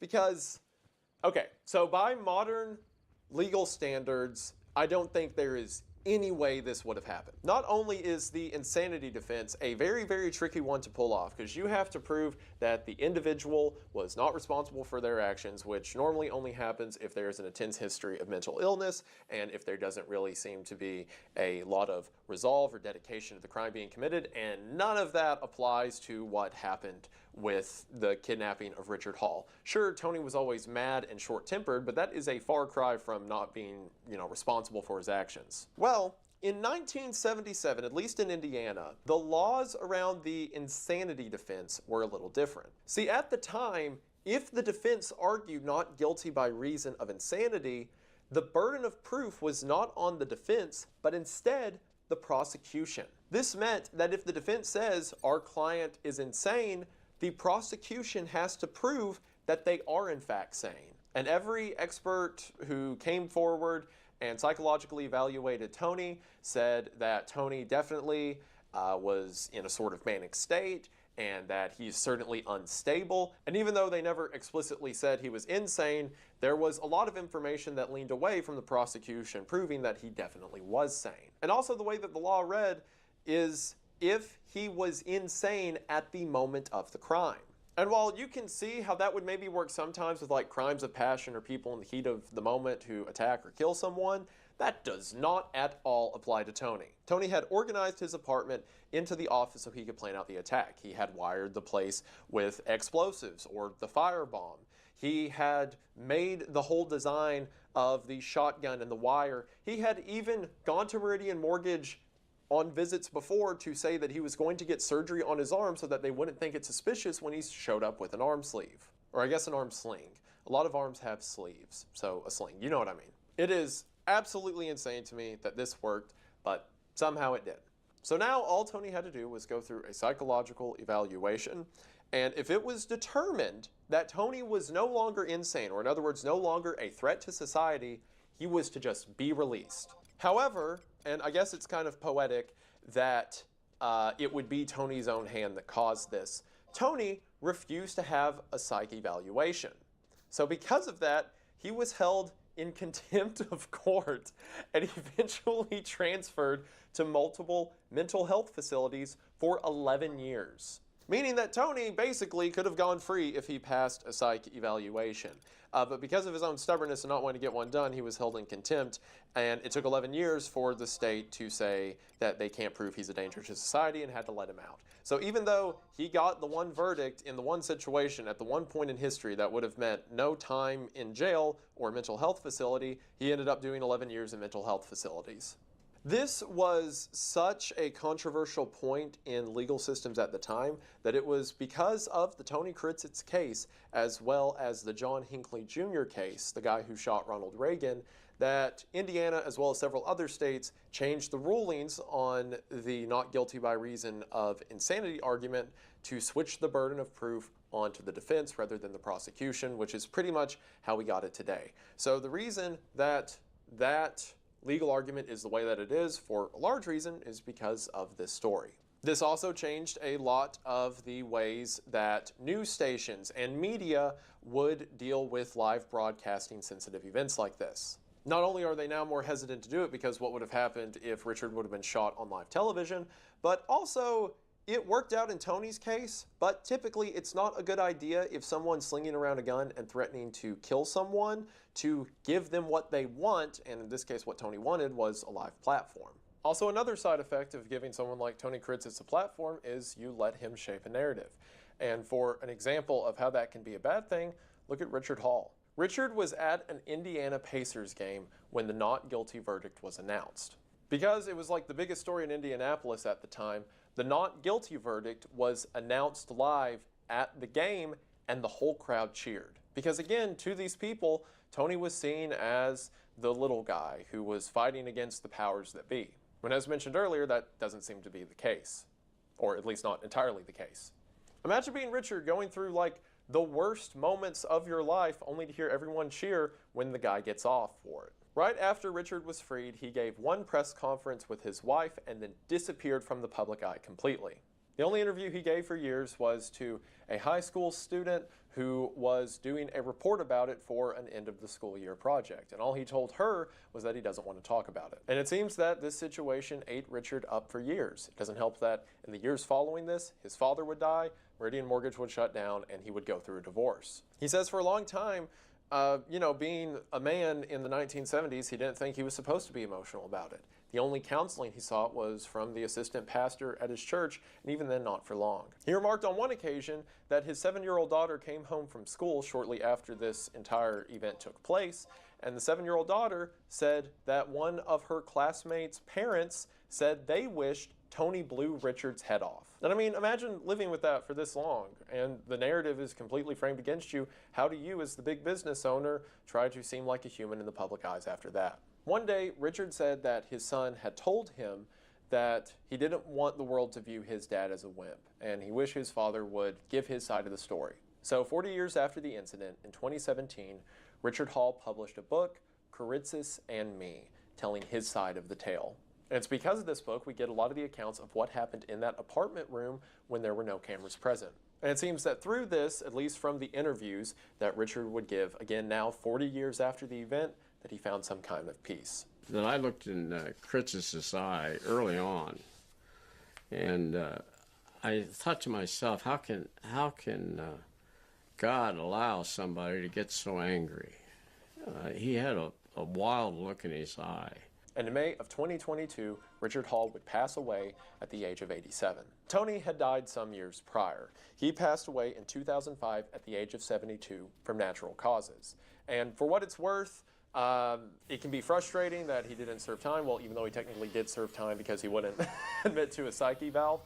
But for what it's worth, Tony never did anything like this again, as far as I know. At least officially, he never reoffended. And with that, we have the end of a hostage situation that changed the legal system and media broadcasting forever. So what's there to say about it? It was really weird. Sometimes when I get to the end of these videos, I want to give like, I think this did this, or I think maybe this is because of this, or whatever. But honestly, the only reason I want to talk about this story is it was really strange, and not a lot of people have. I saw, while researching this, that Count Dankula had made a video, I think at this point, like a couple months ago. And other than him, that is like the only high-profile YouTuber I've seen cover it. I'm sure there are others, but this is just a really weird story that I don't think gets talked about enough. So I just wanted to talk about it. And if you wanted to take some moral lesson from it, maybe something about, you know, don't listen to someone who tells you a story just because you want it to be true, because I don't believe a lot of what Kuritzit said. And if you do, that's your own prerogative. But yeah, just there's two sides to every story, basically. And both sides of this one were really strange. So hopefully you enjoyed it. Hopefully you got something out of this. Hopefully you feel a bit more knowledgeable about Indianapolis crime lore now than you did at the beginning of the video. And if you did, that's great. And I just want to say thank you for watching. Like I said, this entire case is really strange. There's so many weird little details around it too. I didn't even get into just because I wanted to keep the narrative going. Like, for example, after the trial was over, the jury had a sort of cookout that they made flyers for, which is just weird. Like, I guess it's just because I'm so used to seeing trials and stuff in the media that are like somber, and then afterwards everyone tries to remove the trial from their lives. But here it's like, let's go have a party. The only other time I remember reading about something like that is during David Koresh's first arrest in the whole Waco video. He invited the jury over to his place for ice cream. That's the only thing that I've ever read that's even remotely close to this. It's so weird. Oh, another point I forgot to mention. It's not a huge point, but another thing I forgot to mention that further proves Tony had prior planning to all of this, as if you didn't need proof enough, is he had like a week's worth of groceries stocked up in his apartment. So this guy was ready to hold out for as long as it took to get what he wanted. But not guilty, I guess. Anyway, whatever. You watch the video, you can come to your own conclusions, and hopefully I got to tell you something about it you hadn't heard before. Maybe even you haven't heard of this case at all before, like I had when an FBI agent told me to look into it. Life is strange. But for real, thank you guys so much for watching. Thank you for sticking around. Again, sorry for the lack of uploads this month. Hopefully this is a reasonable payment for that, but I appreciate your all support and love regardless. Again, at the time you're watching this, I'll be on tour for Creepcast. Thank you guys so much for pushing a silly little podcast I get to make with Hunter to the point that it is that we get to do stuff like a tour. It really does mean the world. So thank you all so much for that. October 30th, check it out, link in the description. Stalker Shadow of the Zone here on YouTube. Thank you all for the love and support you have shown that. It means the world. I'll be making a video in the coming month about the damage that happened to Appalachia during Hurricane Helene. And I'm figuring out the best way to put together a charitable organization in order to make sure funds go in places that they can help. So it's a big story, a lot of moving parts. I want to make sure I do it right. But all there is to say about it right now is just please pray for Appalachia. They certainly need it. It's a strange situation there. It's strange to see home become what it is. I've posted stuff about it on Twitter and all that. You've probably seen if you're interested. But yeah, just keep them in your thoughts and prayers. But yeah, that will be coming out soon, as well as some other cool topics I want to get to as soon as I'm not traveling every other day. I think in the past month, if I remember right, or the past 2 months, I've been on 15 different plane trips, like 15 different trips I had to fly, which is insane. The moment I'm done doing that, I am getting back to these videos because I have so many cool ideas that I am antsy to make, and hopefully you all enjoy them. But for now, thank you for sticking around this long into the video. I really do appreciate it. Hopefully you enjoyed the story of the Dead Man's Line. And I believe that should do it for now, but I just want to say thank you for watching. I hope that you enjoyed, and I will see you in the next one. Bye!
Hello wonderful person, this is Anton, and today we're going to discuss a relatively new study that investigates early impacts on planet Earth, and specifically devastating impacts involving enormous asteroids and the effects all of this would have not just on the planet and the climate on the planet, but also early life. And in this case, the study we're going to be discussing actually discovered evidence for an enormous impact approximately 3.2 billion years ago, with an actual asteroid being at least 200 times more massive than the one that killed the dinosaurs. And so let's discuss this event, referred to as S2, and of course the effects it potentially had on all of the early life that existed 3.2 billion years ago. But I guess let's start with the obvious. Back in the days, when the Earth was still very young and when the life was still developing, we have a lot of signs of various large impacts, whose evidence is present in a lot of different deposits, but whose evidence is also visible on the surface of the Moon. And previous studies examining the so-called Archean Eon found rocks exhibiting evidence of at least 16 major impacts, with each of the asteroids being at least 10 kilometers across. In comparison, the asteroid behind the dinosaur demise, that happened 65 million years ago, was maybe just a little bit smaller. And though we have an idea of what happened 65 million years ago and how it potentially affected life, we obviously have absolutely no idea how all of this affected Earth billions of years ago. And specifically, how it affected the habitability of the early Earth and all of the bacterial life that existed on the planet for at least a few hundred million years. And that's of course a really important question because statistically these large impacts seem to have happened at least every 15 million years during those first 2 billion years of the existence of planet Earth. And so between 3.5 billion and 3.2 billion years ago, we actually have direct evidence for an impact at least every 15 million years. And here we're talking about a really large impact. Basically a dinosaur killer asteroid striking the planet and very likely causing extinction-like events. Yet we know that life persevered and it survived. And so it most likely had some effect on life, but the question is, why did it not go extinct? Or I guess a much more direct question is, what actually happened to early life when these events occurred? And so today we're going to be discussing this one study that found a direct evidence of an enormous event with all of the geological evidence showing us what most likely happened. And it's actually a study by these wonderful people, except I guess the guys with the rifles. Those were mostly for the protection because this was in some really exciting regions of South Africa. This is a study by Nadia Drabon and her team focusing on new geological discoveries coming from the Fig Tree Formation in South Africa, roughly located in the region you see right here. And so here they discovered something really unusual. Although technically it was not unusual, it was kind of expected, but still very bizarre. It was basically this: a tremendous amount of spherules from an ancient Archean impact layer that was formed from various types of molten debris, the result of this asteroid's impact. And based on the amount of spherules and the thickness of the layer, this implied an enormous event. Very likely some kind of a chondrite asteroid, at least 37 kilometers across, but possibly as large as 60 kilometers. So at least 6 times larger in size than some of the previous events, and more importantly, at least 200 times more massive. And such an enormous impact would have very extreme effects, much more extreme than the collision from the asteroid 65 million years ago. Here obviously we expect a tsunami and the release of a lot of dust into the atmosphere, potentially darkening the planet for at least several years, but we also expect partial evaporation of the ocean and the heating of the atmosphere to some ridiculous temperatures. So for example here they discovered unusual hexagonal salt crystals that were most likely deposited as a sudden evaporation event resulted in all of the ocean water basically turning into steam, which then formed these unusual crystals that became inclusions inside the sediment. And this was actually a sign that this impact very likely overheated the surface and basically boiled off a lot of the ocean on the surface of the planet. In this case, the oceans on the planet very likely lost anywhere from a few meters up to tens of meters because everything was just evaporated due to the extreme heat. And that actually includes the atmosphere. The atmosphere was probably at least 100 degrees Celsius for at least some time, but most likely much higher than that. with the additional effects from this ridiculous heat dramatically increasing the weathering and the erosion on land, which is also visible in some of these deposits. And so essentially, for at least a few years, the conditions on the surface seem to be hell-like. Pitch black, overheated atmosphere that very likely blocked most of the light, and the atmosphere that was also filled with a lot of toxic gases and a lot of other materials that were basically released during the initial explosion. And so in these conditions, we obviously don't expect any modern life to survive, yet ancient life did just fine. As a matter of fact, even photosynthetic life that was expected to basically become extinct somehow managed to survive. But that's not really the conclusion from the study. The conclusion seems to point at almost the opposite. Not just survival, but actually extreme proliferation of life following this event.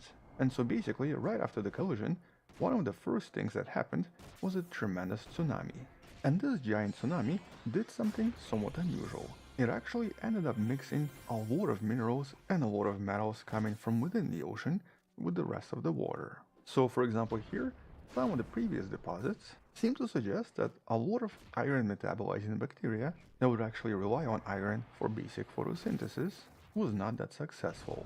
This bacteria would basically convert carbon dioxide into sugars by trying to get some of the dissolved iron in the water and by using basic photosynthesis for survival. Most of this was happening in the top layers of the ocean where there was a lot of light. But these top layers did not really have much iron, so back then this life was not particularly successful. But right after this enormous impact, all of the iron from deep in the oceans and from the crust suddenly became released into the oceans, with the following tsunami mixing everything across the planet. And so this tsunami very likely brought extremely iron-rich water to all of these upper layers in the oceans, where photosynthetic life would then use it later on.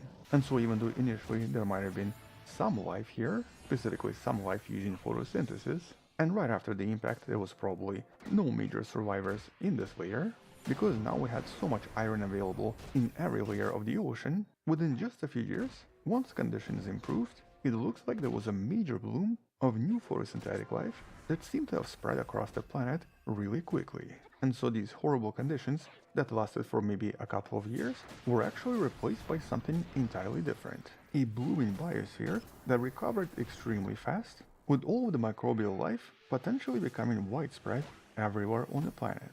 Especially these microbes relying on iron, which seem to have added to a tremendous amount of biomass during this time. And this is exactly what was discovered in these sediments by studying carbon. Essentially, right above these spherules, there were signs of huge amounts of organic carbon that was very likely formed by these early photosynthetic bacteria. And all of this was very likely the result of this huge impact. The impact that seemed to have released a lot of stuff on planet Earth, suddenly giving life something to eat. So here we had signs of iron, but also signs of phosphorus that seem to have been ejected during this event. And as I mentioned, tsunami mixing everything in the oceans. Which of course implies that these giant impacts, despite being detrimental for the first few years, were extremely likely followed by sudden explosion of life and possibly even rapid evolution. Although here it's unclear how the life on the surface managed to survive. Obviously the life deeper in the ocean survived just fine, but the microbes on the surface were potentially not as lucky. Yet somehow they did survive and bloomed afterwards. And so here we essentially have direct evidence for major massive impacts on the planet, and impacts that very likely resulted in a major biosphere evolution, mostly through the increase of nutrients and various types of metals essential for bacterial life. In this case, the researchers even refer to this as a kind of a giant fertilizer. 360 billion metric tons of phosphorus released into the oceans, and 10,000 cubic kilometers of vaporized rock circulating around the planet, eventually turning into more nutrients. Although in this case, it's fair to assume that it wasn't just phosphorus and iron. It was very likely a lot of other important stuff, including potentially nitrogen, that's crucial for a lot of life to survive. Although here there's no direct evidence yet. There is, however, intriguing evidence for something super unusual. Because of the shift in carbon isotopes, it basically suggests an entirely different type of metabolism that existed right after this event compared to previously. So in essence, it shows us that following these events, despite initial blunders, life reaches new heights, evolving something new in the process. But obviously, it will take at least 2.5 billion years for more complex life to start appearing. And that's because the chances for more complex life to survive this is, of course, not very high. We basically only expect microbes to be able to survive something like this, and so anything more complex, or I guess anything that's multicellular, would probably not survive these events, unless I guess it was hiding somewhere on the bottom of the ocean. But anyway, still a super exciting discovery, and I guess a really important analysis of what happened to our planet early on, and how these impacts potentially helped the life evolve over time, but also a really important reminder that once upon a time the collisions were extremely powerful, and we're basically kind of lucky now, because these collisions are extremely unlikely to happen. But we'll actually talk a little bit more about these impacts in some of the future videos, and you can find even more stuff in some of the previous videos in the description. On that note, thank you for watching, subscribe, share this with someone who loves learning about space and sciences, come back tomorrow to learn something else, support this channel on Patreon by joining channel membership, or by buying the Wonderful Person t-shirt you can find in the description. Stay wonderful, I'll see you tomorrow, and as always, bye bye.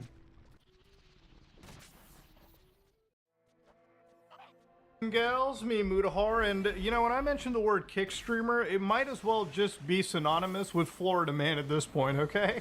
Like, if you go to google.com and you type in the word Florida man, you probably will find like a million different articles about like the goofiest stuff out there. But that's where the comparison stopped, because I honestly feel like for the last 2 years, 3 years, anytime I've ever talked about a kick streamer or ever mentioned one is always in like a negative light, because I've never actually seen anything of positivity on this website. But the clip I'm about to show you today actually like kind of it made me mad, so to speak, all right? Like, it actually genuinely, like, it really saddened me, to be honest with you. But consider this video kind of as a way to sort of like, you know, just make fun of somebody that I think actually deserves to be made fun of. Now I'm gonna bring up like a clip title to you, okay? And I want you to just visibly tell me, or like, you tell me in the comments how disgusting you think it is. Imagine taking a homeless woman out for a date to a restaurant and leaving her with the bill, bro! Dining and dashing, bro! Oh wait, well, you might be like, whoa, Muda, that seems evil. Muda, I don't believe anybody could do that. Bro, you haven't been using Kick then, have you? I'm sorry if I peaked the audio over here. My mixer's all weird. But this is one account, and I'm not gonna like name names over here. I'm just gonna tell you 190 people, that includes me, by the way, have seen this clip. Now, it's been going pretty viral on, like, you know, just any social media. I've seen this on, like, YouTube at this point. So I wanted to just show you, you know, effectively what's going on here. This woman over here is apparently homeless, okay?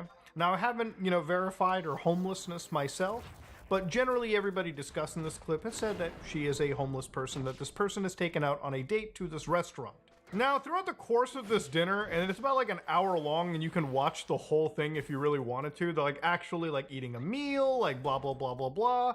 It could have been a pretty wholesome video if you just, you know, took somebody who was actually really down out on their luck and treated them to a dinner out of pure respect. But because this is Kick, this is what happened when the bill showed up. Oh no. Oh no. Okay, fuck. My car. I think I left my wallet in my car. Fuck. I'll be right back. Alright, hold on.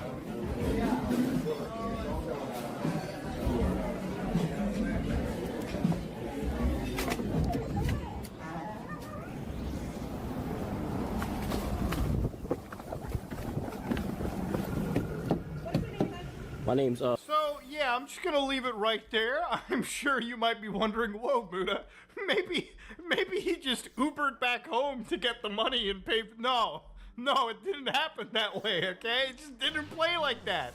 Yeah, he left the homeless woman with the bill. Now, to give you an idea, I feel genuinely awful for this woman because, you know, the level of embarrassment somebody has to go through when, like, the waiter comes by and they're like, hey, you gonna pay for that? And she, you know, obviously doesn't have the money to rub together. I think the bill ended up being like $78. So, you know, you're probably looking at like, what, like a $15, $20 tip, and 20 if your service has been like crazy exceptional. And, you know, that wasn't paid for. You know, I'm sure the homeless lady wasn't able to pay for it. And that was a level of embarrassment that probably actually added an extra damper to her already damp day. You know, imagine taking somebody out who's effectively at rock bottom and then treating them like this and thinking it's somehow actually good. Now, I don't really like to entirely blame the Twitch streamers. I remember when I covered people like Johnny Somali, it's usually the actual, like, chat that drives me insane, too, because the chat, sometimes they're like, wow, that's hilarious, W, funny laugh face, and maybe there's, like, 2 people in the chat that are like, bro, don't be doing that, it's not good, that's a bad thing to be doing. Now, to give you an idea, this is an actual crime. It's called dining and dashing. So, obviously, if you're in Canada, this is what the Canadian part of the criminal code says. The offense of fraudulently obtaining food, beverage, or accommodation. A person commits the offense of fraudulently obtaining food, beverage, or accommodation when they obtain food, a beverage, or an accommodation from any business that provides these things after not paying for it, okay? So, yeah, basically, if you order food at a steakhouse, and you're like, fuck that, I'm gonna run out on my bill, yeah, that's an actual felony you're committing. So, for literal YouTube content, this actual smooth-brained dipshit fuckwad decided for maybe, I would say, 100 views on their channel, they've committed an actual felony live on the internet. Now, there might have been one point in my entire YouTube career that I would have been like, oh my god, I can't believe this guy just did a crime on the internet. But literally, I've covered plenty of people, literally as of last month even, this year, last year, who just blatantly commit crimes on the fucking internet and post it. Now, do I ever see, like, actual law enforcement getting involved into this and prosecuting these people? You know, maybe in, like, a very rare exception, but generally no. And it makes me honestly, like, dislike the fact that my tax dollars go to keeping these police organizations and law enforcement agencies fucking functioning when they're not even taking care of the easiest slam dunk cases like this. So yeah, this guy commits an actual crime on like the internet, and I decided I want to go down and see this guy's like actual content, and like you can actually understand like this guy doesn't really survive anywhere on the internet. Like on YouTube, this guy will upload videos like escorted out of a daycare where he dresses up like a baby and, you know, gets the cops to waste their time. Then he's going to like IKEA and the fucking manager, okay, the goddamn Costco guy has to come out and say, bro, can you stop being a degenerate? Please, for the love of God, this is my store, please. And yeah, the whole content is just basically making prank videos, which in the year 2024 is kind of like a losing battle. Like, bro, nobody's been watching like prank videos since the days of Vitali. You know, way back, like old Vitali, old FouseyTube, SoFlo Antonio.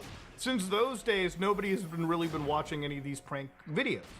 But yeah, to go back to this whole situation with this clip, one of the reasons why like this just really drives me up the ass with like a lot of these streamers and like these, I guess, influencers, which again, like if you're an influencer with like, you know, I hate to be using that term so broadly, okay? Because some of these people are literally not viewed by anyone, which is one of the reasons why I don't provide you know, some usernames for these people, because, you know, that's all they really want when a clip goes viral. You know, they want their name to be shared and like brought up to people around. So it's not really worth ever crediting them or ever really like, you know, boosting up their own metrics. It's all what they're looking for.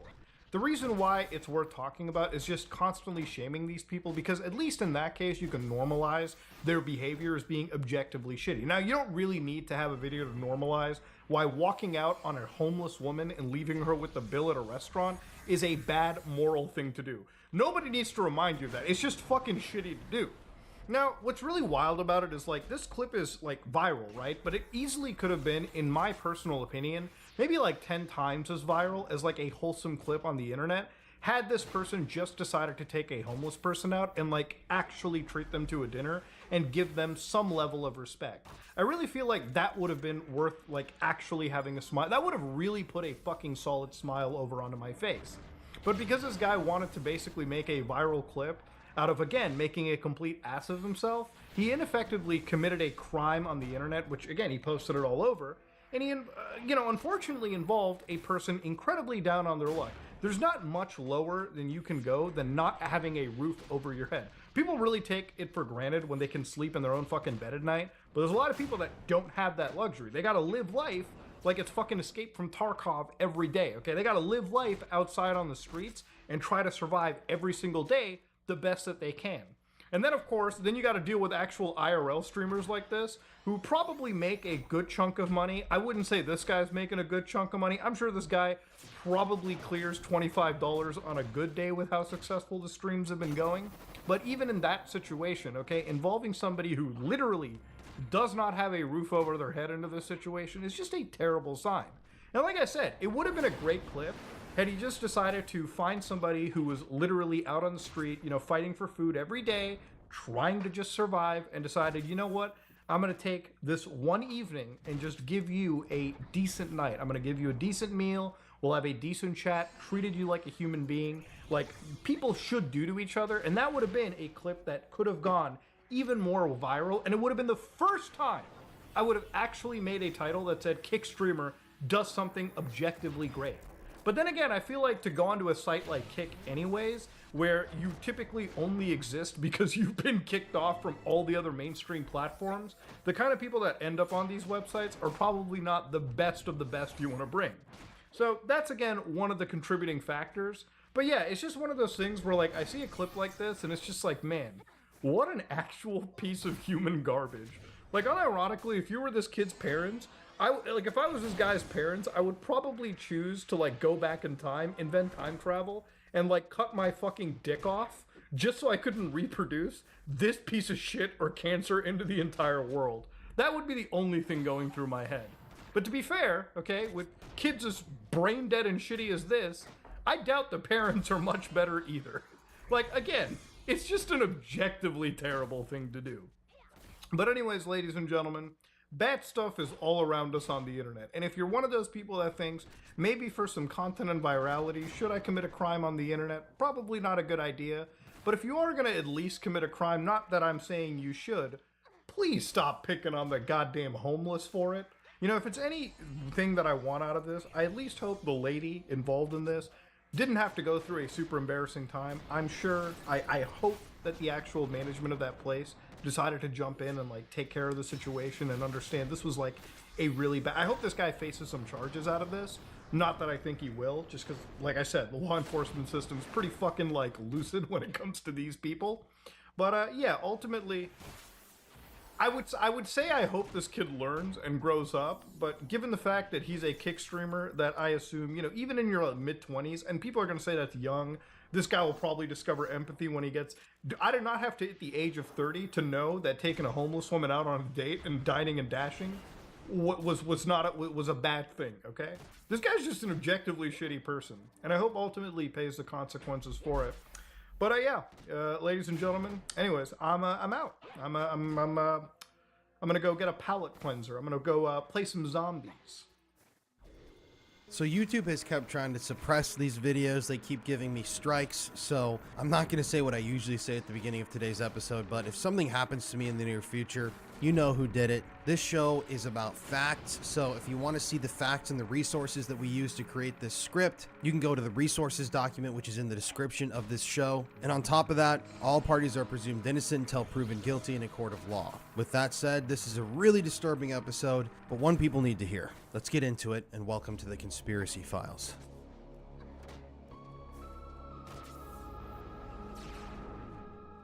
For years, I've been talking about how big of a problem pedophilia is in society today. It's insane how many different people have gotten away with crimes against children over the years. I think as a society and a culture, we're now awakening to the horrible, horrific things that have happened right under our noses for decades, centuries. And there is a desire to expose these truths and to put a spotlight on these creeps, because these predators, these pedophiles, are hiding under the rocks. They're snakes in the bushes waiting for children to walk through that they can, you know, jump out and strike. And I think we're doing a good thing here by bringing these stories to you guys so you can educate yourselves, because all these stories that we cover here on the show, these are not stories that you're going to find in textbooks. These aren't stories you're even going to find about in newspapers. And I don't know if you guys have noticed, but they're also stories that they don't make true crime documentaries about and podcasts don't talk about. These are the shadowy underground networks that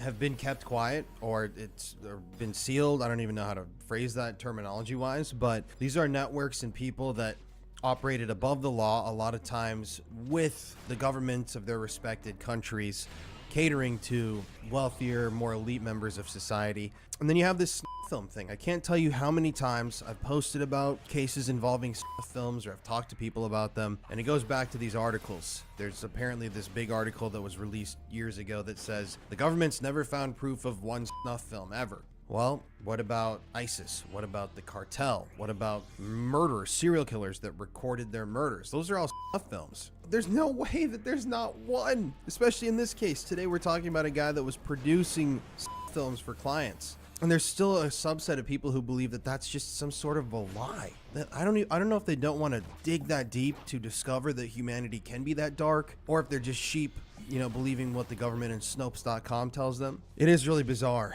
Speaking of films and all of that, today we're talking about Warwick Spinks, one of the most despicable motherfuckers to ever walk the face of the earth. Today's script and research was done in part by Rebecca Whitworth. Thank you, Rebecca. Everyone give her some love in the comments. Let's dig into it. According to the CEOP-managed Missing Kids website, the UK reports a child is missing every 3 minutes, which is upwards of 140,000 children who are reported missing each year. Additionally, child sexual exploitation is linked to many different types of missing incidents, such as children running away from home, being forced to leave home or care, or being trafficked into, out of, and within the UK. There's also, on top of that, being abducted and kidnapped. Evidence suggests that attention needs to be paid to the quality of relationships with caregivers across different types of caring environments, and addressing the pull factors used by exploiters. Repeated missing incidents indicate a higher level of vulnerability to child exploitation. In fact, the window in which a young person returns from one of these events is integral to the investigation and allows for better understanding of the levels of risk and harm, especially to those in repeated incidents. Children over 16 years of age are just as vulnerable to sexual exploitation in the way that those under 16 are. They often lack access to accommodation and financial resources when they run away, but are less likely to be recognized as in need of protection due to their age and professional perception around consent. Child exploitation and missing incidents can be linked to other issues as well, such as forced marriage, a disturbing rabbit hole there. And finally, victims of child exploitation may need to go missing in order to escape their exploiters. Yet there is little support available that supports those young people who seek to exert control over their own situation. For example, safe specialist accommodations to flee to. So there aren't really resources available for kids when they do escape from these exploitation rings and these rings. Where do they go?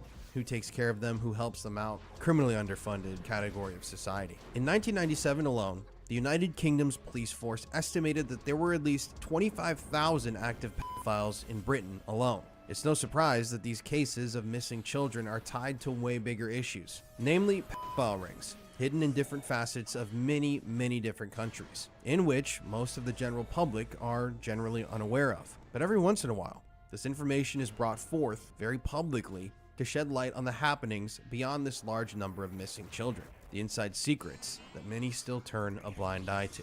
On April 8, 1997, in a Granada Studios TV documentary called The Boy Business, a man known as Edward came forward to the Scotland Yard, in which he made allegations against a British man, a man named Warwick Spinks, and claimed that he was involved in a massive child pornography, or CSAM ring, located in Amsterdam that produced snuff films in which young boys were sexually abused and murdered on camera. But this wasn't the beginning. The story actually started long before that. I just want to preface this one more time, listener and viewer. Warning, this is an incredibly dark, disturbing, and graphic tale. So if you don't want to dive into this, I completely understand, but this is really necessary, and I want to warn you before we get into this. We are going to be discussing all sorts of abuse, graphic details of murders. This story is one that sticks with you, because we have to start out with the Bjorn tape. The first time the Amsterdam Vice Police came across the Bjorn tape was in July 1991, when it was intercepted by a customs officer. This tape had been sent from Denmark, and the sender refused to speak about the tape's origin. The tape recorded the relentless sexual assaults of a Dutch boy who was carried in front of the camera, limp, before being strapped into a chair, where he was defenseless against the indulgences of his two pedophile attackers. The video footage showed this young boy named Bjorn, age 9 or 10, being carried into a nondescript room by a man with a blanket over his head. The child was then tied to a chair and ordered to carry out acts on the man standing next to him in the footage. There follows a long sequence where Bjorn is seriously sexually abused by the two men. Sometimes the boy's pain is clearly audible. You can hear him screaming in the tape. His voice is scared. Then he tells the men to stop. It also should be noted that Bjorn, the young boy, appears to have been drugged as he's limp and looks kind of dazed out. During the filming of this tape, the men go to some lengths to avoid recognition, but the room in which the filming takes place is never fully shown. The film was made to be sold. It was made to generate a profit. And one of the men says clearly on the footage, this film is going to make us a lot of money. 3 months after the first Bjorn tape was intercepted, a French man was arrested while he was trying to get child pornography of his own developed. A copy of this Bjorn tape was found in that pedophile's hotel room, and he stated that he had borrowed it from an Englishman named John. So, in January 1993, the Amsterdam Vice Police arrested a Swiss national who was suspected of the kidnapping and possible murder of several children. This Swiss national also turned out to be in possession of a copy of the Bjorn tape, as were a number of other child abusers who came to the police's attention in the 1990s. After this thing was made, police who were arresting pedophiles and working on rescuing children from these sexual exploitation rings, these officers kept finding this disturbing tape. It was like a collector's item to pedophiles. This was like the cream of the crop stuff for them. At the end of 1996, Dutch police searched an apartment on an Amsterdam canal. That apartment was then occupied by a local man who, together with his Belgian girlfriend, had sexually abused 2 8- and 11-year-old boys from Thailand and made a videotape of their own documenting this sexual abuse. During the search, a suitcase full of videotapes of child pornography was recovered, and it was stated that these were probably the original Bjorn tapes. In 1997, continuing detective work revealed that a boy called Bjorn had reported a crime of sexual abuse against his stepbrother, Richard, and his friend, John. These crimes had occurred in or around 1990 in an apartment in the east of the Netherlands. The apartment in question was located and searched by authorities, and it was indeed determined to be the location where the tape had been made. They were able to match the room to what they saw in that horrific footage. Richard, Bjorn's brother, was then arrested. And how much prison time do you think he got for filming that abuse and selling it to pedophiles? How much? Don't forget the abuse as well. 2 years of imprisonment. Richard, for making that tape, was sentenced to 2 years. John, his friend who was also on camera assaulting Bjorn, had gone to Thailand many years earlier, but was arrested at the Heathrow airport in London when he made a trip home in August of 1998. He was a wanted man, and he received a sentence of 6 years in prison. The Dutch police eventually traced Bjorn's accent to an area in the north of Holland, where they combed through files of reported child abuse and found him. You see, Bjorn had contacted authorities, like we said, a year earlier to complain that a Dutch man, whom he had named, had been drugging and raping him since he was only 3 years old, most recently with the assistance of an Englishman. The Dutch man had been tried and, in the absence of the video, had been acquitted for his crimes against Bjorn. This Dutch man then sued Bjorn for making malicious complaints against him, which sent Bjorn into a mental collapse where he would eventually find refuge in an orphanage. And now we get to the man in question, Warwick Spinks. In the late 1980s, when he was 22 years old, Edward moved from Birmingham to Amsterdam to take advantage of its more liberal attitudes towards homosexuality. While in Amsterdam, Edward met a British man, a British pedophile named Warwick Spinks, who gave the impression to many he met that he was a very magnetic character and a former friend of Edward's. Now, Edward, this random man that we're now talking about, was a former acquaintance of Warwick's. He'd known him for a while. Now, Edward and Warwick ended up becoming very good friends. They both got deep into the pedophile community in Amsterdam, and at one point, when speaking with authorities, Edward related a very vivid memory to them in which he met Warwick Spinks, this man in question, in the center of Amsterdam, and Warwick was accompanied by a young boy. This was out in public, and this young boy was being gripped tightly by the arm by Warwick. This boy was a typical Dutch-looking boy with blonde hair and blue eyes. According to Edward, at the time, Warwick glanced down at the boy and said, "I've got a delivery. I'm going to be another half an hour." And afterwards, when Warwick left with the boy, Edward claimed that he never saw that boy again. Detective Bob McLaughlin said that Warwick was very adept at identifying vulnerable children, and he frequently visited railway stations, streets in London, and was always on the hunt for children that he could abuse. According to the detective, when Warwick would identify the child he wanted to abuse, he'd convince the kid that it was in his best interest to get to know him. He was preying on these underprivileged youths, these homeless youths on the street, hey, if you're friends with me, I can set you up with a place, I can get you food, I can get you paid. But they had no idea what they were signing up for. When Edward met Warwick Spinks, the friendly Londoner was working as a barman and a pimp in a brothel in Amsterdam called the Gay Place. Upstairs in this bar was a gay brothel, in which Warwick's job was to basically pimp the prostitutes upstairs and also encourage other prostitutes to join their roster. He was like a bouncer-pimp combination. The Boy Business documentary went on to say that areas like fast food restaurants, the Piccadilly Circus, and video game areas were popular places for men to hunt down these vulnerable children. Edward, on the video, said that Warwick would often go to London or Munich or Berlin and approach and then offer the boys something they needed at that time. Whatever they needed, whether it was a roof over their head or security or money or drugs, or even just 2 meals a day. And that's how he would find and identify these victims. In November of 1992, 17-year-old Kenny was homeless, broke, and addicted to drugs, and he was the perfect target for Warwick. Kenny said he didn't know Warwick was gay until the following night after he met him, when he was in the pubs with him and saw the way he was getting on with people around him. Warwick then persuaded Kenny, who was 17 and broke at the time, to travel with him to a private gay club. In the Guardian article, The Sheer Scale of Child Sex Abuse in Britain, the author states, Spinks is a pedophile of grandiose ambition, a man who has commercialized his obsession, first by running an agency in Britain which sold boys to like-minded punters, and then by moving to Amsterdam, where, as the Guardian disclosed, he worked in brothels and joined a group of British men who produced videos, in which 5 boys were alleged to have been raped and murdered for the pleasure of viewers. Now, Warwick was eventually arrested and sentenced to 5 years in prison. This was for his crime of abducting and raping 2 homeless minors in London. Spinks was transferred from prison to a probation hostel in South London, where he was asked to fill in a form so that the police could enter his details onto the, at the time, new registry of sex offenders. Warwick is precisely the kind of compulsive offender for whom the registry was designed, so that police could keep an eye on their movements. Warwick, however, refused to fill in the form. He simply walked out of the hostel and sent his probation officer a postcard with an invitation to come see him in Amsterdam. Since then, it's known that he's traveled to Frankfurt, Johannesburg, Moscow, and Prague pursuing his own special interests, with never a care for the sex offenders registry or any other limb of the child protection system. He escaped.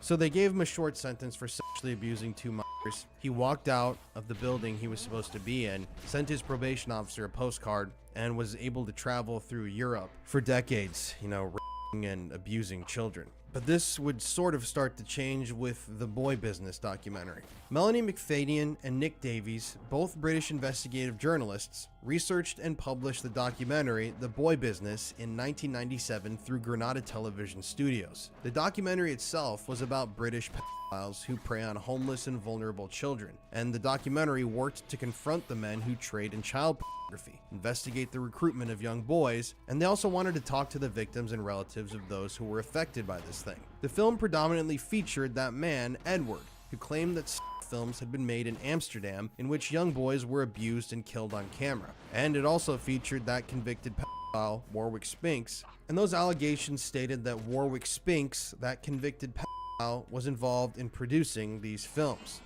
Films, if you don't know, are pornographic films that climax with real murders on camera. But police in the pedophilia unit in New Scotland Yard say there was no evidence that films exist, though there were many in which boys are sexually abused, notably the Bjorn tape, as we discussed at the beginning. However, the police at the time stated that that doesn't mean that there aren't people capable out there of doing such a sadistic act. They just said they didn't believe that these films that Warwick Spinks were producing existed. Edward, in the documentary, claimed that it's easier for people to dismiss this as being a fable, to not even believe that crimes against young children like this happen, rather than believe they are real. That would legitimize and make these nightmares real. The Boy Business film begins by showcasing the pedophilia unit in the UK, made up of 15 officers whose full-time jobs were to catch the pedophiles and identify their victims. While this team was active, they examined thousands of tapes that were recovered during these arrests, since pedophiles are known to hide obscene material on innocent recordings. A lot of things that child predators used to do is they'd get like a VHS of, like The Little Mermaid, and they'd let the first 10 minutes of the movie play, and then like 10 minutes in, it would cut to their homemade or whatever purchased child abuse material. Detective Inspector Bob McLaughlin of the pedophilia unit of the New Scotland Yard mentions in the documentary that actual child is not like what one would imagine. These are films that contain serious sexual crimes against children with no production value. Homemade tapes of terror and torture. Sergeant Steve Edwards also said that the Piccadilly Circus in London was a popular spot for pedophiles to find male prostitutes and young men. These pedophiles would sit in the windows of the fast food places in the area, or the coffee shops, or hang on the railings on the lookout for victims. Edwards said he's constantly on the lookout for young homeless boys who end up selling themselves as male prostitutes. They call them rent boys. Coming shortly after the highly publicized prosecution of the Sydney Cook gang, we're going to talk about that in a moment, the broadcast of the boy business ignited public outrage and spread fear about a growing industry of child abduction for child snuff films. Amsterdam took pride in being a tolerant city when it came to attitudes towards LGBTQ+ people, but claims of children being murdered on camera took child pornography and the concept of it to an extreme new level. Additionally, all kinds of British men who were attracted to children and the criminals who profited from this obsession congregated there in Amsterdam. I don't know why there's an absolutely massive amount of pedophiles in Amsterdam. Just look it up today. I think it's like somewhere between 40 to 60% of all child pornography hosted on the internet nowadays, 2024, is hosted in Amsterdam. It's like still to this day a child sex abuse hotspot of a country. And this whole affair is unfolding there. In the film, Detective McLaughlin stated that there was a long-held suspicion that boys were being encouraged to leave London to go work in the brothels in Amsterdam that existed there in 1991. He went on to say that a number of information sources approached them, the police force I mean, telling them that it was happening and that it involved men from the United Kingdom. Edward, the guy involved in all of this, went on to say that he had only learned about Warwick Spinks after he had broken away from the scene in Amsterdam.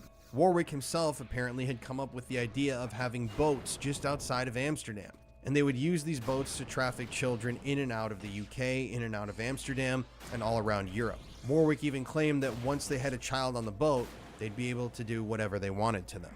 Now, like I said before, Warwick Spinks would particularly go to areas where runaways and homeless children congregated, and that's where he would hunt his victims. Typically, he would find kids in the UK, in the Piccadilly Circus area, around London, poor, underprivileged youths, and he would convince them that he could change their life, he could get them money. He acted, obviously kind and very sweet to them. And then he would get them on these boats or trains or however he would transport the children, bring them to Amsterdam. And once they were there, nobody even knew these kids were in the country, so they were essentially his slaves that he could keep, as we're going to talk about, and sell to other people. In a 2012 Mirror article by author Keir Moody, the article states that an undercover officer found Spinks in Amsterdam, and on a hidden camera recording, Spinks can be heard offering to supply the officer a video in which a 10-year-old boy was murdered on camera. The undercover officer also received a tip-off from a man named Frank, who told him of a trip to Amsterdam where Frank met Spinks. Frank claimed that Warwick wanted to sell him special films, and showed him a sample of these films involving a boy being beaten, castrated, and cut open on camera. The officer asked Warwick when he finally caught up to him if he could get him torture videos featuring 10-year-old boys, and Warwick Spinks replied saying, "I know. Well, I knew some people who were involved. They only sold them in limited editions, made 10 copies or something. 10 very rich customers in America who pay $5,000 each." But eventually, on one of his trips back to the United Kingdom from Amsterdam, Warwick was, like we said, arrested and sentenced to 5 years in prison for selling a 14-year-old British boy in a Dutch brothel, a boy named Gary. But Warwick's sentence was short-lived. And now we get to some connected people and victims of Warwick Spinks. Like we talked about before, in November of 1992, 17-year-old Kenny was homeless, broke, and using drugs, and he was the perfect target for Warwick Spinks. Kenny said that he didn't know Warwick was gay until the following night when he was in the pubs and he witnessed Warwick's behavior. At that point, Warwick persuaded Kenny to travel with him to a private gay club in Amsterdam. Kenny said later on that Warwick got a book out when they were in this club, and that book contained 15 to 20 photographs of young naked boys, aged 9 to 13, showing off their penises, and that Warwick obviously enjoyed it. Kenny went on to say that the boys looked various ways. Some looked incredibly scared, some looked like they were drugged up, some weren't smiling, some even looked happy, but most of them weren't.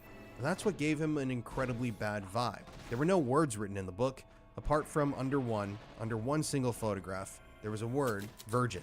Now, as time went on, Kenny ended up owing Warwick Spinks hundreds of pounds, and when he couldn't pay him back, Warwick suggested an alternative. He said he could get young boys for him, and Kenny knew why he wanted this, so that Warwick could produce child pornography. Kenny refused, saying that he would pay him in installments, but Warwick started to get violent and angry, pushed him, and started maniacally laughing before him that night. Kenny also asked Warwick what he got out of these child pornography films, and Warwick told him that he liked to see boys bleed, cry, and experience pain because it got him off or caused him to orgasm. Kenny, though, still refused to help Warwick and eventually managed to break away and escape. Later in the Boy Business documentary, Kenny reiterates that he thought Warwick Spinks was disgusting, saying that he's put a lot of people through a lot of pain, and that he just doesn't care about the consequences. He doesn't think about that. He just wants the boys. He just wants the money. And if Warwick doesn't have someone traffic him a boy, he'll go out and get one himself. Gary was just 14 years old when he met Warwick Spinks. He and a friend had run away from a children's home in England and were living on the streets in London when Warwick found them.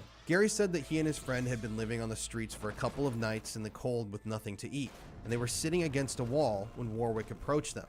Gary and his friend thought that Warwick was genuine and went with him to get a bed and food, and traveled to his flat in Hastings. But when they got there, Warwick pulled out a knife and told the two boys to take their clothes off and do sexual acts with each other while he took photos. And after Warwick forced these children to rape each other at knife point on camera, he then sexually abused them. When asked why he was taking pictures, Gary stated that Warwick told him he's a and he wanted to send the photos off to his people and places in Amsterdam to make some money. Now Gary was frightened, but he was desperate, and he ended up staying with Warwick Spinks for a little while, and eventually he became hooked on drugs and fell fully under Warwick's control. Eventually, Gary and his friend were taken out of the country of England to Amsterdam to pick up some drugs, but Warwick sold them while they were there to a brothel called the Blue Boy, a notorious brothel in the heart of Amsterdam. Gary later said that he was sexually abused hundreds of times there, and that the landlord who owned the brothel would supply the children with drugs,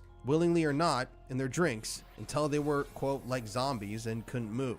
Then people could do what they wanted to them without the children fighting back. Gary was actually the reason that Warwick eventually ended up in prison, because Warwick had brought him to the Netherlands and sold him into sexual slavery. Gary said that, quote, "I'll never forget him. He's f***ed up his life completely. He's damaged me inside, and a lot of other people he's done it to as well." Then there's Peter Howells. The Grenada investigation, that documentary, The Boy Business, in 1997, covered the original manhunt for the makers of the notorious Bjorn tape and traced the story of Peter Howells, the former manager of London-based Bover Boots casting agency. Peter also operated from Amsterdam, and his agency was used as a cover for nearly 20 years for the production of obscene photographs of children, with several survivors recounting stories of signing up to be models with this agency and then being sent by the agency to be photographed and manipulated into posing for sexual images that were then shared to international pedophile networks. These children were tempted by the offer of TV work.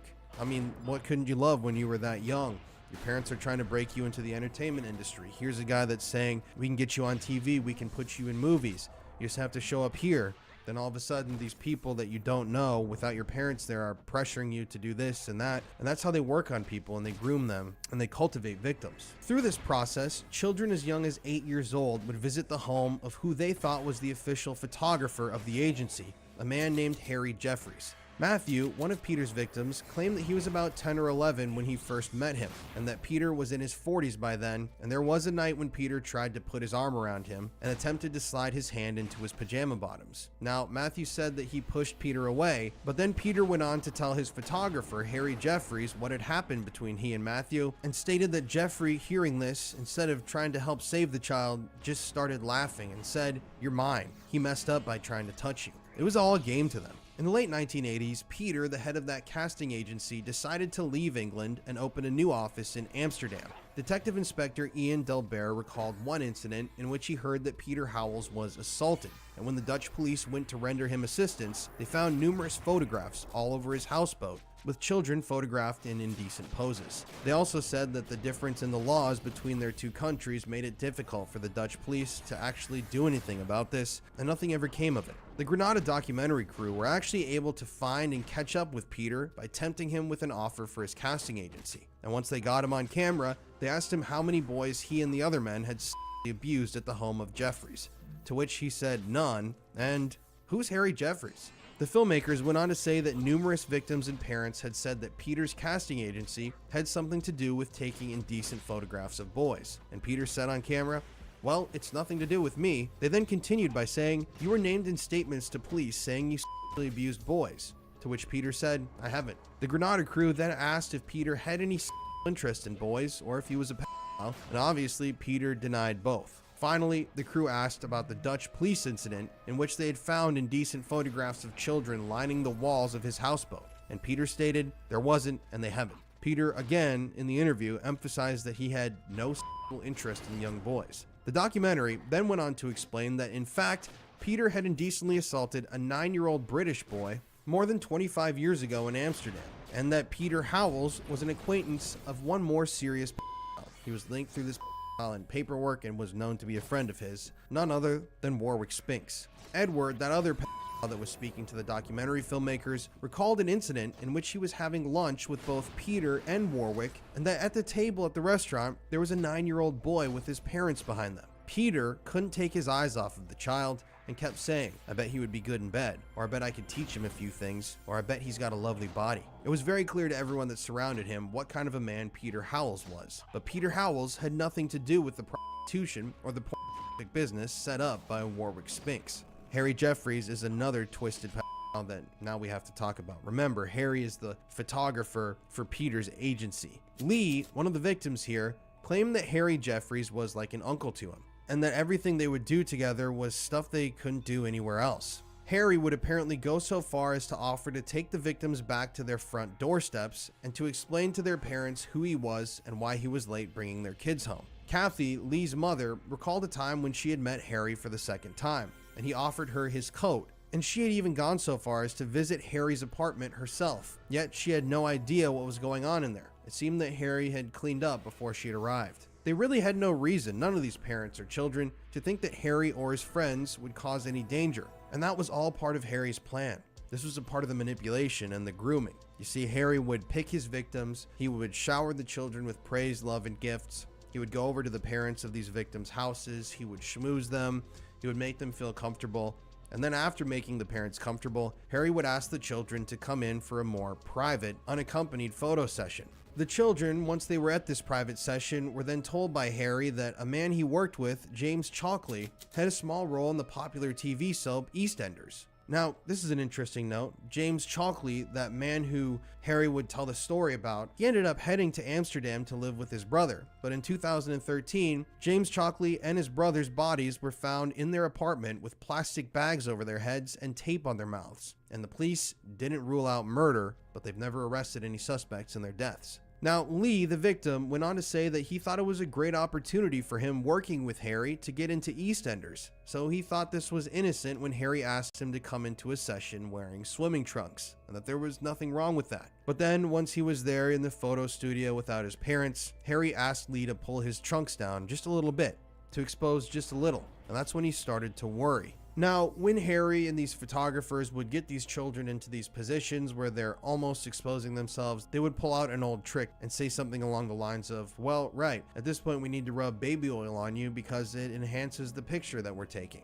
And initially, Harry and these other photographers would have the boys rub the baby oil on themselves, but it would eventually get to the point where the photographers would say, "You missed a spot," and rub the oil on them for them, and would then ask them to roll down their pants until it virtually became nothing that they were wearing. Lee, the victim, claimed that Harry got more aggressive as time went on in this session and following sessions. More aggressive in how he would talk to the victims and berate them into taking lewd photos. And if you ever refused, like Lee had at one point when he turned 14, Harry or the other photographers would tell the victims, "If you don't do it, I'll tell your parents about these photos and everyone will see them," and basically gaslighted them. "No one would believe that I photographed you naked," he would say, followed by, "I will send these photographs around these estates to all your friends and they will laugh at you." It wasn't until one of the victims, Matthew, went to the police that people realized what was really going on. Matthew was just 9 years old when he was first photographed by Harry.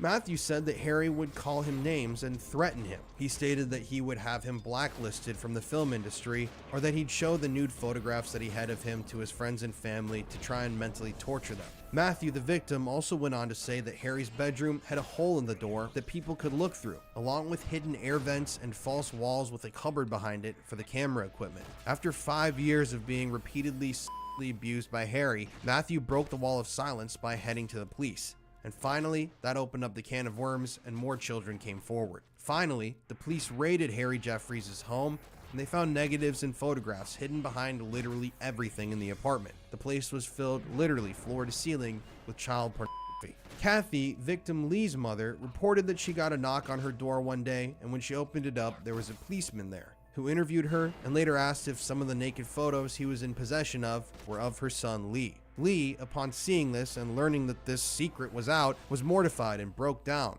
and could barely even look at his mom or brother in the eyes. Eventually, Harry Jeffries, that was convicted and served 1 year of a 2-year sentence for taking indecent photographs of children, and then he was released. In a secret conversation that was eventually recorded of him, Harry Jeffries still to this day denies any wrongdoing. This is a quote from him. He said, "You know how we have dealt with all fitted up. Look, I'm an artist, right? I take new photographs. Don't you realize what I've been through? And yet you come here and stir it all up." That is a direct quote from him. The Granada documentary went on to say that Harry Jeffries refused an interview with their team, and when they returned to his home, they found Mr. Jeffries and another man once again in the company of a young boy. The boy claimed to the camera crew that they were only taking photos of him outside. I mean, this is insane footage. You have to watch this documentary. This documentary crew rolls up to Harry Jeffries' house, and he's there with another man and a young boy. Literally, they catch him at the moment trying to prey on another child. And because of this footage and the subsequent police report, local authorities ended up opening a new investigation into Harry. But behind the orchestration of all of this, all of the terrible things that were happening, was that man named Peter Howells. Peter was the one pulling the strings behind Harry, and Peter was the one working with Warwick Spinks. In the final part of the Granada documentary, Edward claims that he saw 5 films in which 5 different men abuse children, torture them, and then murder them on camera. But to this day, no one has found any physical evidence to prove that those murders were committed on tape. Edward recalls one of the films in which one of the boys were on a boat with Warwick. Edward said, quote, "He was able to do anything that he wanted to do to the boy. Things got out of hand, and the boy ended up dying, which was recorded on a video camera." End quote. The interviewer then asked, "How did the boy die?" Edward then stated, "He suffocated on the genitals of the man, and what happened after the boy had apparently suffocated on the tape, there was panic. There was a lot of running in and out. The camera got hit from the side and blanked out. But the whole thing was, it was inevitable that this was actually going to happen. There was sound on the camera. You could hear the waves sapping against the side of the boat. You could hear noises of waterfowl in the background. You could hear the boy gagging. You could hear the man grunting. When the boy actually died, you could hear the panic in the man's voice." Edward himself had no criminal record, and he was not paid by the Granada film crew to tell his story. But after talking to the crew for the documentary, he was interviewed by both the British and the Dutch police and offered to work with them to prove what he said was true. Eventually, the Dutch police launched a formal inquiry into Edward's allegations, because they believed Edward had to be taken seriously because he was pointing a finger at a man with a long and lengthy track record of appalling sexual violence towards young boys, Warwick Spinks. After this, Warwick was placed under surveillance by Scotland Yard precisely because of the information received that he was selling tapes of children being tortured and killed. In a remarkable and revealing conversation, when he didn't know he was being secretly recorded by undercover officers in Holland, Warwick Spinks, on camera, boasted of his knowledge of snuff movies. He said, quote, "I know somebody who was in a snuff movie, and somebody got snuffed in front of him. He was from Birmingham, middle 20s. I know the person who made the film. I felt sorry for this boy.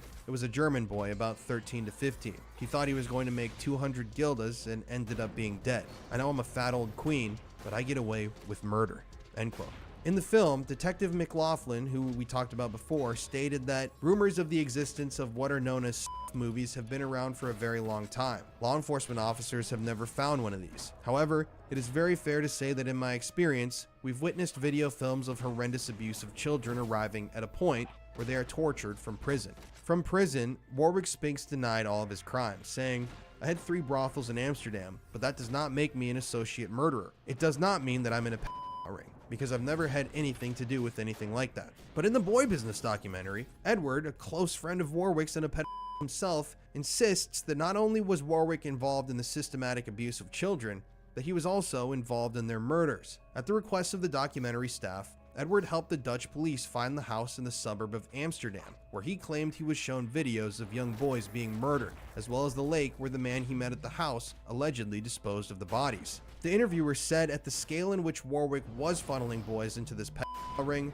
surely someone would have noticed something. And Edward makes the point to mention that the boys were homeless and incredibly vulnerable children, not necessarily kids that captured the public eye. Edward described the 5 boys, saying that one had brown hair, 2 were blonde, 1 was a strawberry blonde, and the 5th had a very distinctive haircut. The interview asked if the children spoke on the tapes, and Edward said they cried and screamed in languages he didn't understand. When working with him, the Dutch police worked to get detailed information from Edward, and it was discovered that Minnie had gone to the British police with information that Warwick was a possible supplier of films. British Customs confirmed to the Granada film crew that Edward had first offered the story to them in 1991, but no one believed him. Given the sort of abuse the police saw on tapes they had seized, they did agree that it was possible the children may have been killed on camera. Detective Bailey of the Scotland Yard said that, short of actually injuring this child and him dying, I don't think there's anything else they can do to him that's so horrific, and the boys obviously could point the finger at their abuser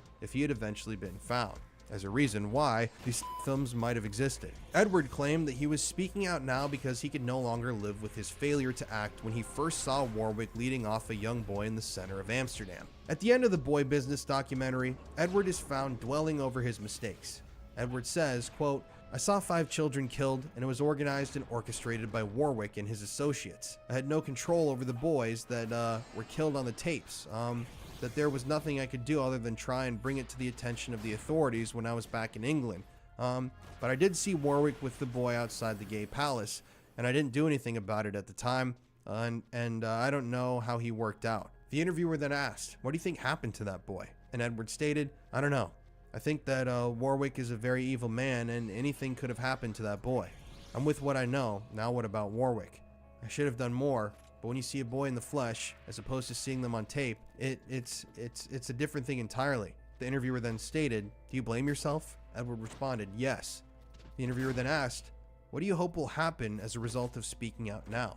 And Edward states, "I hope that they go for the rest of their lives, and I hope that the boys who they killed, their families will know, and I hope maybe one day I'll find out what happened to the boy that Warwick was with that day." In the Guardian issue of April 1998, it was reported that as he approached the end of his 5-year sentence, Warwick Spinks was transferred from prison to that probation hostel in South London, where, like we said, he escaped. Warwick literally walked out of his probation hotel and escaped the country, and eventually sent a postcard to his probation officer. A 2013 article by James Kirchick in The Spectator reported that not long after Warwick fled, he wound up in Prague, where a series of British newspapers reported he was running a tourism business for gay men, operating under the alias of Willem and posing as a Dutch national. The article mentioned that in August of 2012, after living in Prague for over 15 years, Warwick was arrested by the Czech police and extradited to the UK 2 months later. James went on to say, that April, the one in which his article was published, he received a message from a friend in Prague telling him that they had spotted Willem hanging out around a notorious gay hustler bar. His friend went on to say that Willem, or Warwick, had been in Prague since March, and that his rental service he ran prior to his arrest was called Toucan Apartments, and had registered a Facebook page on April 12th of that year. Upon receiving this information from a friend, James called several British government agencies attempting to get an answer as to how a convicted, violent pedophile who had previously violated the terms of his probation and was on the run for 15 years could have been released after having served less than half of his remaining sentence. But he didn't get a clear answer from any official, and was repeatedly told that even the most basic information about Warwick Spinks, such as his release date or the prison he had been at, was unavailable to the public.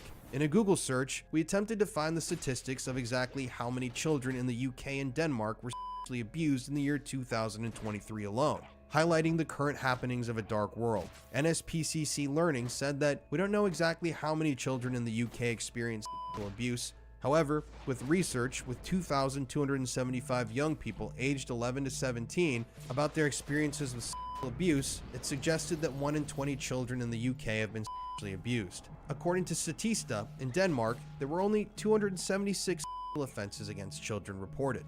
So, yeah, there is no resolution to this story. Warwick Spinks was able to get away with all this. All these people, Harry Jeffries, Peter, these people that were running this ring got away with it. The men who bought these snuff films got away with it. The men who murdered these children on camera in these snuff films got away with it. And this whole gigantic ring remains unbusted to this day, with Warwick Spinks never revealing the truth about exactly what happened. I mean, it's very clear that this guy was a puppet master, and he admitted on camera, secret recordings, that he was involved in the production of these snuff films. I think that there was some really high profile, powerful people involved, and this story gets really, really deep. I could have done a 3-hour-long episode here, but this is just a really, really important story that people need to be aware of. Thank you guys for listening today. I know this was a really dark and disturbing.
chat. How are we doing, guys? Hey, thank you for the sub, Terriatos. I really appreciate that. So, here's the deal, guys. I got a friend coming to town. Fuck, I'm drooling on myself. This is insane. I have a friend, excuse me, coming to town. He's going to be landing tomorrow morning. I'm staying in this Friday night. I figured I might as well stream with you guys.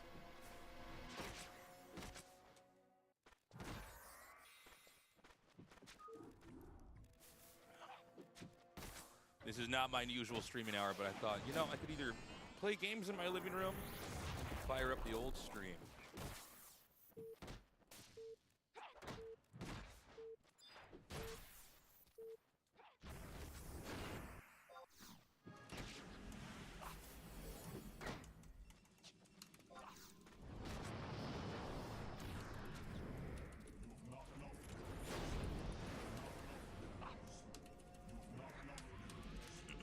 Oh my fucking god. I lost control of my mouse for a second.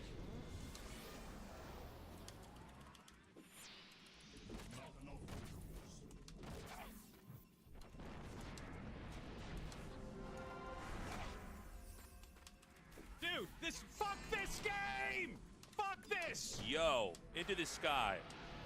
In FantasyXI just FantasyXI. subscribed, everyone. It's the super secret special stream. OGs only. I didn't know you could make Brian like that. That's pretty funny. How you doing, Into the Sky? Are you still in Korea? Are you living out here? I can't remember.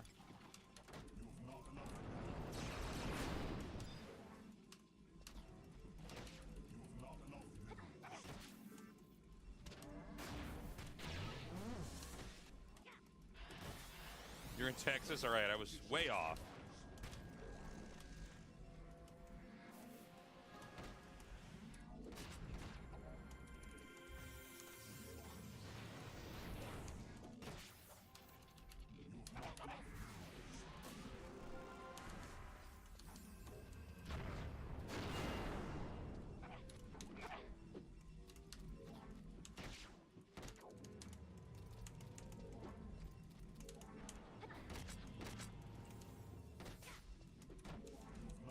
Actually, let's put it up here.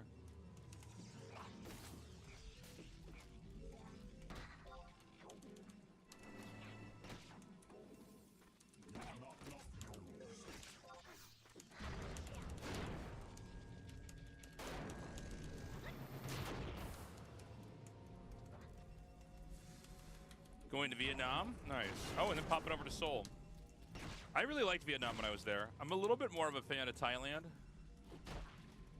But, Southeast Asia is the best, man, honestly.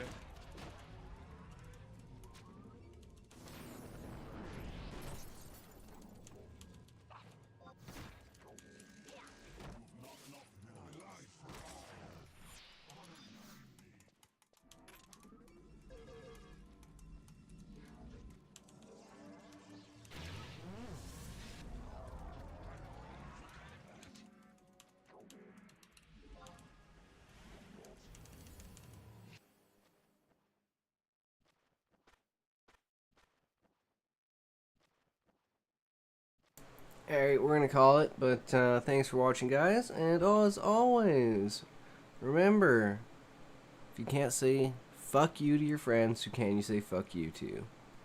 Fuck you!